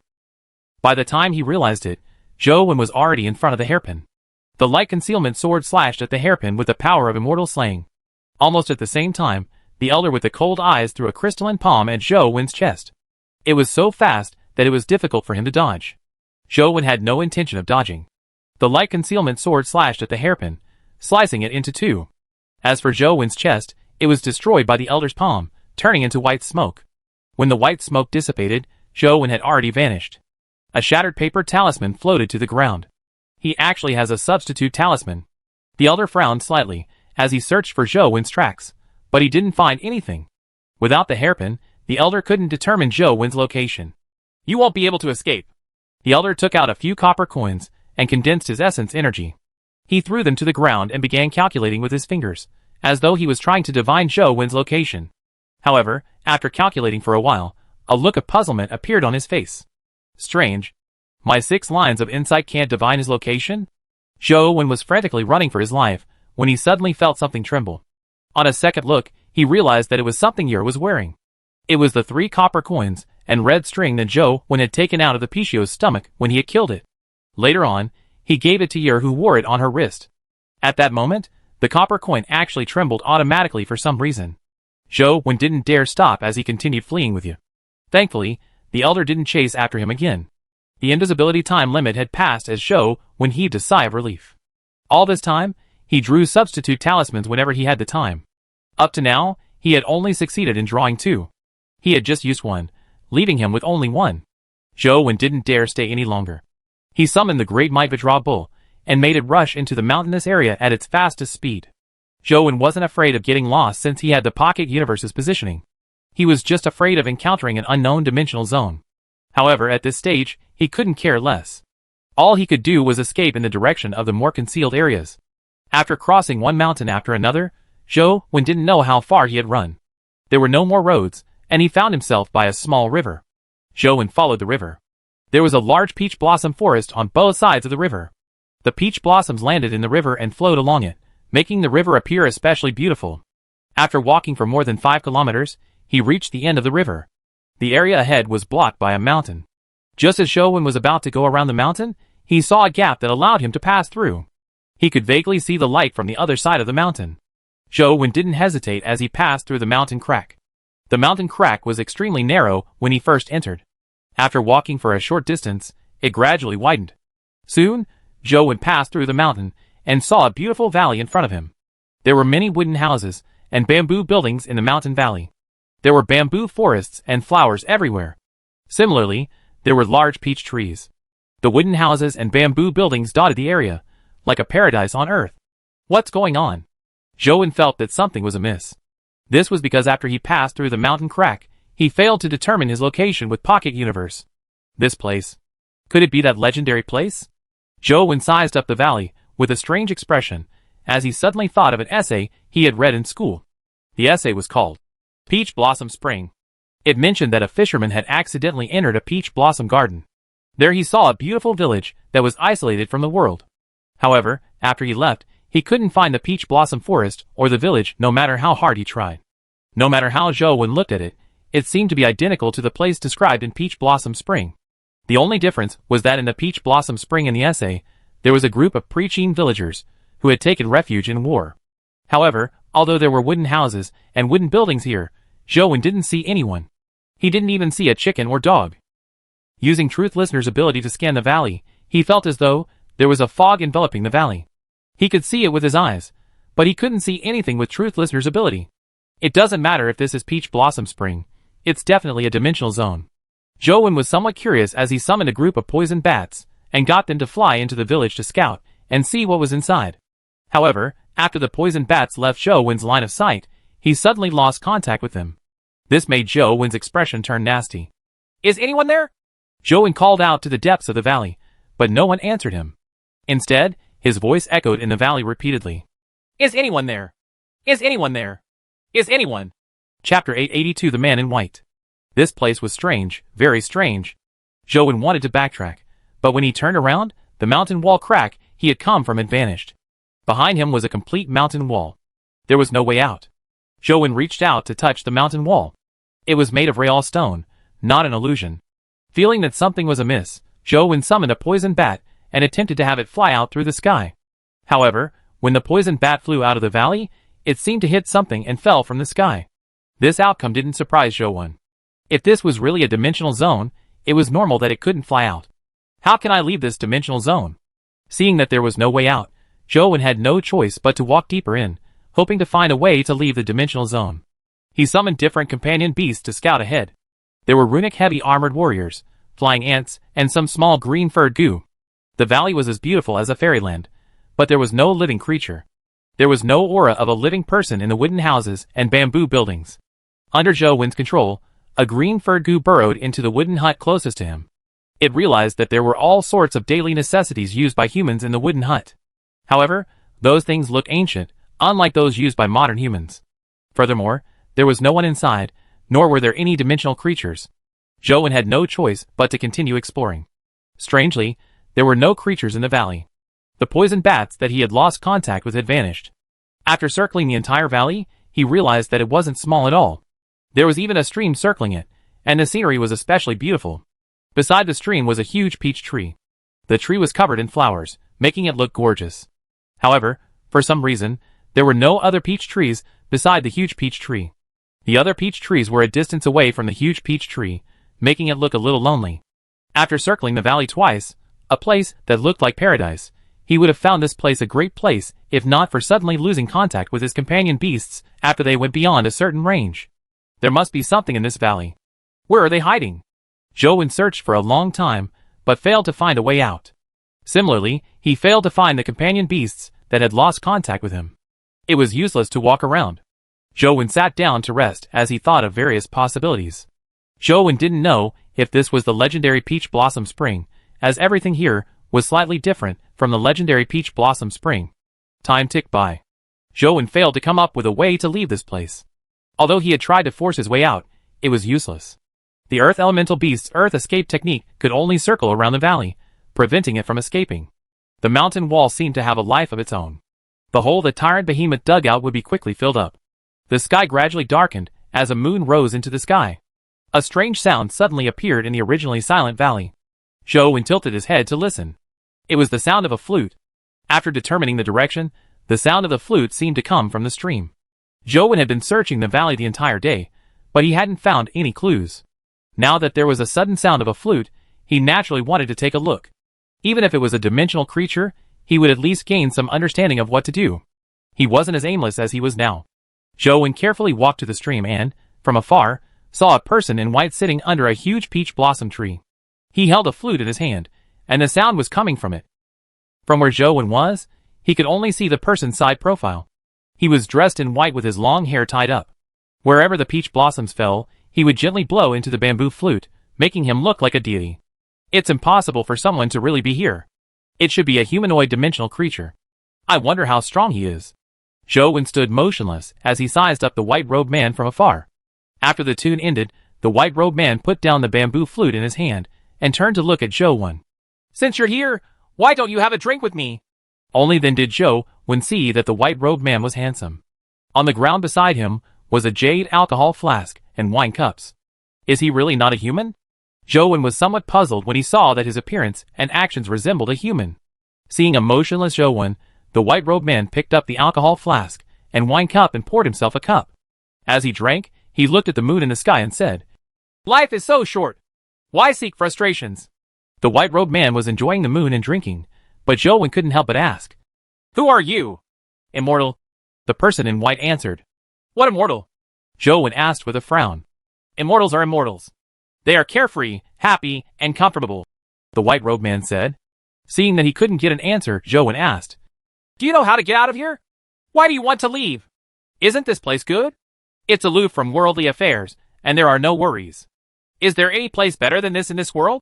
the person in white said as he drank. "This place is very good, but I don't like it here," Zhou said. "You can't leave. This is an immortal realm, a place isolated from the mortal world. Unless one dies, no one can leave this place," the white-robed man said. Zhou naturally refused to believe the white-robed man's words. As long as it was a dimensional zone, there was definitely a way to leave. Zhou was somewhat hesitant, unsure if he should immediately attack the white-robed man. This white-robed man looked like a human, but he was likely a dimensional creature. However, with his high intelligence, his strength was definitely extraordinary. Zhou was wondering if he should wait for Banana Fairy to complete her evolution before taking action. After some thought, Zhou looked at the white-robed man and wanted to say something, but he was surprised to discover that the white-robed man had vanished under the peach blossom tree. Zhou called out a few times, but no one responded. He searched the valley again, but he didn't see the white-robed man again. He waited until daybreak, but he didn't see any living creatures again. What kind of dimensional zone is this? Zhou was somewhat depressed. If a horde of dimensional creatures were to pounce at him, Zhou knew what to do. But his current situation left him at a loss. No, the next time I see that white-robed person, I have to think of a way to subdue him and figure out how to leave this place. Zhou thought for a moment, and summoned Explosive Fiend Man to make some arrangements in the valley. With such a highly intelligent dimensional creature, it was definitely not easy to deal with. Zhou had no choice but to make preparations in advance, just in case. /D. Chapter 883 13 Moves Sword Technique. However, in the next few days, Zhou didn't see the white-robed man again. The entire valley was empty, making Zhou suspect that this dimensional zone was a prison specially used to hold people. Thankfully, Yer was by Zhou's side. Although she seldom spoke, having someone by his side made him feel much better. As Zhou set up the traps in the valley, he grinded his phone as he waited for the white-robed person to appear again. This wait lasted for 7 days. 7 nights later, Zhou finally heard the familiar sound of a flute. He hurriedly ran to the peach blossom tree by the stream, and saw the white-robed man sitting at the spot where he had been playing the flute. The sound of his flute was quiet and ethereal, making one feel relaxed after hearing it. It gave one a sense of freedom that allowed one to forget their worries. Zhou's mind was firm, and he wasn't affected by the flute's sound. He only thought about how to subdue the white-robed man and ask him how to leave. "We meet again." After the tune, the white-robed man looked at Zhou and said, "Do you want a drink this time? I just want to know how to leave this place." Zhou stared intently at the white-robed man. No matter what, he couldn't allow him to disappear like the previous time. "It looks like you've already made up your mind," the person in white said as he held his wine glass. "Yes." Zhou nodded slightly as he gripped the bamboo blade in his hand. "All right then. I can tell you how to leave this place, but I have a condition," the white-robed man said, surprising Zhou. "What condition?" Zhou looked at the white-robed man in surprise. "Do you know how to use a sword?" the person in white said as he fiddled with the wine cup. "Not really. I've only learned a few sword techniques," Zhou answered. "It's fine even if you don't. I have a sword technique here. As long as you can learn this sword technique, I'll tell you the way to leave this place," said the white-robed man. "Why?" Zhou was somewhat alarmed. He had never seen such a dimensional creature. "No reason. Do you want to learn it?" The person in white didn't explain. I'll learn. Zhou thought for a moment and nodded in agreement. My sword technique has a total of 13 moves. It's not too difficult. No matter how stupid you are, you should be able to learn it in 5 days. As the white-robed man spoke, he stood up and casually picked up a withered branch from the ground before performing his swordplay.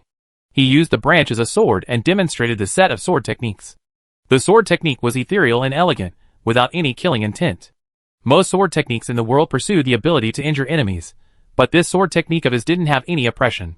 Instead of saying it was for killing enemies, it was more like a swordplay that was for entertainment.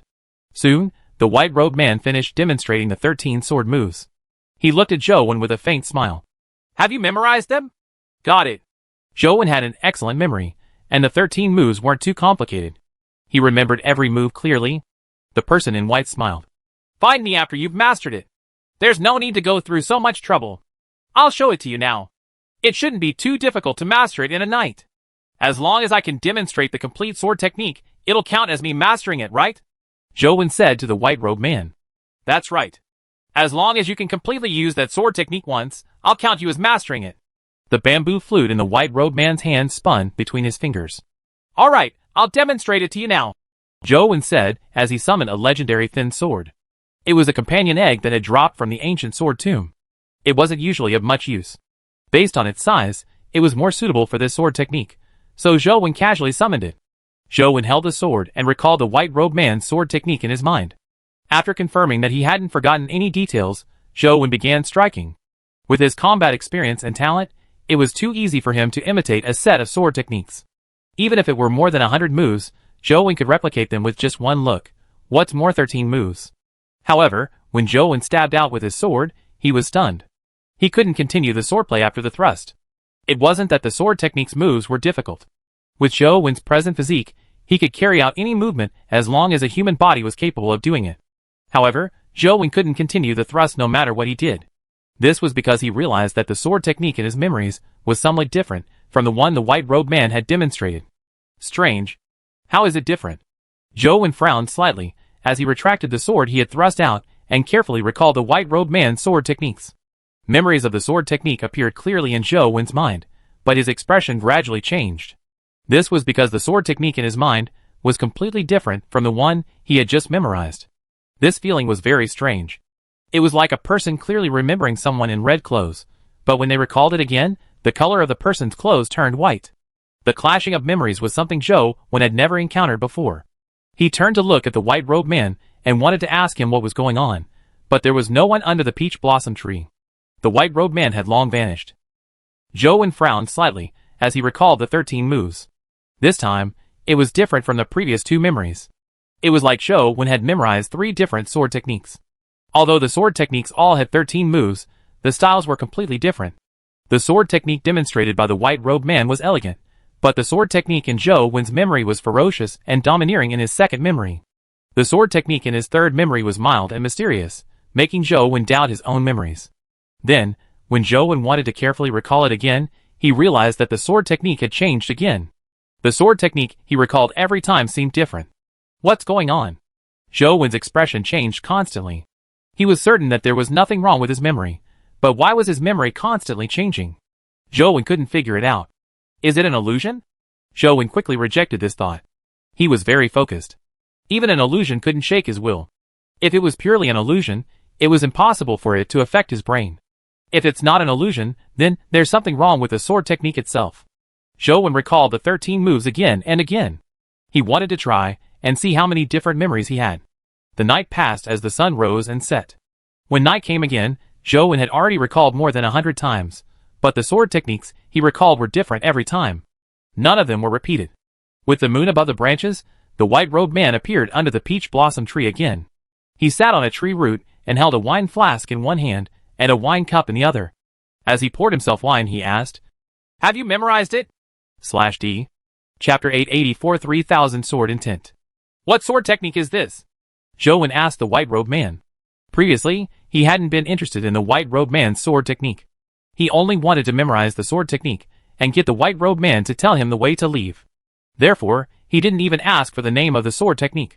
Now, Zhou had no choice but to take this unassuming sword technique seriously. This was because he couldn't confidently tell the white-robed man that he had memorized the sword technique. It doesn't have a name. Whatever you think it is will be its name, the person in white said. Zhou frowned as he looked at the white-robed man. He didn't say a word for a while. Although he had long imagined that the white-robed man wouldn't tell him the way to leave so easily, the strangeness of the sword technique exceeded his imagination. Do you want me to demonstrate it to you again?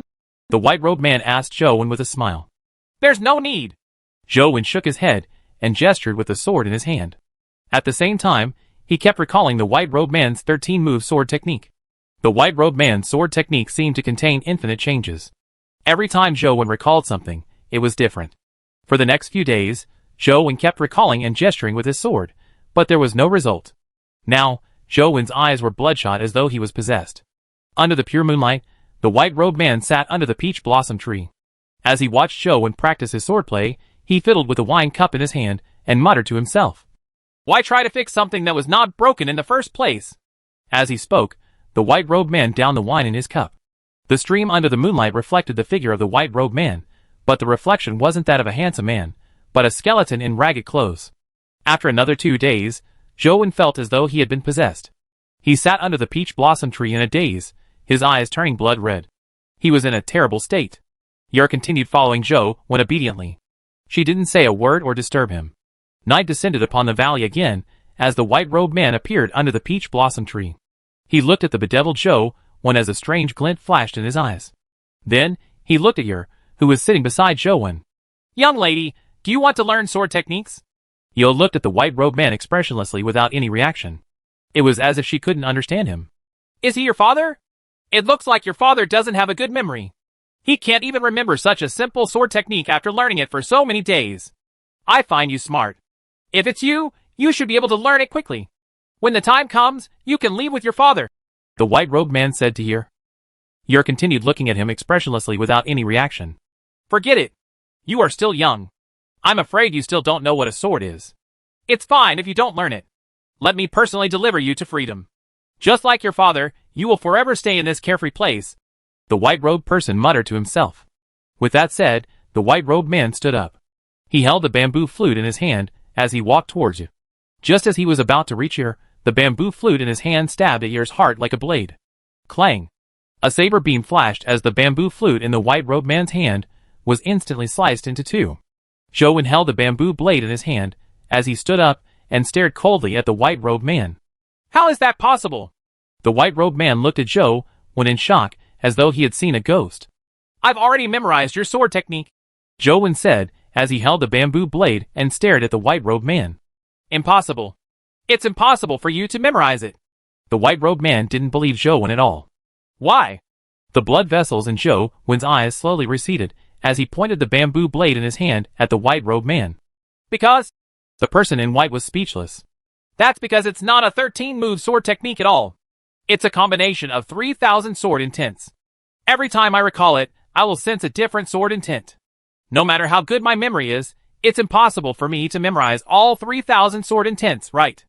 Zhou said. That's right. It's a sword technique that humans can't master to begin with.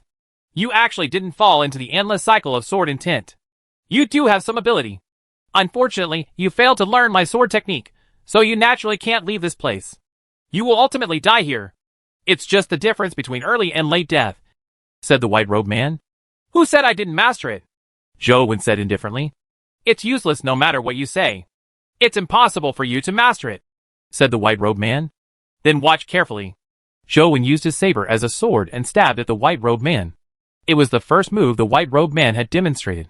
The white-robed man was slightly surprised as he quickly retreated. However, Zhou kept unleashing an endless stream of techniques. In a moment, he used all of the sword techniques demonstrated by the white-robed man. It was identical to the sword technique used by the white-robed man. Is that all? Then I'm sorry to tell you that you didn't master my sword technique, the person in white said with a sneer. However, Zhou didn't say a word as he continued delivering the sword technique. One sword strike after another surged out like a river. At times, it was ferocious, but at times, it was brisk. After every 13 moves, the style of the sword technique would change. No. Impossible. The person in white seemed to have thought of something, but he couldn't believe it. The expression on his face was mixed with fear, suspicion, disbelief, and other emotions. However, Zhou's sword technique continued. He used all the sword techniques he had once recalled, and he used them in perfect order. How can there be such a thing? Impossible. 3,000 sword intents. How can you memorize all of them? The expression on the white-robed man's face had already become ferocious and twisted. He no longer had the elegance and confidence from before. I don't have any other strengths. My only strength is that I'm sufficiently focused. I can remember things that others can't. It's indeed difficult to remember 3,000 sword intents, but I still memorize them. Zhou Wen constantly used sword moves. As Zhou Wen's sword moves changed, the surrounding space seemed to distort and change. The originally beautiful valley gradually turned into ruins, filled with withered branches and charred wood. The elegant white-robed man gradually turned into a ragged skeleton. After Zhou Wen demonstrated all his sword techniques, the skeleton collapsed and leaned against the tree, which looked like it had been struck by lightning. The tree no longer had any leaves and was charred black. Impossible. It's impossible for anyone to memorize. Impossible. The skeleton was still muttering to itself as though it was possessed. In the end, the soul fire in its eyes gradually extinguished, becoming lifeless. Zhou Wen looked around and realized that the valley was completely different from the one he had seen before. There was scorched earth everywhere. It was no peach blossom spring, but a dead zone. There was no longer any water in the stream. There were bones everywhere, like a river of bones from hell. Chapter 885 Great Skyfiend Masters Challenge. It was unknown what had happened here. It was as though a thunderstorm had struck it. All the trees were charred black, and so were the houses. The skeleton under the tree no longer had any vitality. His clothes were tattered, and there were charred marks in many places. It looked like he had been struck by lightning. And the crack appeared on the mountain wall where Zhou Wen had entered. Zhou Wen glanced at the skeleton and turned to walk out of the valley. After walking out of the crack in the mountain, his pocket universe locating ability was immediately restored. What a strange dimensional zone. Zhou Wen looked at the mountain wall behind him and realized that the crack had vanished as though it had never appeared. Zhou Wen had seen many dimensional zones, but this time, it was a wonder. Although he hadn't been able to kill a dimensional creature, it wasn't without benefits. The 3,000 sword intents were genuine. It was extremely beneficial for Zhou Wen's swordplay practice. After being trapped in the valley for so many days, Zhou Wen was worried that the old alchemist would have caught up. After leaving the valley, he left with Yer in one direction at full speed. This time, Zhou Wen tried his best to choose a path that humans were still using to prevent himself from falling into a strange dimensional zone like Peach Blossom Spring. When he arrived at a human city, he realized that everyone in the city was talking about Great Skyfiend. After searching online, he immediately knew what had happened. A mythical companion beast ranked in the top 10 had challenged Great Skyfiend, but it was instantly killed. It didn't even have the chance to escape or admit defeat. This was not the most shocking thing. The most shocking thing was that the Great Skyfiend actually said that she was called Yasuji now, and was from the Overseas Federation. Humans could actually participate in the ranking battle. Furthermore, she was from overseas, and had actually obtained first place on the rankings. Such explosive news immediately spread throughout the Federation. The Federation's upper echelons had no way of controlling it. There were cubes everywhere. Many people had seen Yasuji Nao's speech, so there was no way to hide it. Furthermore, Yasuji Nao even admitted that she was Orochi's master. In front of the entire world, she officially challenged Tyrant Behemoth's master in a bid to avenge her humiliation. Most of the Federation citizens hoped that Tyrant Behemoth's owner would participate in the battle and defeat the overseas Yasuji Nao. However, most people didn't know who Tyrant Behemoth's owner was. They only guessed that it was likely someone from the 6 families. Therefore, many media outlets were exerting pressure on them, hoping that the 6 families could get Tyrant Behemoth to fight. However, on the 4th day, the 6 families didn't respond. This left the Federation citizens very displeased. Zhou Wen had just learned of this matter, so it was naturally impossible for him to challenge Yasuji Nao. Even if he had known earlier, he wouldn't have challenged her. Without a guardian, there was no way to enter the cube to participate in the battle. A pure human body couldn't meet the requirements of being at the mythical stage, nor could it activate the cube to enter the rankings. Old Zhou, are you going to participate in the battle? That Yasuji Nao is very arrogant. Go and teach her a lesson. Zhou Wen unlocked his phone and realized that many people had left him a message. This message was from Li Xian. Do you have any plans to fight? If you plan on fighting and need any help, our Zhang family is willing to support you. This is what my brother wants me to tell you. This was from Zhang Yuji. There were also some messages from other people. Basically, they were all related to the matter of Yasuji Nao. I'm not fighting. Zhou Wen sent a group message and replied en masse. That's such a pity. If you defeat Yasuji Nao, you will be a true national hero. Li Xian replied. I'm not suitable to be a hero. Zhou Wen paused before asking. How are you?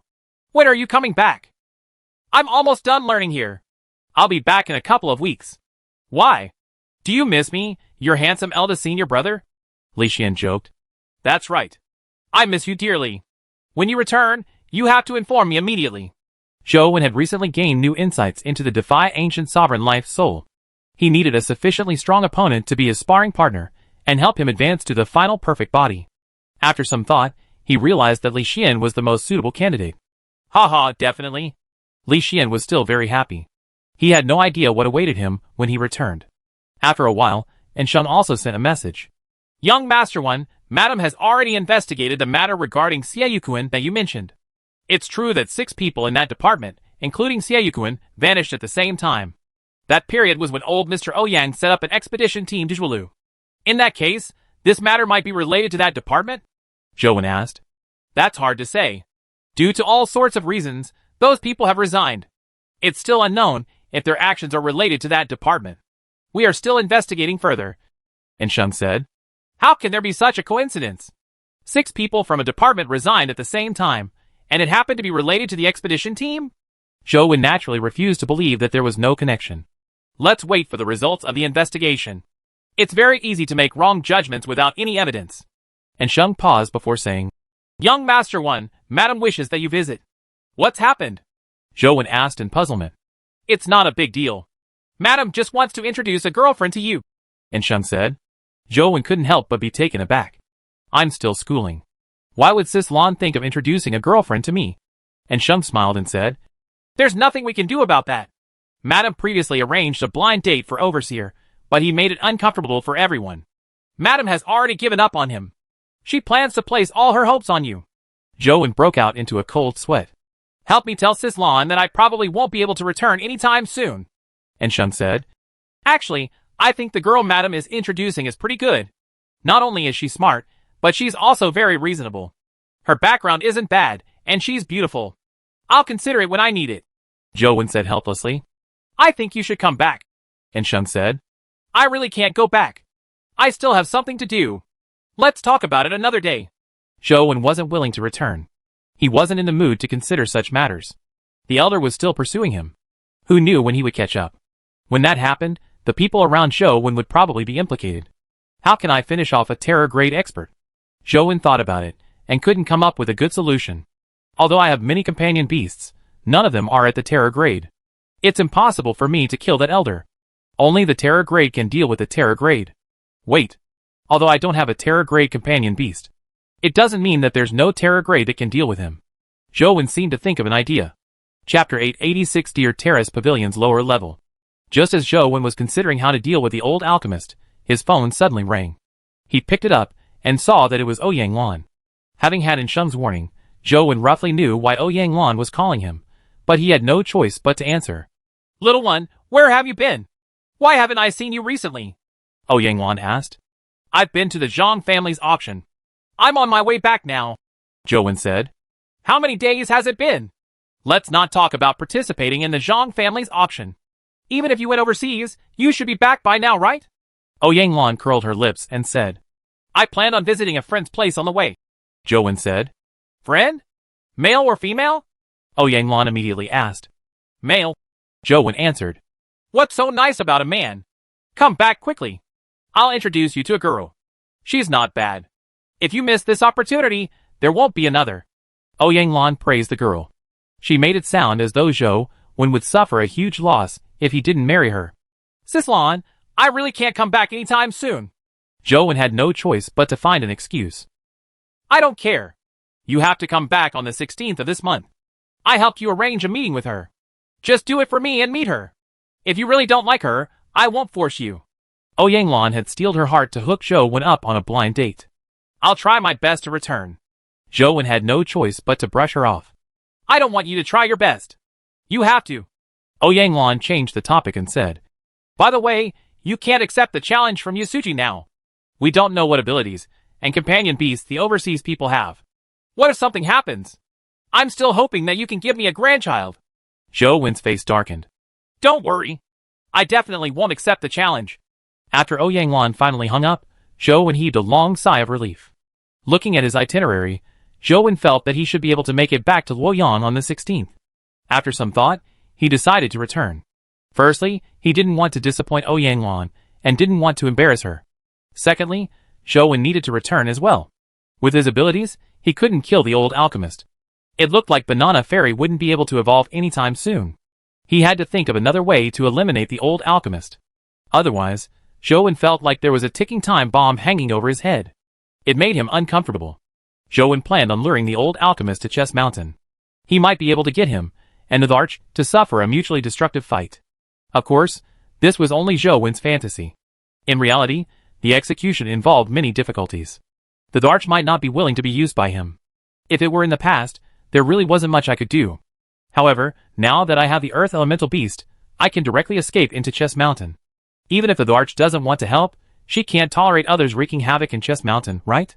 Zhou Wen rode the Great Might Vidra Bull back, and returned to revise Chess Mountain's instance dungeon. This time, Zhou Wen had the Earth Elemental Beast. He wanted to see if he could use it to enter Chess Mountain, and the lower levels of Deer Terrace Pavilion. After entering the game, Zhou Wen didn't wait for the flower to open the path into the mountain, before riding the Earth Elemental Beast in. After arriving at Deer Terrace Pavilion, Zhou Wen killed all the dimensional creatures inside. Finally, he used the Earth Elemental Beast to attempt to enter the treasure vault beneath Deer Terrace Pavilion. The Earth Elemental Beast was indeed very useful. It led Zhou Wen past the foundation of Deer Terrace Pavilion, and quickly arrived at a room. There was a large amount of gold, silver, and jewelry in the room, piled up like a hill. These treasures were nothing to Zhou Wen. Furthermore, he couldn't take out the items in game, so he couldn't be bothered to take a look. He pushed open the door, and walked out of the room, continuing his search through the passageway outside. Soon, Zhou Wen discovered another room. This time, he pushed it open and saw that there was no gold, silver, or jewelry inside. Instead, there was a huge wild boar sleeping inside. The blood-colored avatars pushing open of the door immediately stirred the huge boar. It glared at him, and got up to charge at Zhou Wen. Zhou Wen summoned Tyrant Behemoth, and got it to rush forward to finish the boar. Although the wild boar was very strong, it was clearly much weaker than Tyrant Behemoth. Soon, its skull was shattered by the tyrant. Killed mythical creature, pig demon. Nothing dropped, leaving Zhou Wen somewhat depressed. The interior of Deer Terrace Pavilion was like a huge maze with many rooms. Some of the rooms had dimensional creatures or treasures, but most of the rooms had nothing. Previously, when I entered this place in reality, the environment there was somewhat different from here. It should be at the bottom of the foundation. Zhou Wen rode the Earth Elemental Beast, and made it use Earth Escape to continue heading down. Splash. After the Earth Elemental Beast escaped, it fell into water. On careful look, it was a canal in the palace. Back when I entered this place in reality, I swam in from the canal. I'm probably not far from that area now. Zhou Wen looked around and didn't find any dimensional creatures. There weren't any important areas nearby either. Zhou Wen continued swimming upstream, hoping to find an area similar to the one in reality. Zhou Wen still remembered that there were many high-level dimensional crystals here.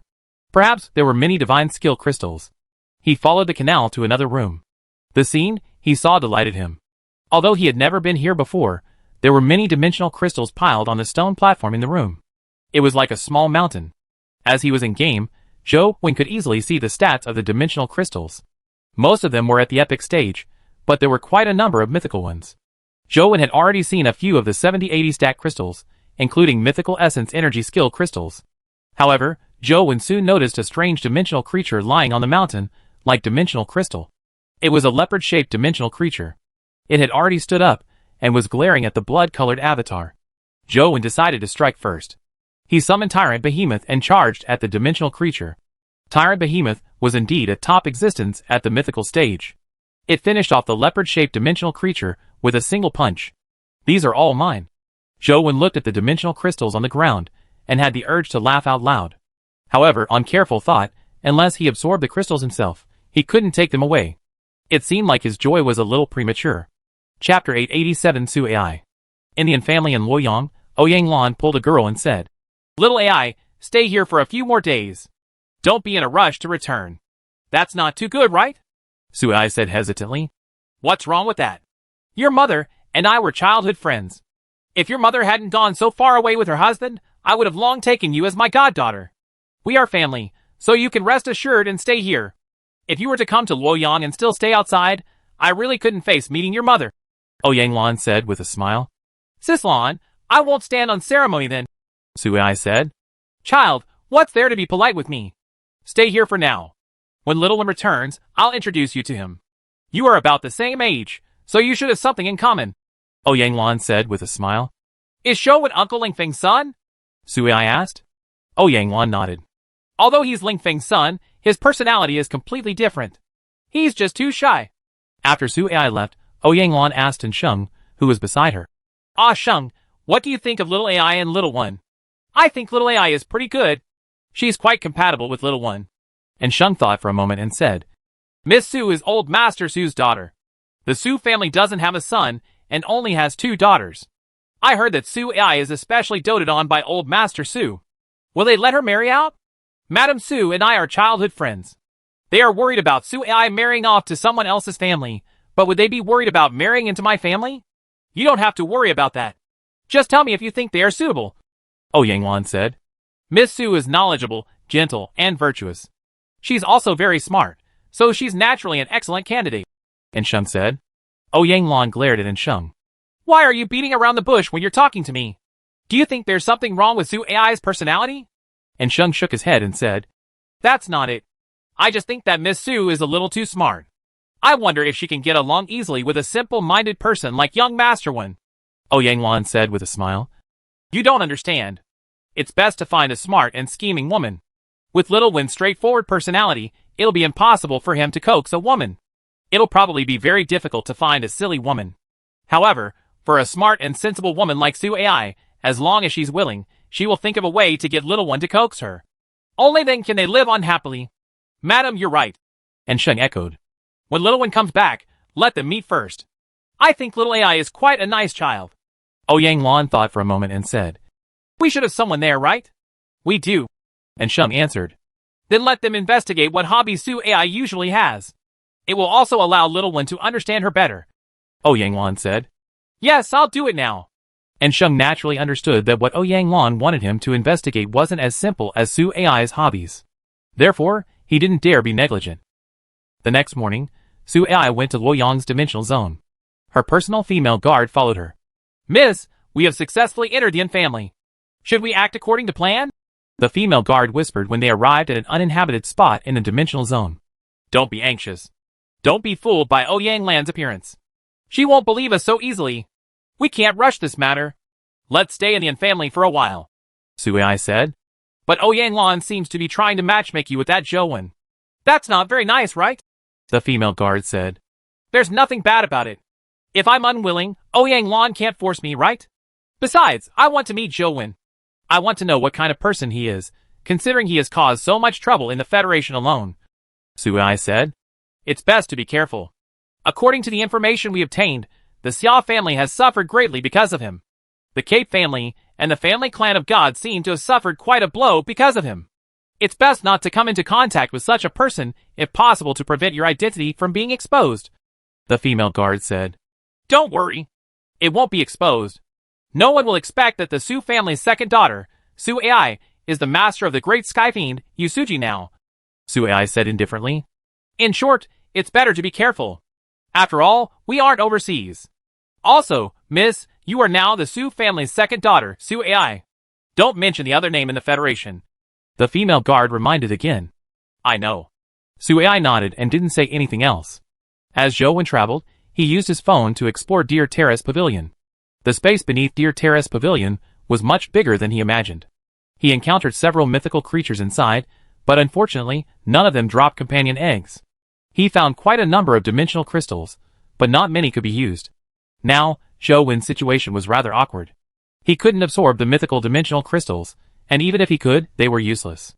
Epic crystals were no longer of much use to him, so despite having so many dimensional crystals, he actually didn't need much. Since I can't use it myself, you guys are lucking out. Zhou summoned his main companion beasts, such as Tyrant Behemoth, Demonic Neonate, and the like. He got them to choose crystals and eat whatever they wanted. Zhou planned on seeing if the crystals here would respawn the next time he came. If they could, he would really be rich. Explosive Fiend Man and Dr. Darkness were very interested in some of the Essence Energy Skill crystals, but Demonic Neonate remained the same. The mystical crystals were unable to move her. She usually only ate the longevity fruits, and there weren't many of them left. Tyrant Behemoth and Truth Listener weren't picky with food. As long as they could provide energy, they would directly swallow most crystals. Zhou constantly searched Deer Terrace Pavilion.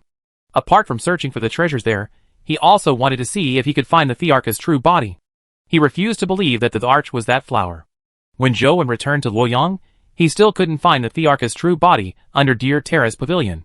The interior of Deer Terrace Pavilion was just too complicated. Zhou had explored less than half of it. According to the parts he had explored, Zhou felt that there was definitely a terror-grade existence inside Deer Terrace Pavilion.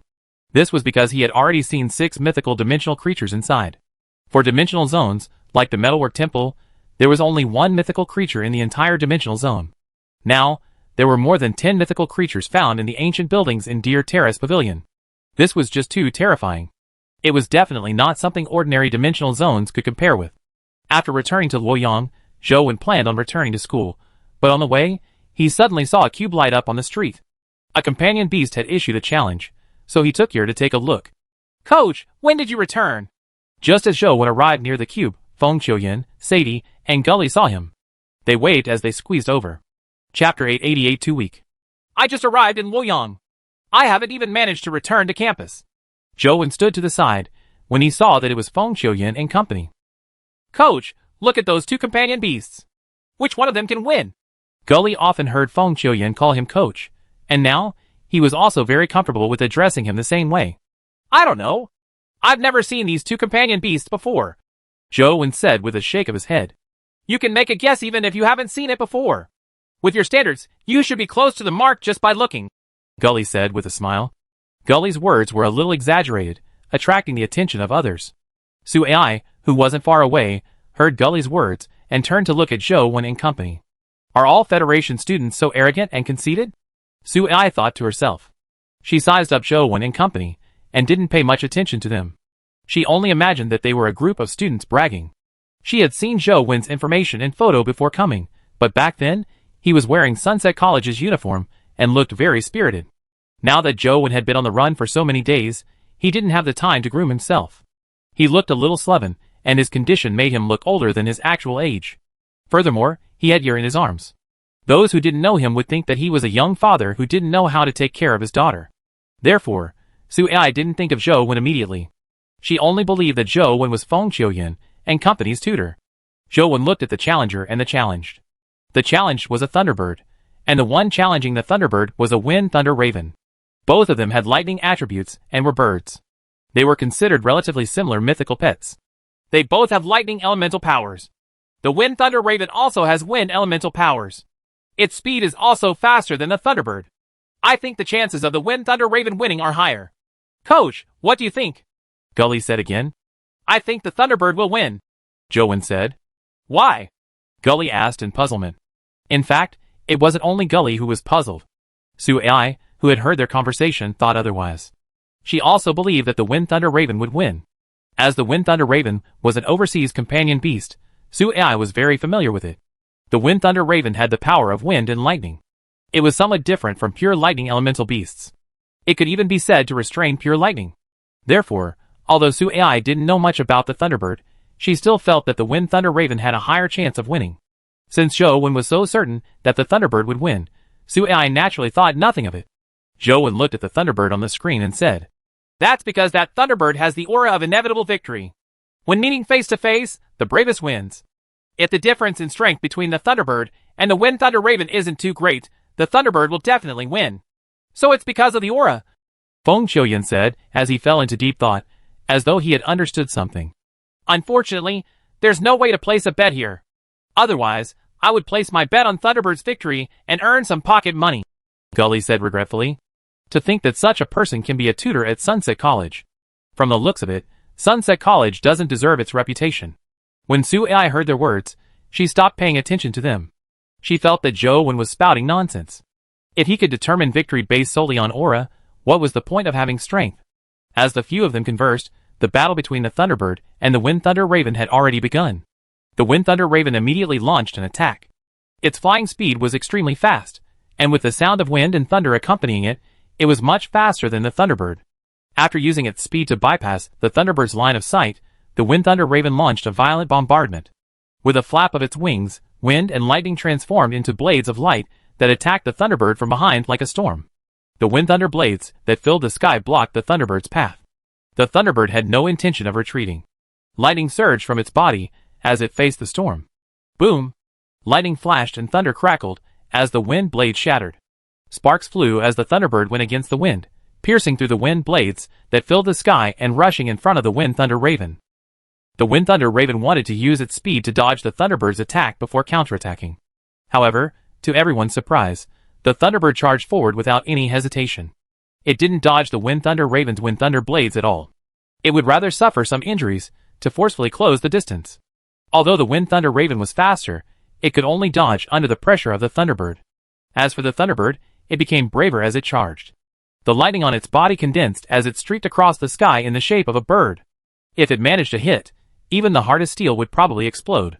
In the beginning, the Wind Thunder Raven could still use its speed to dodge, but as the lightning powers on the Thunderbird grew stronger, its flying speed also increased. It was very difficult for the Wind Thunder Raven to dodge the Thunderbird's attacks.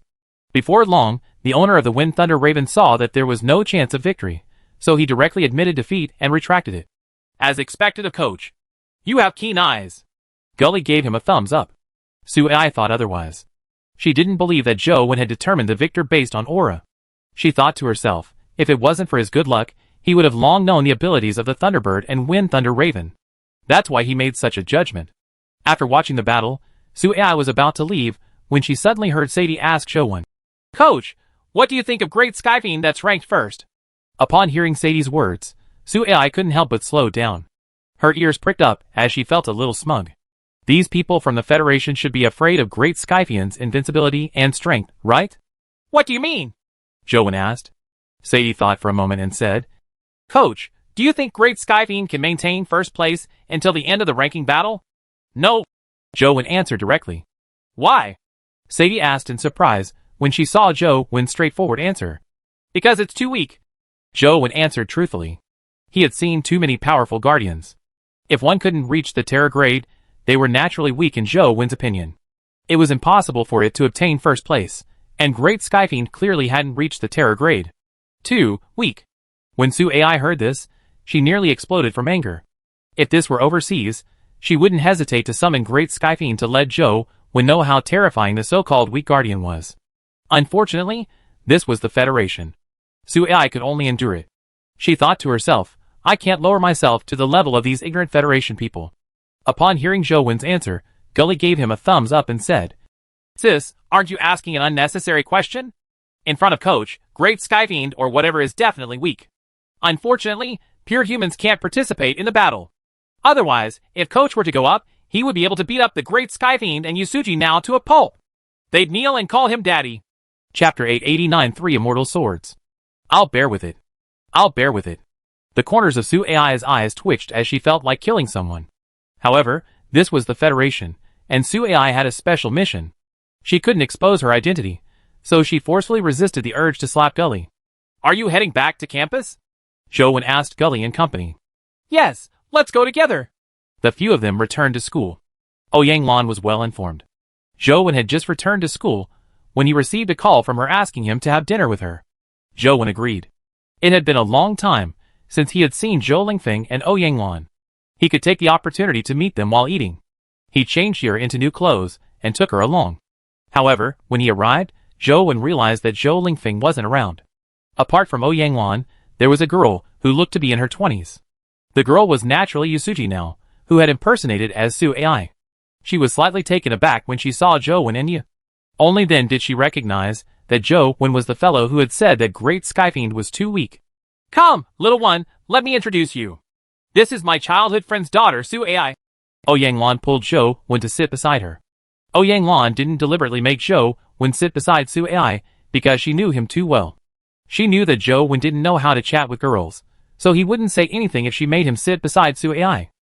Little Ai, this is Yer, an orphan that Zhou Wen adopted. Although he looks cold, he's actually very caring.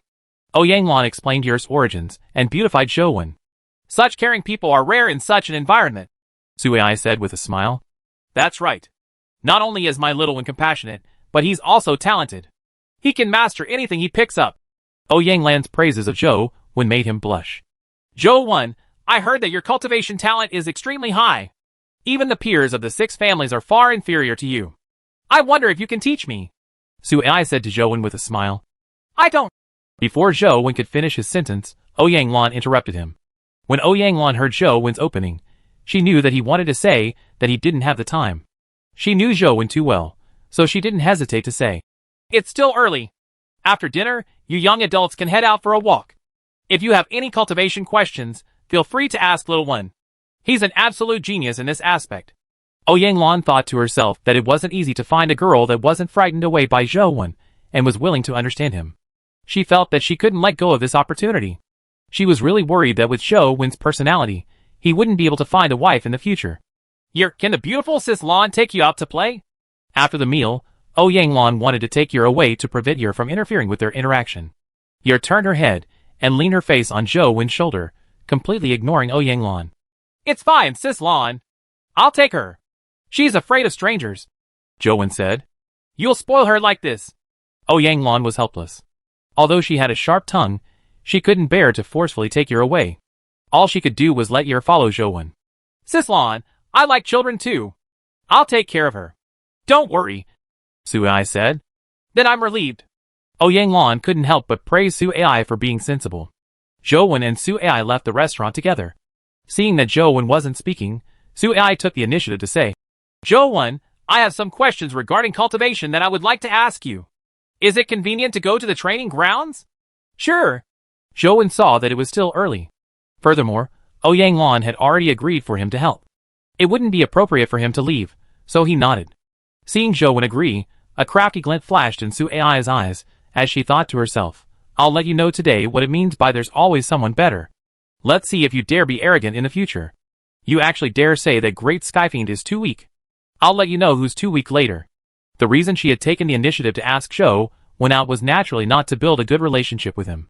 The target of Yasuji Nao's visit wasn't Zhou Wen, but the Yin family's weapon factory, and the new essence energy weapons the Yin family researched. These had nothing to do with Zhou Wen, so she didn't need to deliberately approach him. If it wasn't for Zhou Wen's evaluation of Great Skyfiend and Gully's words in front of the cube, she would probably have politely eaten with Zhou Wen and never taken the initiative to ask him out again in the future. Zhou Wen's thoughts were even simpler. He wasn't interested in Su Ai. Furthermore, there was still the problem of the alchemist that hadn't been resolved. He wasn't in the mood to think about anything else. If it wasn't for Sis Lan, Zhou Wen would have returned to grind dungeons. The two of them had their own thoughts and soon, they arrived at a nearby training ground. Su Ai didn't want anyone to see them, so she paid for a private training room. Soon, the staff took them in. "What do you need me to teach you?" Zhou Wen asked Su Ai. These words sounded awkward to Su Ai's ears. She thought to herself, "You really think too highly of yourself. If you want to teach me in your next life. In a while, you will know who's teaching who." Su Ai's thoughts didn't show on her face. She looked at Zhou Wen with a smile and said, "Do you know sword techniques? I've been practicing a sword technique recently, but no matter how much I practice, I can't grasp the key point. I want you to help me see what's wrong. A little? How about this?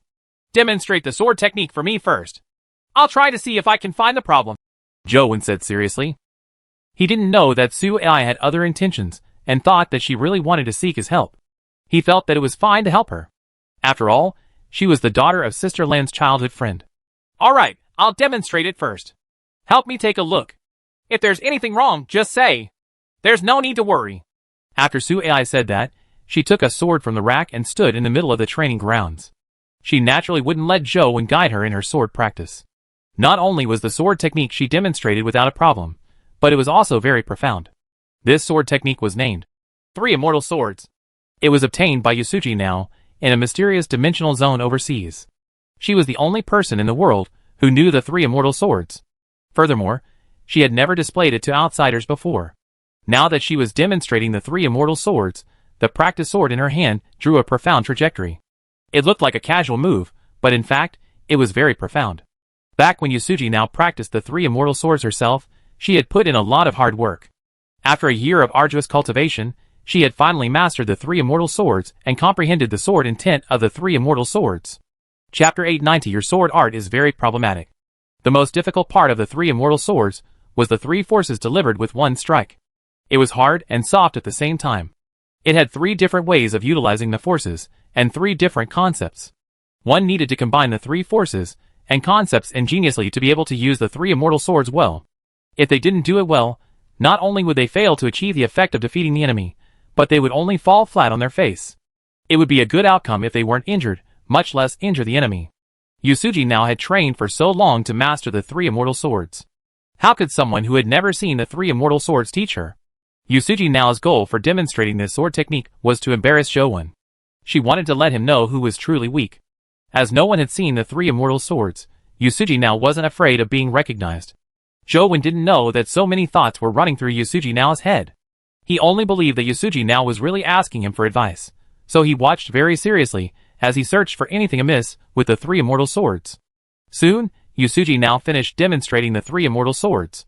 Then, she looked at Jowen and asked with a smile, "Do you need me to demonstrate again?" "All right," Jowen said with a nod. A smile appeared on Yusuji Nao's face before she demonstrated the sword art again. However, she thought to herself, forget about demonstrating it once. Even if I demonstrate it 100 times, you won't be able to understand it. Unlike straightforward and domineering sword arts, the three immortal swords were mainly about the use of force and concepts. These non-superficial things couldn't be understood just by looking at the sword moves. Yusuji Nao had already made up her mind. After this round, she asked Jowen if he wanted her to demonstrate again. If Jowen overestimated himself and wanted to watch it a third time, she would directly ask Jowen if he had found any problems after 3 rounds of demonstrations. If you know what's good for you, you should admit early that you can't tell anything.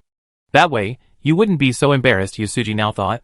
Soon, Yusuji Nao demonstrated the three immortal swords again. After stopping, she held the practice sword and asked Jowen with a smile, "Do you want me to demonstrate again?" "There's no need." Jowen shook his head. Yusuji Nao thought to herself, at least you have some self-awareness. If I were to demonstrate it a third time, and you couldn't see anything, it would only be even more embarrassing.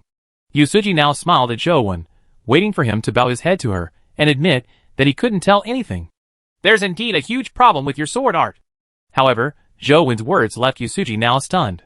"Oh, tell me, what's the problem with my sword art?"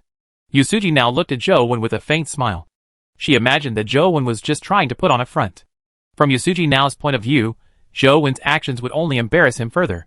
"There's a very serious problem with your sword art. The sword art you practice is incomplete," Jowen said. "The sword art I'm practicing is actually incomplete." Yusuji Nao pretended to be surprised, but she was sneering inwardly. "Not complete, my ass. The three immortal sword art is complete. I've already mastered it completely, yet you still dare to say it's incomplete. Keep making up lies. Let's see what you can come up with." "Yes, the sword art is indeed incomplete. It's also possible that you failed to grasp the essence of the sword art when you were practicing.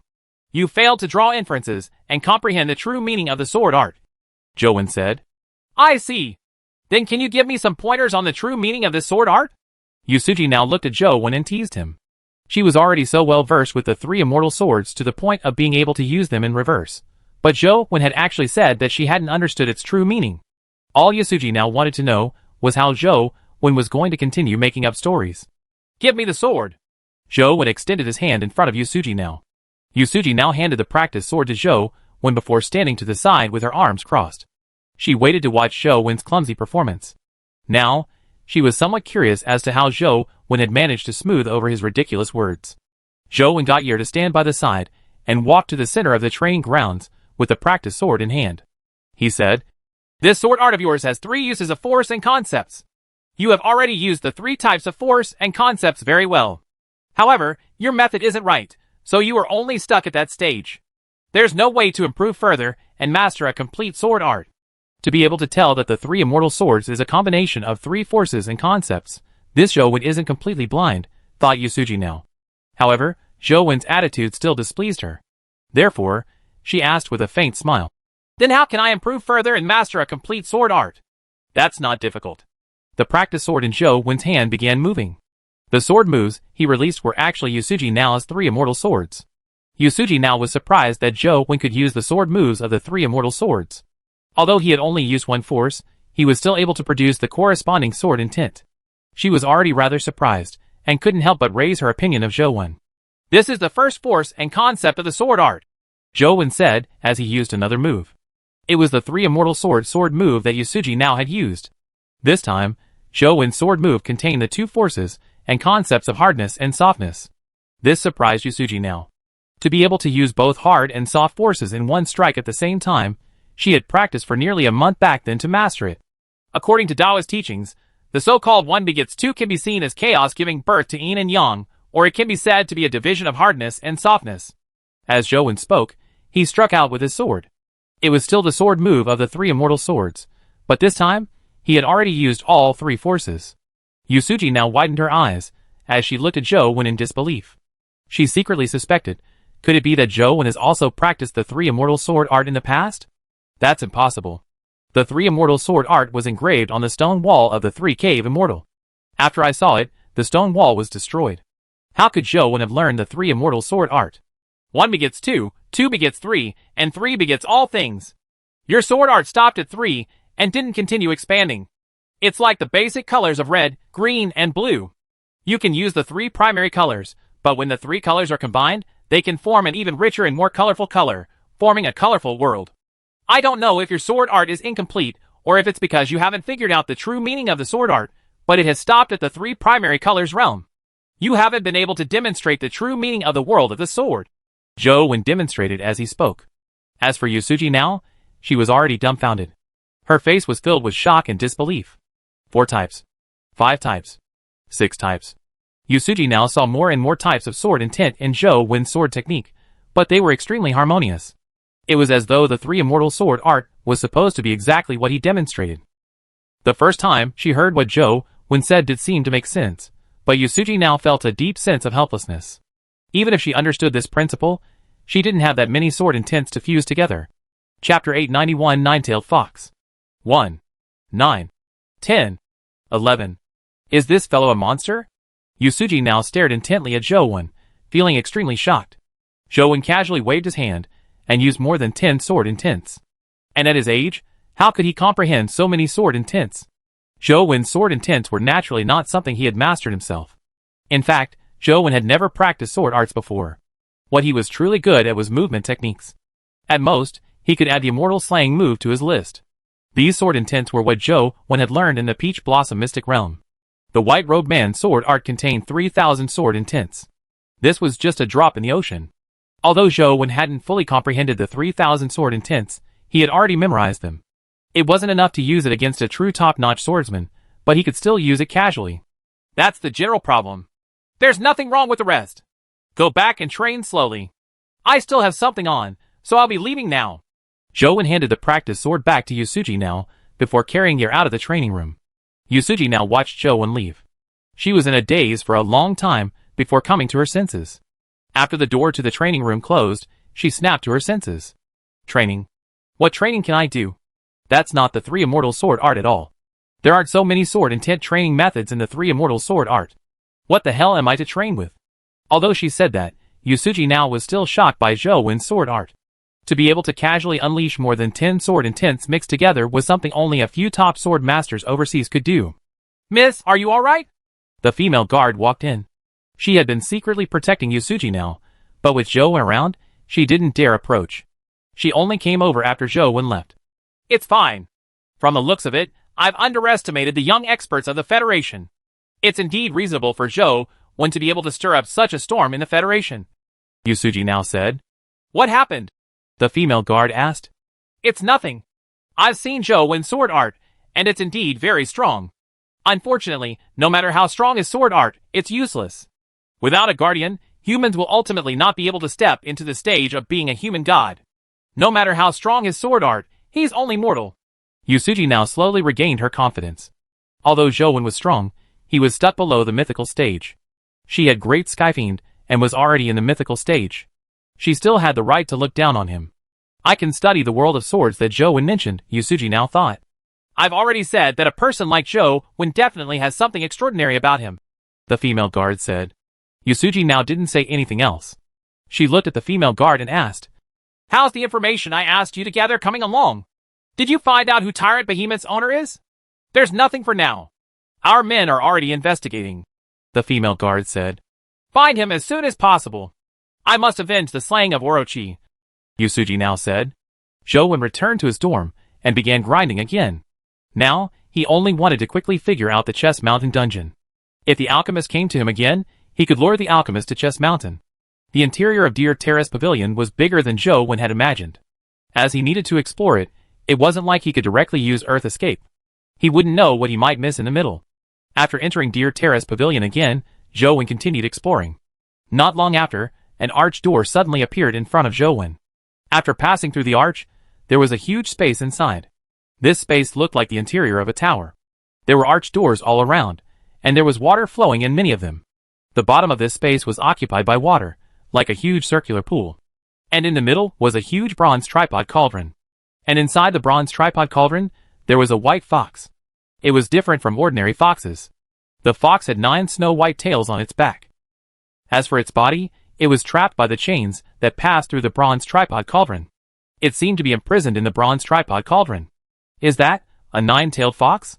Zhou couldn't help but recall the legend of Deer Terrace Pavilion, the peerless demon concubine who could topple kingdoms and bring disaster to the people. Although the 9-headed pheasant spirit and jade lute spirit were ranked equal, the first impression people had of a demon concubine was that of a 9-tailed fox.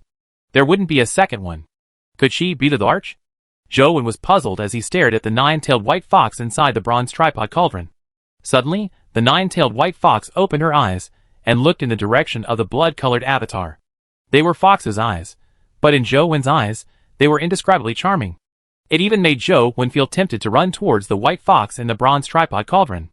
Zhou was alarmed as he hurriedly focused. He originally had the ability to focus.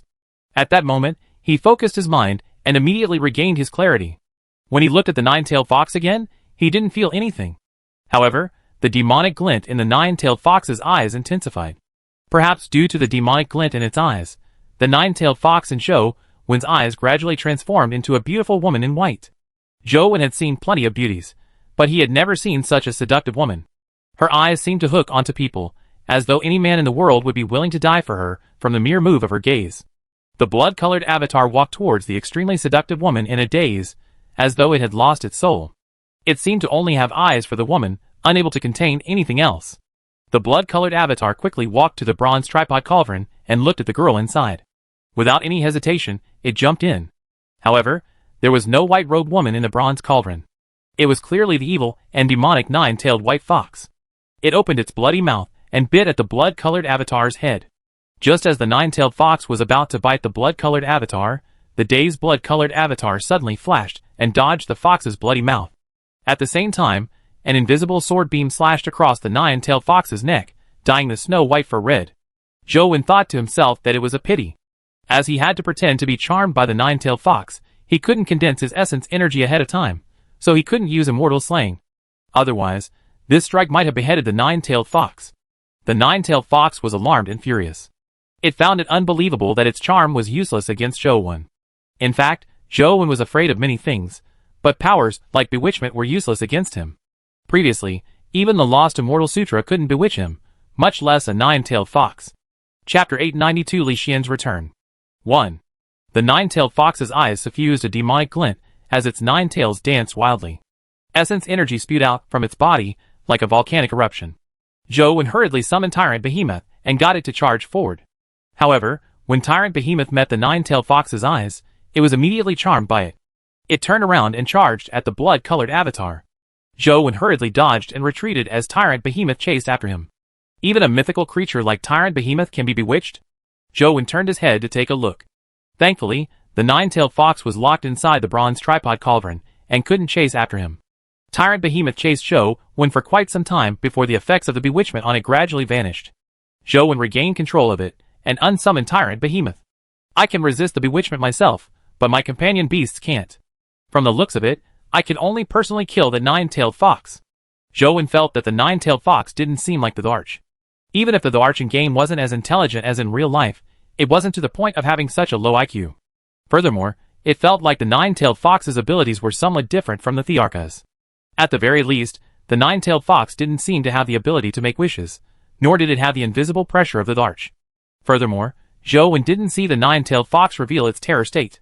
If it used its terror state, Zhou's strike probably wouldn't be able to injure it. After returning to the 9-tailed fox, Zhou wore the invisibility cloak and activated its invisibility. He approached without the 9-tailed fox noticing him. The light concealment sword combined with the immortal slaying sword cleaved off the 9-tailed fox's head. The 9-tailed fox didn't even have time to react. From the looks of it, this 9-tailed fox can't be the Arch. Zhou was somewhat disappointed, but he suddenly realized that something was amiss. The 9-tailed fox was already dead. Logically speaking, there should be a game notification, but there was no notification of him killing the nine-tailed fox. Crack! Crack! The chains that bound the nine-tailed fox automatically unshackled because it was dead. However, after the chains were released, the nine-tailed fox's corpse floated in the air as its head grew out again. As its nine tails swayed, its essence energy burned like flames. Wherever the flames passed, the nine-tailed fox's body underwent a strange change. It gradually transformed from a fox into a beautiful woman in white palace robes. Furthermore, this white-robed woman's body suffused a demonic glow. She looked like a ghost. This time, it wasn't an illusion, but a woman. Warning. Warning. Nine-tailed fox has entered a terror form. Nine-tailed fox has entered a terror form. A red warning popped up in the game. Terror transformation. Zhou Wen turned around and ran without a word. He didn't have the means to kill a terror-grade opponent. If he didn't run, he could only wait for death. Thankfully, the invisibility cloak's effects were still present. The nine-tailed fox couldn't see Zhou Wen, allowing him to escape. Although I can't be sure if the nine-tailed fox is the Darch, if that alchemist pursues me again, I can lure him to it. Zhou Wen had seen the abilities of the nine-tailed fox, and had some ideas. The strongest ability of the nine-tailed fox was still Bewitchment, but Bewitchment was useless against Zhou Wen. Therefore, in comparison, the nine-tailed fox was a terror-grade creature that Zhou Wen was least afraid of. Zhou Wen avoided the location of the nine-tailed fox, and went to other places in Deer Terrace Pavilion to hunt dimensional creatures. However, no matter where he went, he would eventually reach the space where the nine-tailed fox was. From the looks of it, only by killing the nine-tailed fox will I be able to reach the area behind. Zhou Wen could only temporarily give up on the idea of grinding Deer Terrace Pavilion. After grinding all the dungeons that he could, he didn't obtain much. When he was grinding the Ancient Sword Tomb, he discovered a mythical ancient sword. The ancient sword was wide, and had extremely powerful destructive power. After killing it, he learned that it was named Great Destroyer. It was a mythical sword, but unfortunately, it didn't drop a companion egg. After returning to Luoyang for a few days, he didn't find any traces of the alchemist. This made Zhou Wen feel uneasy. And Sheng had already gotten people to carry out surveillance, hoping to discover the alchemist before he entered Luoyang. Unfortunately, there was no news. It was unknown if he hadn't come to Luoyang, or if he had avoided all the surveillance. Xianwen Club's training grounds. Your wise and mighty president has returned. Aren't you very happy and surprised? Li Xian returned much earlier than expected. According to Li Xian, he had already learned most of Worm Duga's goo nurturing techniques. All that was left was practice. He had found it boring and ran back alone. Due to the pair of ice silkworms, Li Xian's combat strength was considered very strong. However, when he was in the Dugu family, Worm Dugu didn't let him use the ice silkworms. He insisted that he fight all sorts of goo, causing him to suffer quite a bit. However, because of this, he had a deep understanding of goo, and it had helped his growth tremendously. I realized that you seem to have become much more handsome recently. Zhou Wen sized up Li Xian. Is that so? Li Xian stroked his chin and said smugly. I've always been handsome. You just didn't realize it in the past. There's nothing to be alarmed about. No, I really think you are much more handsome than before. Come, let me take a closer look. Zhou Wen circled Li Xian a few times and nodded in thought. I see. I understand. What do you understand? Li Xian asked curiously. I understand why you look so much more handsome, Zhou Wen said. Why? Li Xian hurriedly asked. Because you... Zhou Wen deliberately lowered his voice. When Li Xian approached to hear him clearly, he punched him in the eye. Because you haven't suffered a beating in a long while. Li Xian immediately flew into a rage after being punched in the eye. Zhou Wen, how dare you sneak an attack on me? You're dead. Seeing Li Xian rush over, Zhou Wen summoned the Defy Ancient Sovereign Life Soul and fused it with himself, taking on a battle stance. When Li Xian charged over, the Life Soul carapace had already enveloped his body. At the same time, he swung his fist. Zhou Wen dodged Li Xian's fist and chopped at the back of his neck. Li Xian strangely circled around with his movement technique. Not only did he dodge Zhou Wen's chop, but he also stabbed at Zhou Wen's waist like a sharp blade. What's with your movement technique? Zhou Wen was somewhat surprised. When Li Xian was injured, he could quickly learn the other party's skills and moves, but he couldn't learn movement techniques. As movement techniques couldn't hurt him, Li Xian's movement technique had always been his weakness. However, Li Xian's movement technique had clearly improved significantly. Furthermore, it looked rather strange and fast. This is the Dugu family's movement technique. It originally wasn't taught to outsiders, but my talent is too great and my character is excellent. They made an exception, and I got to learn it from the Dugu family, Li Xian said smugly. Then let me see how much you have learned. Zhou Wen became serious as he pushed the Defy Ancient Sovereign's strength to its limits. Chapter 893 Battle for Advancement. Gu Dian, Feng Qiuyan, Sadie, Gully, Fan Ruoxi, and the other members of the Xianwen Club watched the two of them fight from the side. Feng Qiuyan watched for a while before his eyes lit up. President has become much stronger after returning. Be it his movement techniques or skills, he has already reached the limits of a human. In addition, he can constantly recover and become stronger in battle. Coach might really be in trouble this time. Sadie nodded slightly. What's terrifying about Li Xian is that he has countless chances of failure. As for others, if they make one mistake, they might never have another chance. This ability is really enviable, Gully said enviously. Why don't I have such a sick life soul? Zhou Wen and Li Xian kept fighting. Zhou Wen coupled Transcendent Flying Immortal with Defy Ancient Sovereign, but the pressure from the battle remained immense. Li Xian's movement technique was strange and inexplicable. It looked like he had inherited the Dugu family's best teachings. Although he hadn't reached the level of Transcendent Flying Immortal's divine technique, he couldn't be underestimated. Most importantly, when Zhou Wen's attack struck Li Xian's carapace, he could at best shatter it. It didn't affect Li Xian's ability to continue the battle. Furthermore, after the carapace shattered, it would become even sturdier. It wouldn't be easy for Zhou Wen to shatter it again. Not only was the carapace becoming stronger, but Li Xian was also constantly becoming stronger. His various techniques became more and more bizarre, and the changes became more and more unpredictable. Many stances didn't look like something which were humanly possible. Zhou Wen knew that this was definitely a technique and skill that Li Xian had learned from dimensional creatures. Zhou Wen had already pushed the Defy Ancient Sovereign's strength to its limits. Transcendent Flying Immortal couldn't be any faster, but he still couldn't take down Li Xian.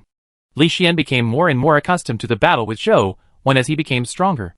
Among his peers, the only one who can fight Coach to such an extent is probably President, Feng Qiuyan said. Sadie thought for a moment and said, perhaps some people might have the ability to determine the outcome of the battle with Coach in a short period of time, but there aren't many people who can fight Coach head-on in such a manner. Sis, do you think President has a chance of defeating Coach? Gully asked with interest. It's hard to say. From the looks of it, Li Xian is invincible. It's not like there's no chance, Sadie said after some thought. Feng Qiuyan also said, Coach's technique, abilities, and timing are undoubtedly top-notch. If it were an ordinary person, they would have long been defeated. However, President is the type of person who can't be killed. Coach's dominance will slowly decrease due to the expenditure of stamina and essence energy. As for President, as long as he doesn't die, he will slowly become stronger. Time is on President's side, so there's indeed a chance unless Coach can defeat President in a short period of time. Imagine the look on Coach's face when he is defeated. That would definitely be interesting. I'm really looking forward to it, Gully said excitedly. In fact, many people had such expectations. It wasn't that Zhou Wen had a worse relationship with them compared to Li Xian, but deep in the hearts of humans, they sympathized with the weak and hoped that the myth would be shattered. In recent times, Zhou Wen was almost synonymous with invincibility. In comparison, Li Xian was the person who could take down the legend. Li Xian was very serious. Although he gave off an indecent feeling, he was also someone who refused to admit defeat. Even if his opponent was Zhou Wen, he didn't wish to lose. In the crazy battle, the Defy Ancient Sovereign gave Zhou Wen endless energy, virtually making him a tireless machine. However, his suppression of Li Xian continued to decrease. Li Xian became more and more familiar with Zhou Wen's various moves and techniques. Although Zhou Wen was also familiar with him, he lacked the ability to self-repair and become stronger the more injured he was. Bam! When the fists met, Zhou Wen's strength, which could originally suppress Li Xian, now resulted in Zhou Wen taking 2 steps back uncontrollably. As for Li Xian, his body only swayed. President has gained the upper hand, Gully said. From the looks of it, the situation has begun to reverse. Sadie looked seriously at Li Xian. In the beginning, she didn't have a good impression of Li Xian. She felt that Li Xian was a typical foppish scion, but as she constantly interacted with him, Sadie's impression of him had changed drastically. At this point, Sadie had no choice but to admit that Li Xian might be one of the top few people of their generation. Even the strongest lance in the Ultimate Family clan might not be able to defeat him. Outside the 6 families, more and more young geniuses have appeared. Existences like Zhou Wen, Li Xian, and Feng Qiuyan might be existences that can influence the fate of the Federation in the future. I have to work harder. At that instant, Li Xian switched from defense to offense and launched a barrage of attacks. Previously, Li Xian defended more than he attacked, but now, he wasn't defending at all. He was completely devoted to attacking. Every part of his body seemed to turn into a lethal weapon. Many of his offensive means were unimaginable to others, but Li Xian used them without any trouble. Zhou Wen was finally suppressed. His strength, speed, and constitution began to decline. Although it wasn't obvious, it was exactly what was happening. As for Li Xian, he was still growing stronger. Zhou Wen had many means to turn the situation around, but that required switching to other essence energy arts. Zhou Wen had no intention of doing so. He continued using the Defy Ancient Sovereign to fight Li Xian. Bam! Bam! Zhou Wen's body began to be struck. This was the first time he had been struck since the beginning of the battle. Once there was a first, there was a second and third time. Zhou Wen felt the pain from his body, but his mood wasn't that bad. Instead, he became more and more excited. That's it. Deliver something more violent. Zhou Wen felt the power fluctuations of the Defy Ancient Sovereign in his body, as he attempted to control and drive the power fluctuations. Ba-dump! Ba-dump! Zhou Wen's heart beat crazily, like a piston that was going all out. However, this wasn't enough. Zhou Wen guided the infinite vital essence produced by the Defy Ancient Sovereign to constantly compress the explosive force. The Defy Ancient Sovereign could only produce powerful vitality, but it couldn't be used in a virtuous cycle. What Zhou Wen needed to do now was mimic Fiend Armored Tiger Soul General Circulation Chain, constantly compressing and burning his vital force in his body instead of radiating it. Boom! Boom! Zhou Wen felt his heart heat up as though it was about to ignite. At the same time, he could sense that the Defy Ancient Sovereign was transforming. Come on, make the battle crazier. Zhou Wen also abandoned defending and dodging as he brandished his fist to meet Li Xian's crazy attacks. Chapter 894 Ancient Sovereign Advancement. Bam! Bam! The clash of fists and flesh, the clash of blood and fire. Zhou Wen and Li Xian seemed to be nailed to the ground. Their legs didn't move, but their arms flailed wildly as they punched each other's faces and chests. Feng Qiuyan, Sadie, and company felt their hearts turn cold. This wasn't a battle, but a life and death battle. Those who didn't know better would think that Zhou Wen and Li Xian had a deep grudge. Coach seems to be using his weakness to fight President's advantage. Why is he doing this? Feng Qiuyan frowned in thought. Sadie said, He probably wants to take a final gamble, right? His stamina and strength are declining. If he were to fight under normal circumstances, he would have to admit defeat after his stamina and strength drop drastically. Therefore, he needs to make the final impact before that happens, in a bid to reverse the situation. Feng Qiuyan shook his head and said, That's not right. There's no chance of turning the situation around with such a desperate attempt. Coach wouldn't make such a foolish decision. He definitely has his reasons. His injuries are getting worse, but Li Xian's injuries have automatically healed. Furthermore, such injuries will only make Li Xian's life soul carapace stronger. I really can't tell what other chances Coach has. He can only reverse the situation by using external forces, like companion beasts. Sadie had the eye of Odin's ability to see the situation clearly. Although Zhou Wen's body was powerful, his injuries weren't light after suffering so many blows. However, he still had no intention of retreating as he continued attacking Li Xian crazily. Just a little more. Why can't I advance yet? What's the difference? Why? What went wrong? The Fiend Armored Tiger Soul General can constantly accumulate and burn using killing intent and flames, making him constantly become stronger. Why can't the accumulation of vital essence push the Defy Ancient Sovereign to evolve? What's the difference? As Zhou Wen fought, he thought hard. Crack! Cracks appeared on Zhou Wen's ribs as blood seeped out of the corner of his mouth. Even his organs began to rupture as fine cracks appeared. Blood was seeping out. Think of a way to make them stop. If this continues, Zhou Wen's body won't be able to withstand it. Sadie could tell that Zhou Wen's injuries were already rather serious. If this continued, it would be troublesome if his organs shattered. They can't be serious, right? At such a time, President should be the one stopping, right? Could it be that President is really angry? Gully said. Feng Qiuyan shook his head and said, Impossible. President isn't that kind of person. There must be a reason for not stopping. His opponent is already so injured, but he still isn't stopping. I really can't think of a reason, Gully said. Pressure. Gu Dian, who usually didn't speak much, suddenly said, What? Sadie and company didn't hear Gu Dian clearly. Pressure. Gu Dian repeated, but he had no intention of explaining. This time, Sadie and Gully heard it clearly, but they didn't understand what Gu Dian meant. I understand. That's right. It's pressure. Feng Qiuyan's eyes lit up as he said in appreciation. What do you mean? Gully asked Feng Qiuyan in puzzlement. Feng Qiuyan looked at Zhou Wen in battle and said, Coach wants to break through. He wants to fight President using his weakness. That's because he wants to surpass himself. He wants to make up for his flaws and become stronger. He wants to break through his shackles under pressure. President clearly understands this, so he's trying his best to exert pressure on Coach. Is that so? But from the looks of it, Coach will be beaten to death if this continues. Scully looked at Zhou Wen in disbelief. Sadie also found it difficult to accept Feng Qiuyan's explanation. Everyone had their own traits and weaknesses. No one could be perfect. To forcefully use their weakness to fight, could one really break through under heavy pressure? Sadie had great doubts about this. Coach should be able to do it. Feng Qiuyan said matter-of-factly while he was inwardly considering, what's my weakness? Should I try to break through my weakness? If Zhou Wen knew what Feng Qiuyan was thinking, he would definitely be at a loss whether to laugh or cry. He only wanted his live soul to advance to a perfect body. How could he think of any weakness to break through? With that time, he might as well farm more powerful companion beasts. Zhou Wen wasn't a perfectionist, nor had he ever thought of making himself perfect. Why isn't it working? What's wrong?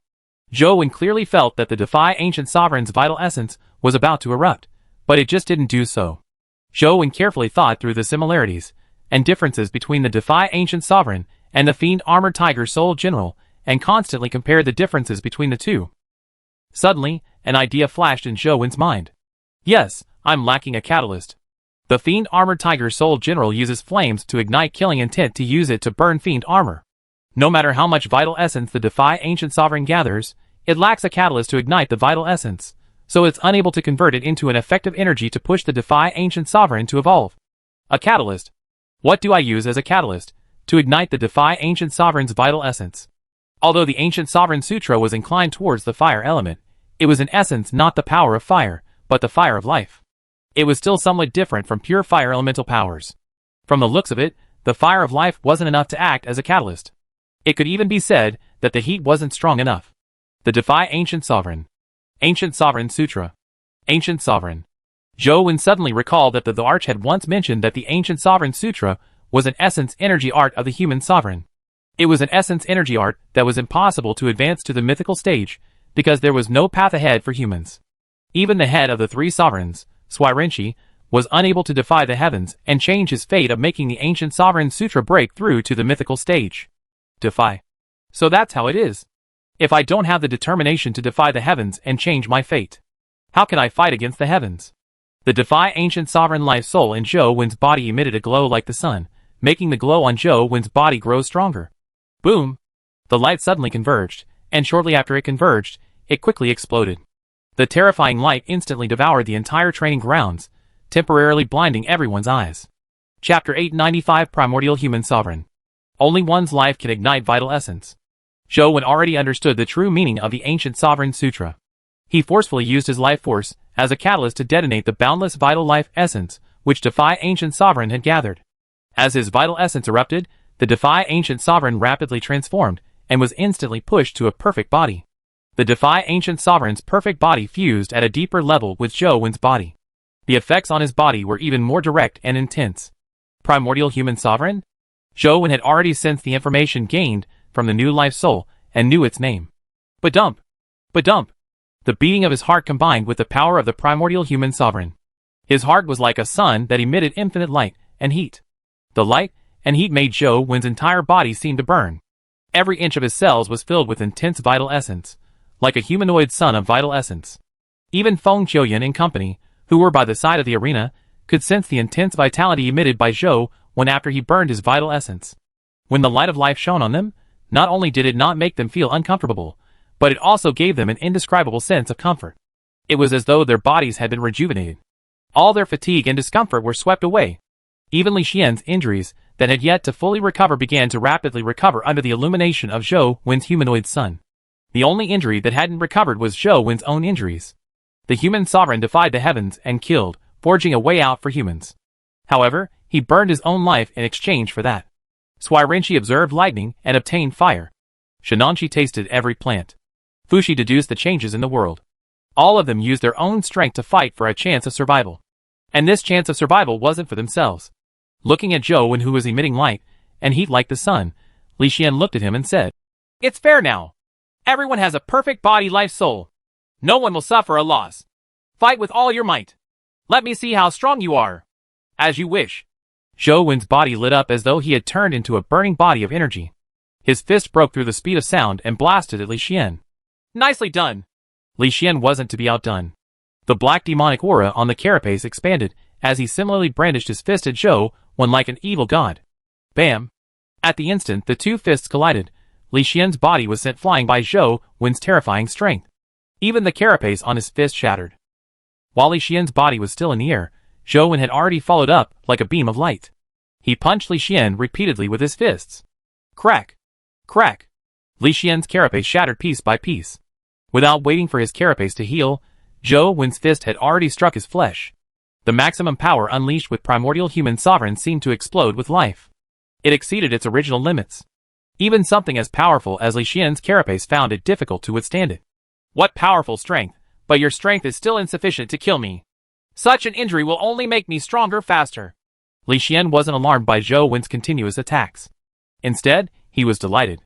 Is that so? Zhou Wen remained unperturbed. The power of the primordial human sovereign constantly erupted, shattering Li Xian's bones. It's useless. It's useless. It's useless. Although this kind of power is strong, it still can't deal fatal damage to me. It will only make me stronger and stronger. Let the tempest come strike harder. Li Xian was in pain and happy. Zhou Wen didn't say a word as his fists rained down on Li Xian, nearly shattering his entire carapace. While the carapace rapidly healed, he also broke many of Li Xian's bones. Finally, Zhou Wen punched Li Xian in the abdomen, sending him flying. However, while Li Xian's body was flying, his bones and carapace completely healed. When he landed on the ground, there were no wounds on his body. Even the carapace had completely recovered. Haha, didn't I say so? Your attacks are useless against me. I feel that I've become stronger. My healing factor has sped up. It's so fast that even I'm surprised. I really have to thank you. Strange. Why do I feel a little dizzy? Li Xian wanted to rub his eyes with his hand, but when he extended his left hand, he realized that his left hand couldn't reach his face. He couldn't help but feel strange. What's going on? President. Your body. Gully pointed at Li Xian's body in horror. The others beside him had similar expressions, as they looked at Li Xian in horror, as though they had seen a ghost. What's wrong with my body? Li Xian looked down at his body, and when he saw it, he screamed in fright. He wasn't injured at all, but all his bones were not in their right positions. His leg bones were overturned, and his arm was twisted like a fried dough twist. His eyes were askew from each other, and his neck was slanted. Li Xian could almost see his back with one of his eyes. Now, Li Xian looked like a deformed monster. Although he wasn't injured and his carapace was intact, there was nothing right with his body. Holy sh*t, old Joe, what did you do to me? Li Xian was frightened as he asked with a trembling voice. It's nothing. I just broke your bones and made them heal faster, Zhou Wen said with a smile. Holy sh*t, you are screwing with me. Quickly fix me. Li Xian felt like crying. Li Xian's self-healing had a memory characteristic that allowed him to recover to his normal state. However, Zhou Wen's power of the primordial human sovereign also had the ability to heal others. Therefore, Li Xian's fractured bones were healed before they returned to normal. This resulted in such a deformity. Then I must break your bones again, Zhou Wen said with a smile. Quick! Quick, beat me, Li Xian said through gritted teeth. All he wanted now was to quickly recover his handsome appearance. You are the one asking for the beating. Don't you retaliate, Zhou Wen said as he walked in front of Li Xian. Absolutely not. Li Xian gritted his teeth so hard that they nearly shattered. Zhou Wen once again unleashed the power of primordial human sovereign, but this time, shattering Li Xian's bones was much more difficult than the last time. His carapace and bones had become harder, and his healing factor had improved. It wasn't easy for him to break all the deformed bones again, allowing them to return to their normal states and heal themselves. Eventually, Li Xian finally returned to normal. Li Xian, who had returned to normal, wanted to sneak an attack on Zhou Wen, but Zhou Wen nimbly dodged. If you do that again, I won't help you recover next time. Zhou Wen took a few steps back and said to Li Xian with a smile. When Li Xian thought of his appearance, he couldn't help but shiver. Although he wasn't afraid of being injured, he couldn't tolerate such a deformed look. F***ck, what kind of F***king life soul is that? It's freaking sinister. Li Xian didn't dare attack again as he cursed indignantly. Chapter 896 Essence Energy Pill. After Zhou Wen returned, he carefully studied the primordial human sovereign's powers and realized that it was indeed very powerful. It was expected of a life soul condensed from an essence energy art with the strength attribute. After the perfect body human sovereign fused with Zhou Wen, The strength it could produce was almost comparable to a weaker mythical creature. What was ridiculous was that this power came from the explosion of powerful vital essence. In other words, after the power of the primordial human sovereign produced destructive power, the power of the burning vital essence would also heal the destroyed lifeforms. Therefore, after Zhou injured someone, he would automatically treat their injuries. Apart from causing them some pain, it was basically useless. What the hell is this? It wasn't easy for me to have a powerful destructive essence energy art and life soul, but this is what I get. Zhou didn't know if he should be happy or worried. He never expected that the essence energy art that represented strength would form a life soul ability that healed. What was even worse was that this healing ability was useless for him. From the looks of it, I could only place my hopes on another strength attribute essence energy art. Zhou could only hope that another strength attribute essence energy art could bring him pure destructive power. Regardless, the ancient sovereign life soul had finally advanced to a perfect body. He was one step closer to advancing to the mythical stage. Now, I still need to cultivate Glimmer, Civilized Country, the Demon God Catalog, and that unknown essence energy art. Zhou thought to himself as to which essence energy art he should focus on. Glimmer needs me to walk out to advance. Civilized Country requires teleportation. These two aren't things that can't be cultivated just because I want to. As the Demon God Catalog doesn't have the corresponding Guardian's blood, it can't condense a life soul. I can't cultivate it now either. Now, I can only cultivate that unknown essence energy art. The essence energy art was learned from the entrance of the founding emperor tomb. Now, Zhou didn't know what its stats were. If it was strength, it would correspond to the ancient sovereign sutra. Then, all the essence energy arts would be considered complete. However, he couldn't be certain yet. All he could do was cultivate it first. Once he condensed a life providence, he would probably be able to make a judgment. This essence energy art was very strange. It solely extracted and compressed essence energy. Every circulation would purify some of the essence energy and increase its concentration. Apart from that, it was useless. Could it be that as long as this essence energy art purifies the essence energy to a certain extent, it could automatically evolve a life providence? Zhou studied it, and felt that it seemed to be the only possibility. Therefore, Zhou obtained some high-level essence energy crystals in-game. As he absorbed them, he practiced his essence energy art. This method actually worked. With the help of a large number of high-level essence energy crystals, it was very easy to cultivate the essence energy art. The essence energy in Zhou body also became pure. This thing seems to be specially used for Qi refinement. Could it be an essence energy art with an essence energy attribute? If that's the case, I can only find another essence energy art that corresponds to strength or constitution. The more Zhou looked at the essence energy art, the more it resembled an essence energy attribute. In just a few days, the nameless essence energy art automatically produced a life providence. Life providence, Qi refinement cultivator. After the life providence appeared, Zhou's essence energy recovery and essence energy purity were greatly augmented. This chilled Zhou's heart. From the looks of it, this essence energy art is most likely of the essence energy attribute. Zhou thought for a moment. Since he had already condensed a life providence, he might as well condense a life soul to see if it was of any use. The Guardian's blood that corresponded to essence energy wasn't difficult to obtain. Zhou went to Ant City and obtained a drop of it. What surprised Zhou was that the essence energy art that Zhou called Qi refinement art didn't absorb the blood essence of the Ant City Guardian. It's not an essence energy attribute? Zhou was slightly taken aback as hope rose in his heart. Zhou went to the underground sea again and obtained a drop of the Guardian's blood essence. He attempted to use the Qi refinement art to absorb it. With the Qi refinement art activated, the drop of blood was sucked in. Zhou immediately felt his essence energy begin to condense towards the drop of blood. His essence, vitality, and spirit also stirred as he vaguely showed signs of condensing a life soul. The Guardian of the Underground Sea seems to have a spatial attribute. Then what's his corresponding basic attribute? Will it be strength? Zhou was somewhat nervous. This was because he had already confirmed that the Qi refinement art wasn't of the essence energy attribute. As for the Guardian of the Underground Sea, its attributes had nothing to do with speed. Zhou had already confirmed that the most likely possibility was strength or constitution. The Demon God Catalog couldn't condense a life soul with the blood of the Underground Sea Guardian. Furthermore, it was very likely to have a constitution attribute, so the Qi refinement art was likely of the strength attribute. As his essence, vitality, and spirit condensed, the essence energy in Zhou's body that had been purified and refined by the Qi refinement art quickly gathered together, gradually forming a core that was purely formed from essence energy. It was still constantly purifying. The essence energy in the pill became more and more condensed, turning from gaseous to liquid before turning from liquid to solid. The form of this life soul looks a little similar to the primordial life soul of the Tao art. Is it really not of the essence energy attribute? Zhou was rather suspicious. However, the two were still somewhat different. The life soul of the Tao Sutra was born in the Sea of Consciousness, while the life soul of the Qi refinement art was born in the essence energy sea. The two were different. Finally, when the pill was crystalline and almost without any impurities, the life soul condensed. Zhou had already sent some of its information, but he habitually checked its information with his phone.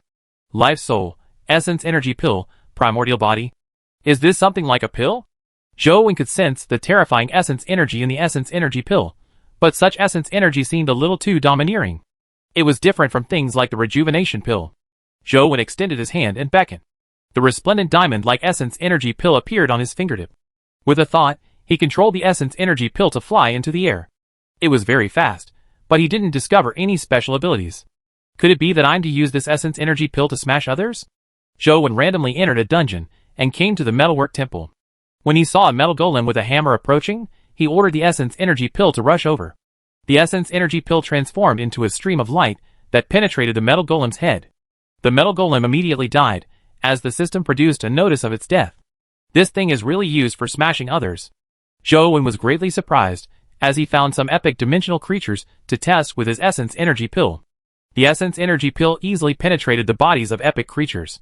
Even the runic heavy armored warrior's runic heavy armor failed to block it. The shimmering heavy armor was forcefully penetrated, and he was stabbed in the chest. Chapter 897 Possibility.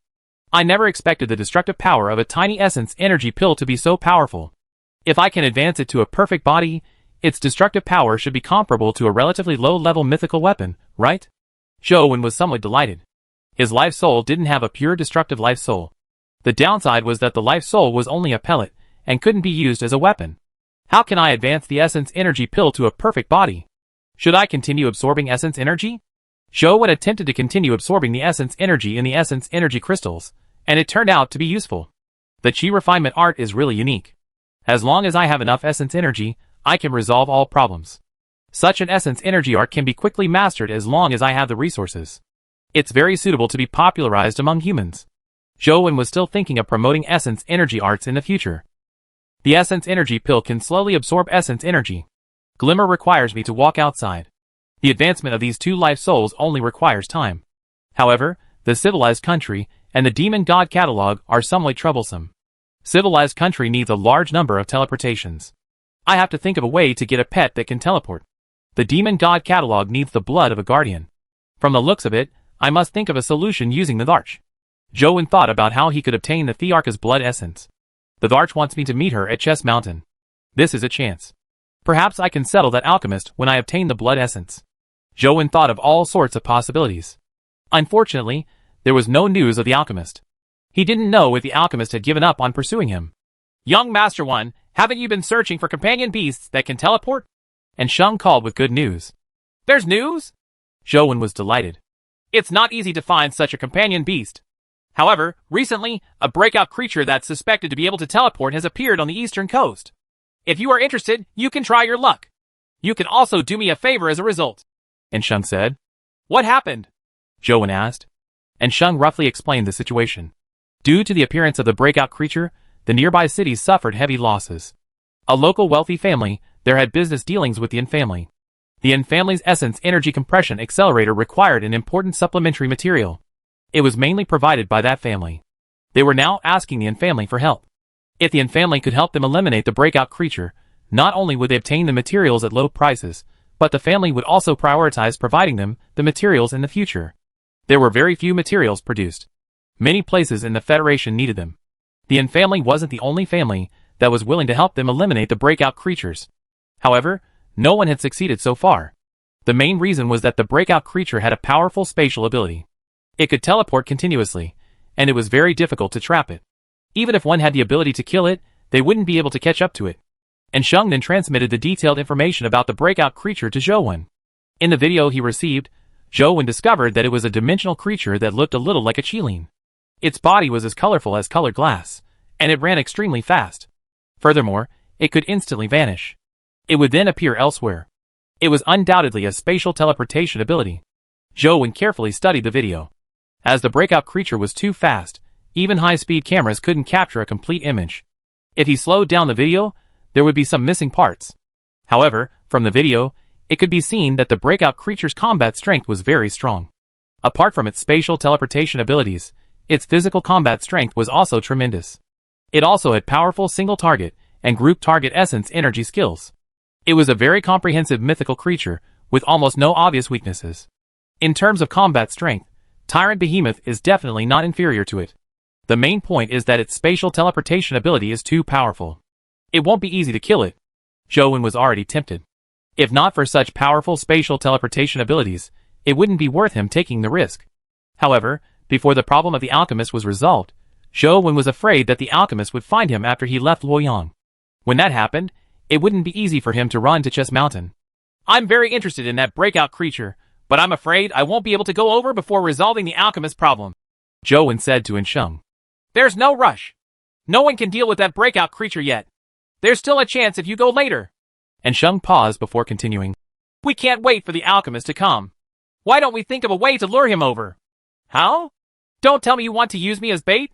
Zhou Wen immediately guessed Ensheng's intentions. Ensheng said, according to what you said, the banana fan in the Sun True Flames furnace has already been absorbed by your companion beast. It's useless even if that alchemist kills you, but he is still stubbornly chasing after you. There should be another reason for this. Think about it carefully, and you should be able to come up with something. Perhaps we can use this point to lure him over and let him have a taste of the Essence Energy Compression Accelerator. Forget it. Your accelerators require too much preparation time. Energy is also a problem. Zhou Wen rejected Ensheng's good intentions. However, Ensheng's suggestion gave Zhou Wen some inspiration. It wasn't reliable to rely on the Yin family's accelerator to eliminate the alchemist, but it was a good way to lure him to Chess Mountain. If it wasn't for the Sun Banana Fan, why would the alchemist chase after me? Zhou Wen thought of the purple bronze ball that Lu Yun had given him before he left, as well as the things he had taken from the stone house. It should be these things, right? After some thought, Zhou Wen realized that there was only one possibility. Apart from that, he didn't take anything out of the founding emperor tomb. I can give it a try. Zhou Wen didn't know if these things could lure the alchemist over, but he could give it a try. After all, he could only wait. Zhou Wen decided to take the purple bronze ball and pill-related items to Chess Mountain to see if he could lure the alchemist over. Sui Ai hadn't been in a good mood the past few days. She had come to the Yin family mainly because she wanted to obtain information on the Yin family's essence energy weapons. However, after arriving, she had only seen Tianzi once. She didn't even have the chance to speak to him, much less go to the Yin family's weapon factory. Miss, I found out that the Yin family values the material, magic dust. As for the Lu family, which mainly produces magic dust, they have been seeking help everywhere recently because of a breakout creature. Furthermore, the Lu family is willing to use large amounts of magic dust as payment. At the same time, they are also willing to provide magic dust's priority purchase rights. If we can obtain these rights, the Yin family will likely take the initiative to cooperate with us. The female guard sent the news to Sui Ai. Chapter 898 Purple Bronze Ball. It's not convenient for us to appear, right? Sui Ai frowned. Our family has already found someone to step in. However, we still need you to personally deal with that breakout creature. No one else can do it, the female guard said. There's no progress here. It's not appropriate for me to stay in the Yin family for too long. I don't want them to notice anything. It's good to go out for a walk, Sui Ai said after some thought. Zhou Wen took her to Chess Mountain. He didn't head to the encampment, but took a detour to somewhere around Chess Mountain and found a hidden spot. I wonder if this thing can lure that alchemist over. Zhou Wen took out the pill furnaces and pills, opened the lid, and placed them on the ground. Then, he took out the purple bronze ball and injected essence energy into it. After the purple bronze ball absorbed the essence energy, it began to light up. Soon, it was like a red-hot metal ball. The copper ball itself seemed to be fire elemental. As long as essence energy was injected into it, the copper ball would produce heat, but that was all. It didn't have any special use. Zhou Wen had already experimented many times in the past. Now that he thought about it, it was very likely that the alchemist was able to find him because of the copper ball. It was as though the alchemist had come knocking on his door not long after he had taken it out to experiment. Sitting on the ground, Zhou Wen constantly injected essence energy into the copper ball to maintain its burning state. Essence energy was nothing to Zhou Wen. It was nearly inexhaustible in his slaughterer state. Although he didn't know if the alchemist would be attracted or when he would arrive, Zhou Wen was still prepared to escape at any time. Earth Elemental Beast and Truth Listener were already on standby. Zhou Wen sent Explosive Fiend Man out and set up a large number of time bombs nearby. In some hidden places, Zhou even set up many Gu companion beasts. He had farmed quite a number of Gu in the Valley of No Return, so it came in handy. He even threw many ancient tadpoles into the riverbed of Chess Mountain. He didn't need to kill the alchemist. All he needed to do was stall him or discover him in advance. And what's this? Zhou suddenly realized that something strange had happened to the purple bronze ball. Due to the prolonged infusion of essence energy to keep it burning, the entire purple bronze ball had turned golden. And in the golden color, there was a hint of purple flowing. The purple color was like smoke and also light as it constantly flowed in the purple bronze ball. Furthermore, its flow was very regular. Zhou looked at it for a while, and increasingly felt that the purple color was very strange. It seemed to have a life of its own. Wherever it flowed, the essence energy would vanish, causing the originally golden copper ball to cool down significantly. Zhou attempted to inject more essence energy, but the outcome was the same. No matter how much essence energy Zhou injected, the purple swath would absorb most of it, allowing the purple bronze ball to maintain a temperature that wasn't too high or too low. Could it be that the purple color is also a dimensional creature? Or could it be that this purple bronze ball is a dimensional creature? Zhou wasn't sure. After observing for a while, he saw that the purple color was only swimming in the purple bronze ball. Furthermore, it was extremely regular. It didn't seem like it would rush out. What's the use of the purple bronze ball? Is it part of the Sun True Flames furnace? Zhou was puzzled. He wanted to ask Lu Yun, but unfortunately, he didn't know where Lu Yun was. Lu Yun said that there were 2 purple bronze balls. If I can find him, I might be able to figure out what use this thing has. Zhou observed for a while, and seeing no special reaction, he stopped paying attention. He had more or less set up his traps. Zhou got Truth Listener to pay close attention to his surroundings. The Earth Elemental Beast was beneath him, allowing him to escape at any time. Holding his phone, he continued grinding.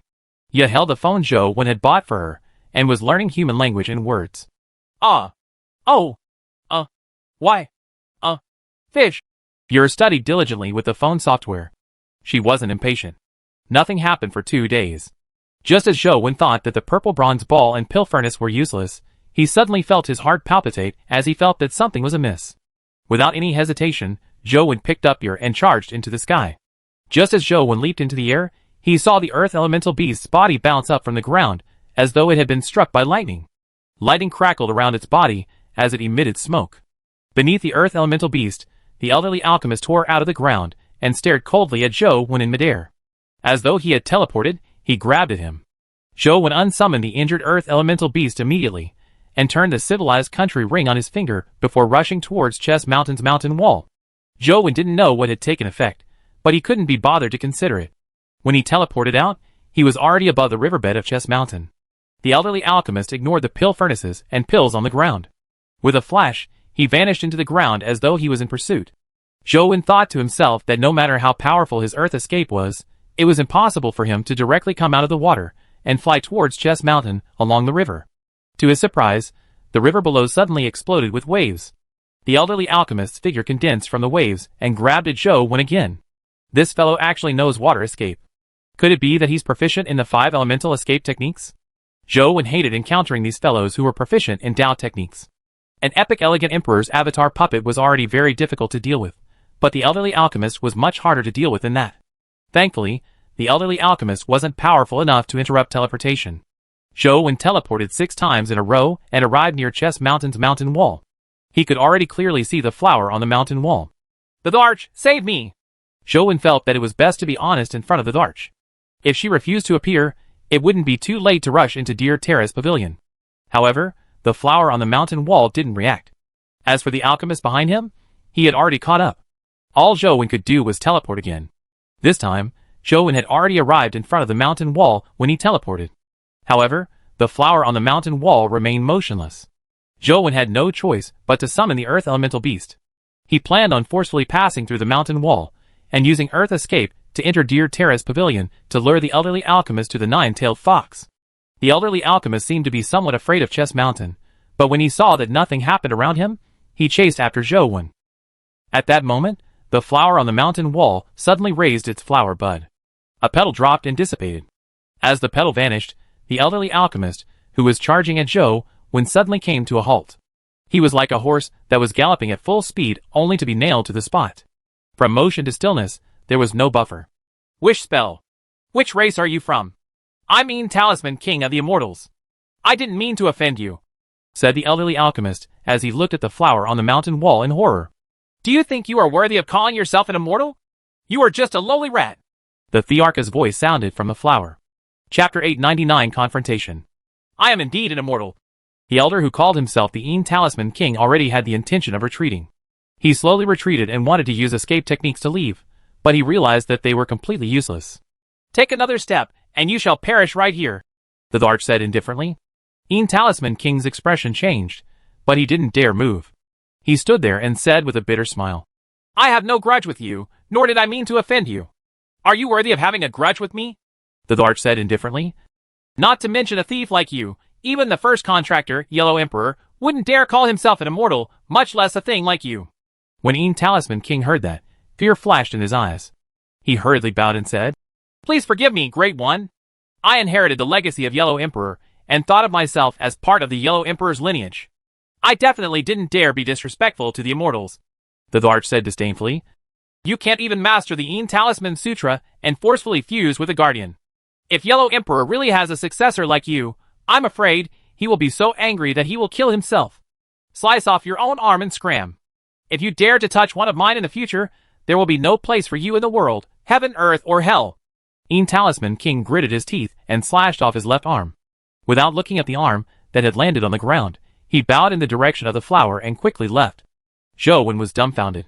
He had originally planned on luring the Een Talisman King here to let him engage in an internecine battle with the Thearch, but he never expected such an outcome. Een Talisman King, who already had the ability of terror transformation, didn't even dare resist. The Thearch only needed to say one sentence to make him slice off his arm. The flower looked at Zhou Wen and said sinisterly, Were you thinking of luring him to me, so that he could fight me, so that you could take advantage of the situation? Zhou Wen immediately shivered and hurriedly said, Misunderstanding. It's really a misunderstanding. I was driven into a corner by him, so I had no choice but to seek your help. I'm really indebted to you for saving my life. I have nothing to repay you with. I'll go back and prepare some new research equipment for you. Try taking another step, the Thearch said coldly. Do you think I really don't know what you did at the river? Zhou Wen had no choice but to stop and look at the Thearch. Ahem, I just wanted to use your fame to scare him away. I never expected him to really dare come. By the way, the Thearch, why did you get me to come last time? Who did you give that divine fruit to? The Thearch asked. Zhou Wen had no choice but to summon Dr. Darkness and say, I fed him the divine fruit. If I had known that you wanted it, I would have given it to you. Cut the useless crap. The Thearch sized up Dr. Darkness before saying to Zhou Wen, I saved your life today and helped you defeat a powerful enemy. How are you going to repay me? Feel free to instruct me. As long as I can do it, I'll definitely do my best. Zhou Wen didn't have any room for negotiation. Use this companion beast of yours to help me do something. I won't treat you unfairly. Don't you want my blood essence? If you do it, I'll give you a drop of blood essence, the Thearch said. The matter you mentioned must be very dangerous, right? Zhou Wen asked carefully. It depends. This companion beast of yours can barely be considered up to the mark. With him doing this, the difficulty shouldn't be too high, the Thearch answered casually. Can I know what you want me to do? Zhou Wen asked. I want you to steal something from the dimension, the Thearch said straightforwardly. Stealing? My eldest senior brother is especially good at stealing. Furthermore, he's an expert with the sky stealing sun shifting.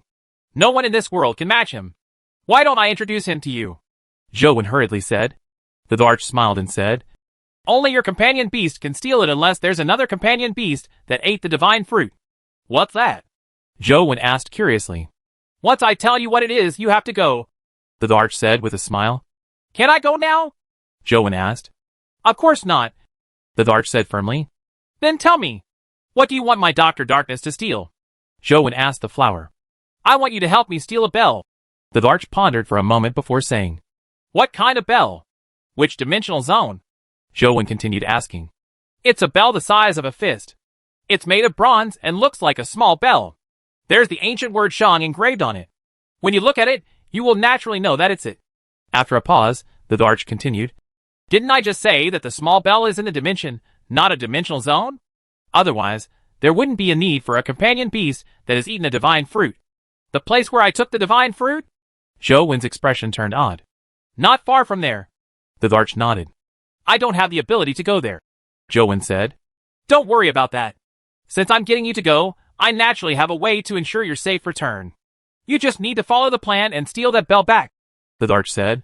Zhou gritted his teeth and said, I can give it a try, but I need some time to prepare. Besides, you have to give me the drop of blood essence first. Sure. Make an oath and I'll give it to you, the Darch said. Zhou knew that if he swore, it wouldn't be as simple as empty words. There would definitely be some restrictions if he swore in front of the Darch.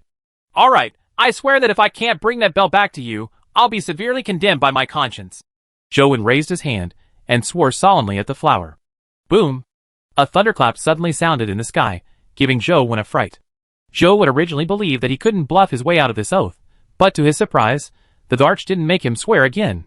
She said meaningfully, Conscience is sometimes very important.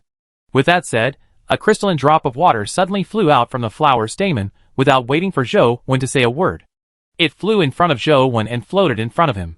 This is the blood essence you want. I'll give you a month to prepare. Come here in a month and I'll tell you the detailed plan, the Darch said. Could it be that the Thearch's true body is really this flower? Zhou looked at the drop of blood essence in front of him and had his suspicions. He extended his hand towards the water droplet and secretly circulated the demon god catalog.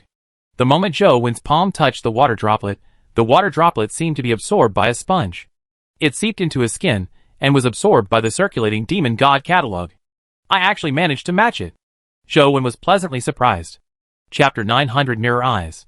As the blood was absorbed, the demon god catalog in his body circulated crazily. His essence, vitality, and spirit also circulated with the demon god catalog. Essence, vitality, and spirit gradually gathered together, but they didn't form an independent life soul. Instead, they fused into Zhou's eyes, making them gradually become crystal clear. This transparency was abnormal. Before long, Zhou's eyes turned into what Torch Dragon looked like when it activated the Bright Torch Vision world. They were like two eye-shaped mirrors. When Zhou's eyes completely turned into mirrors, his life soul was finally condensed. Zhou blinked, and his eyes returned to normal. However, when he activated the Demon God catalog, his eyes turned into mirrors again. From afar, he looked like a blind person without pupils. Could it be that the Demon God catalog's ability is similar to Torch Dragon's?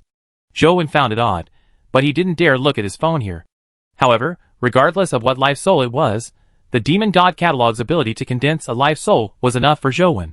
This essence energy art was most likely used to strengthen his constitution. It wouldn't overlap with the Qi refinement art, so the 8 essence energy arts was likely complete. The Darch, I'll head back now. I'll come back in a month. Zhou left Chess Mountain with her, but he was still thinking, is the Darch really Nine-Tailed Fox? Why do I feel that it's unlikely to be the case? After returning to school, Zhou dared to take out his phone to look at the information on his new life soul. Life soul, mirror eyes, primordial body.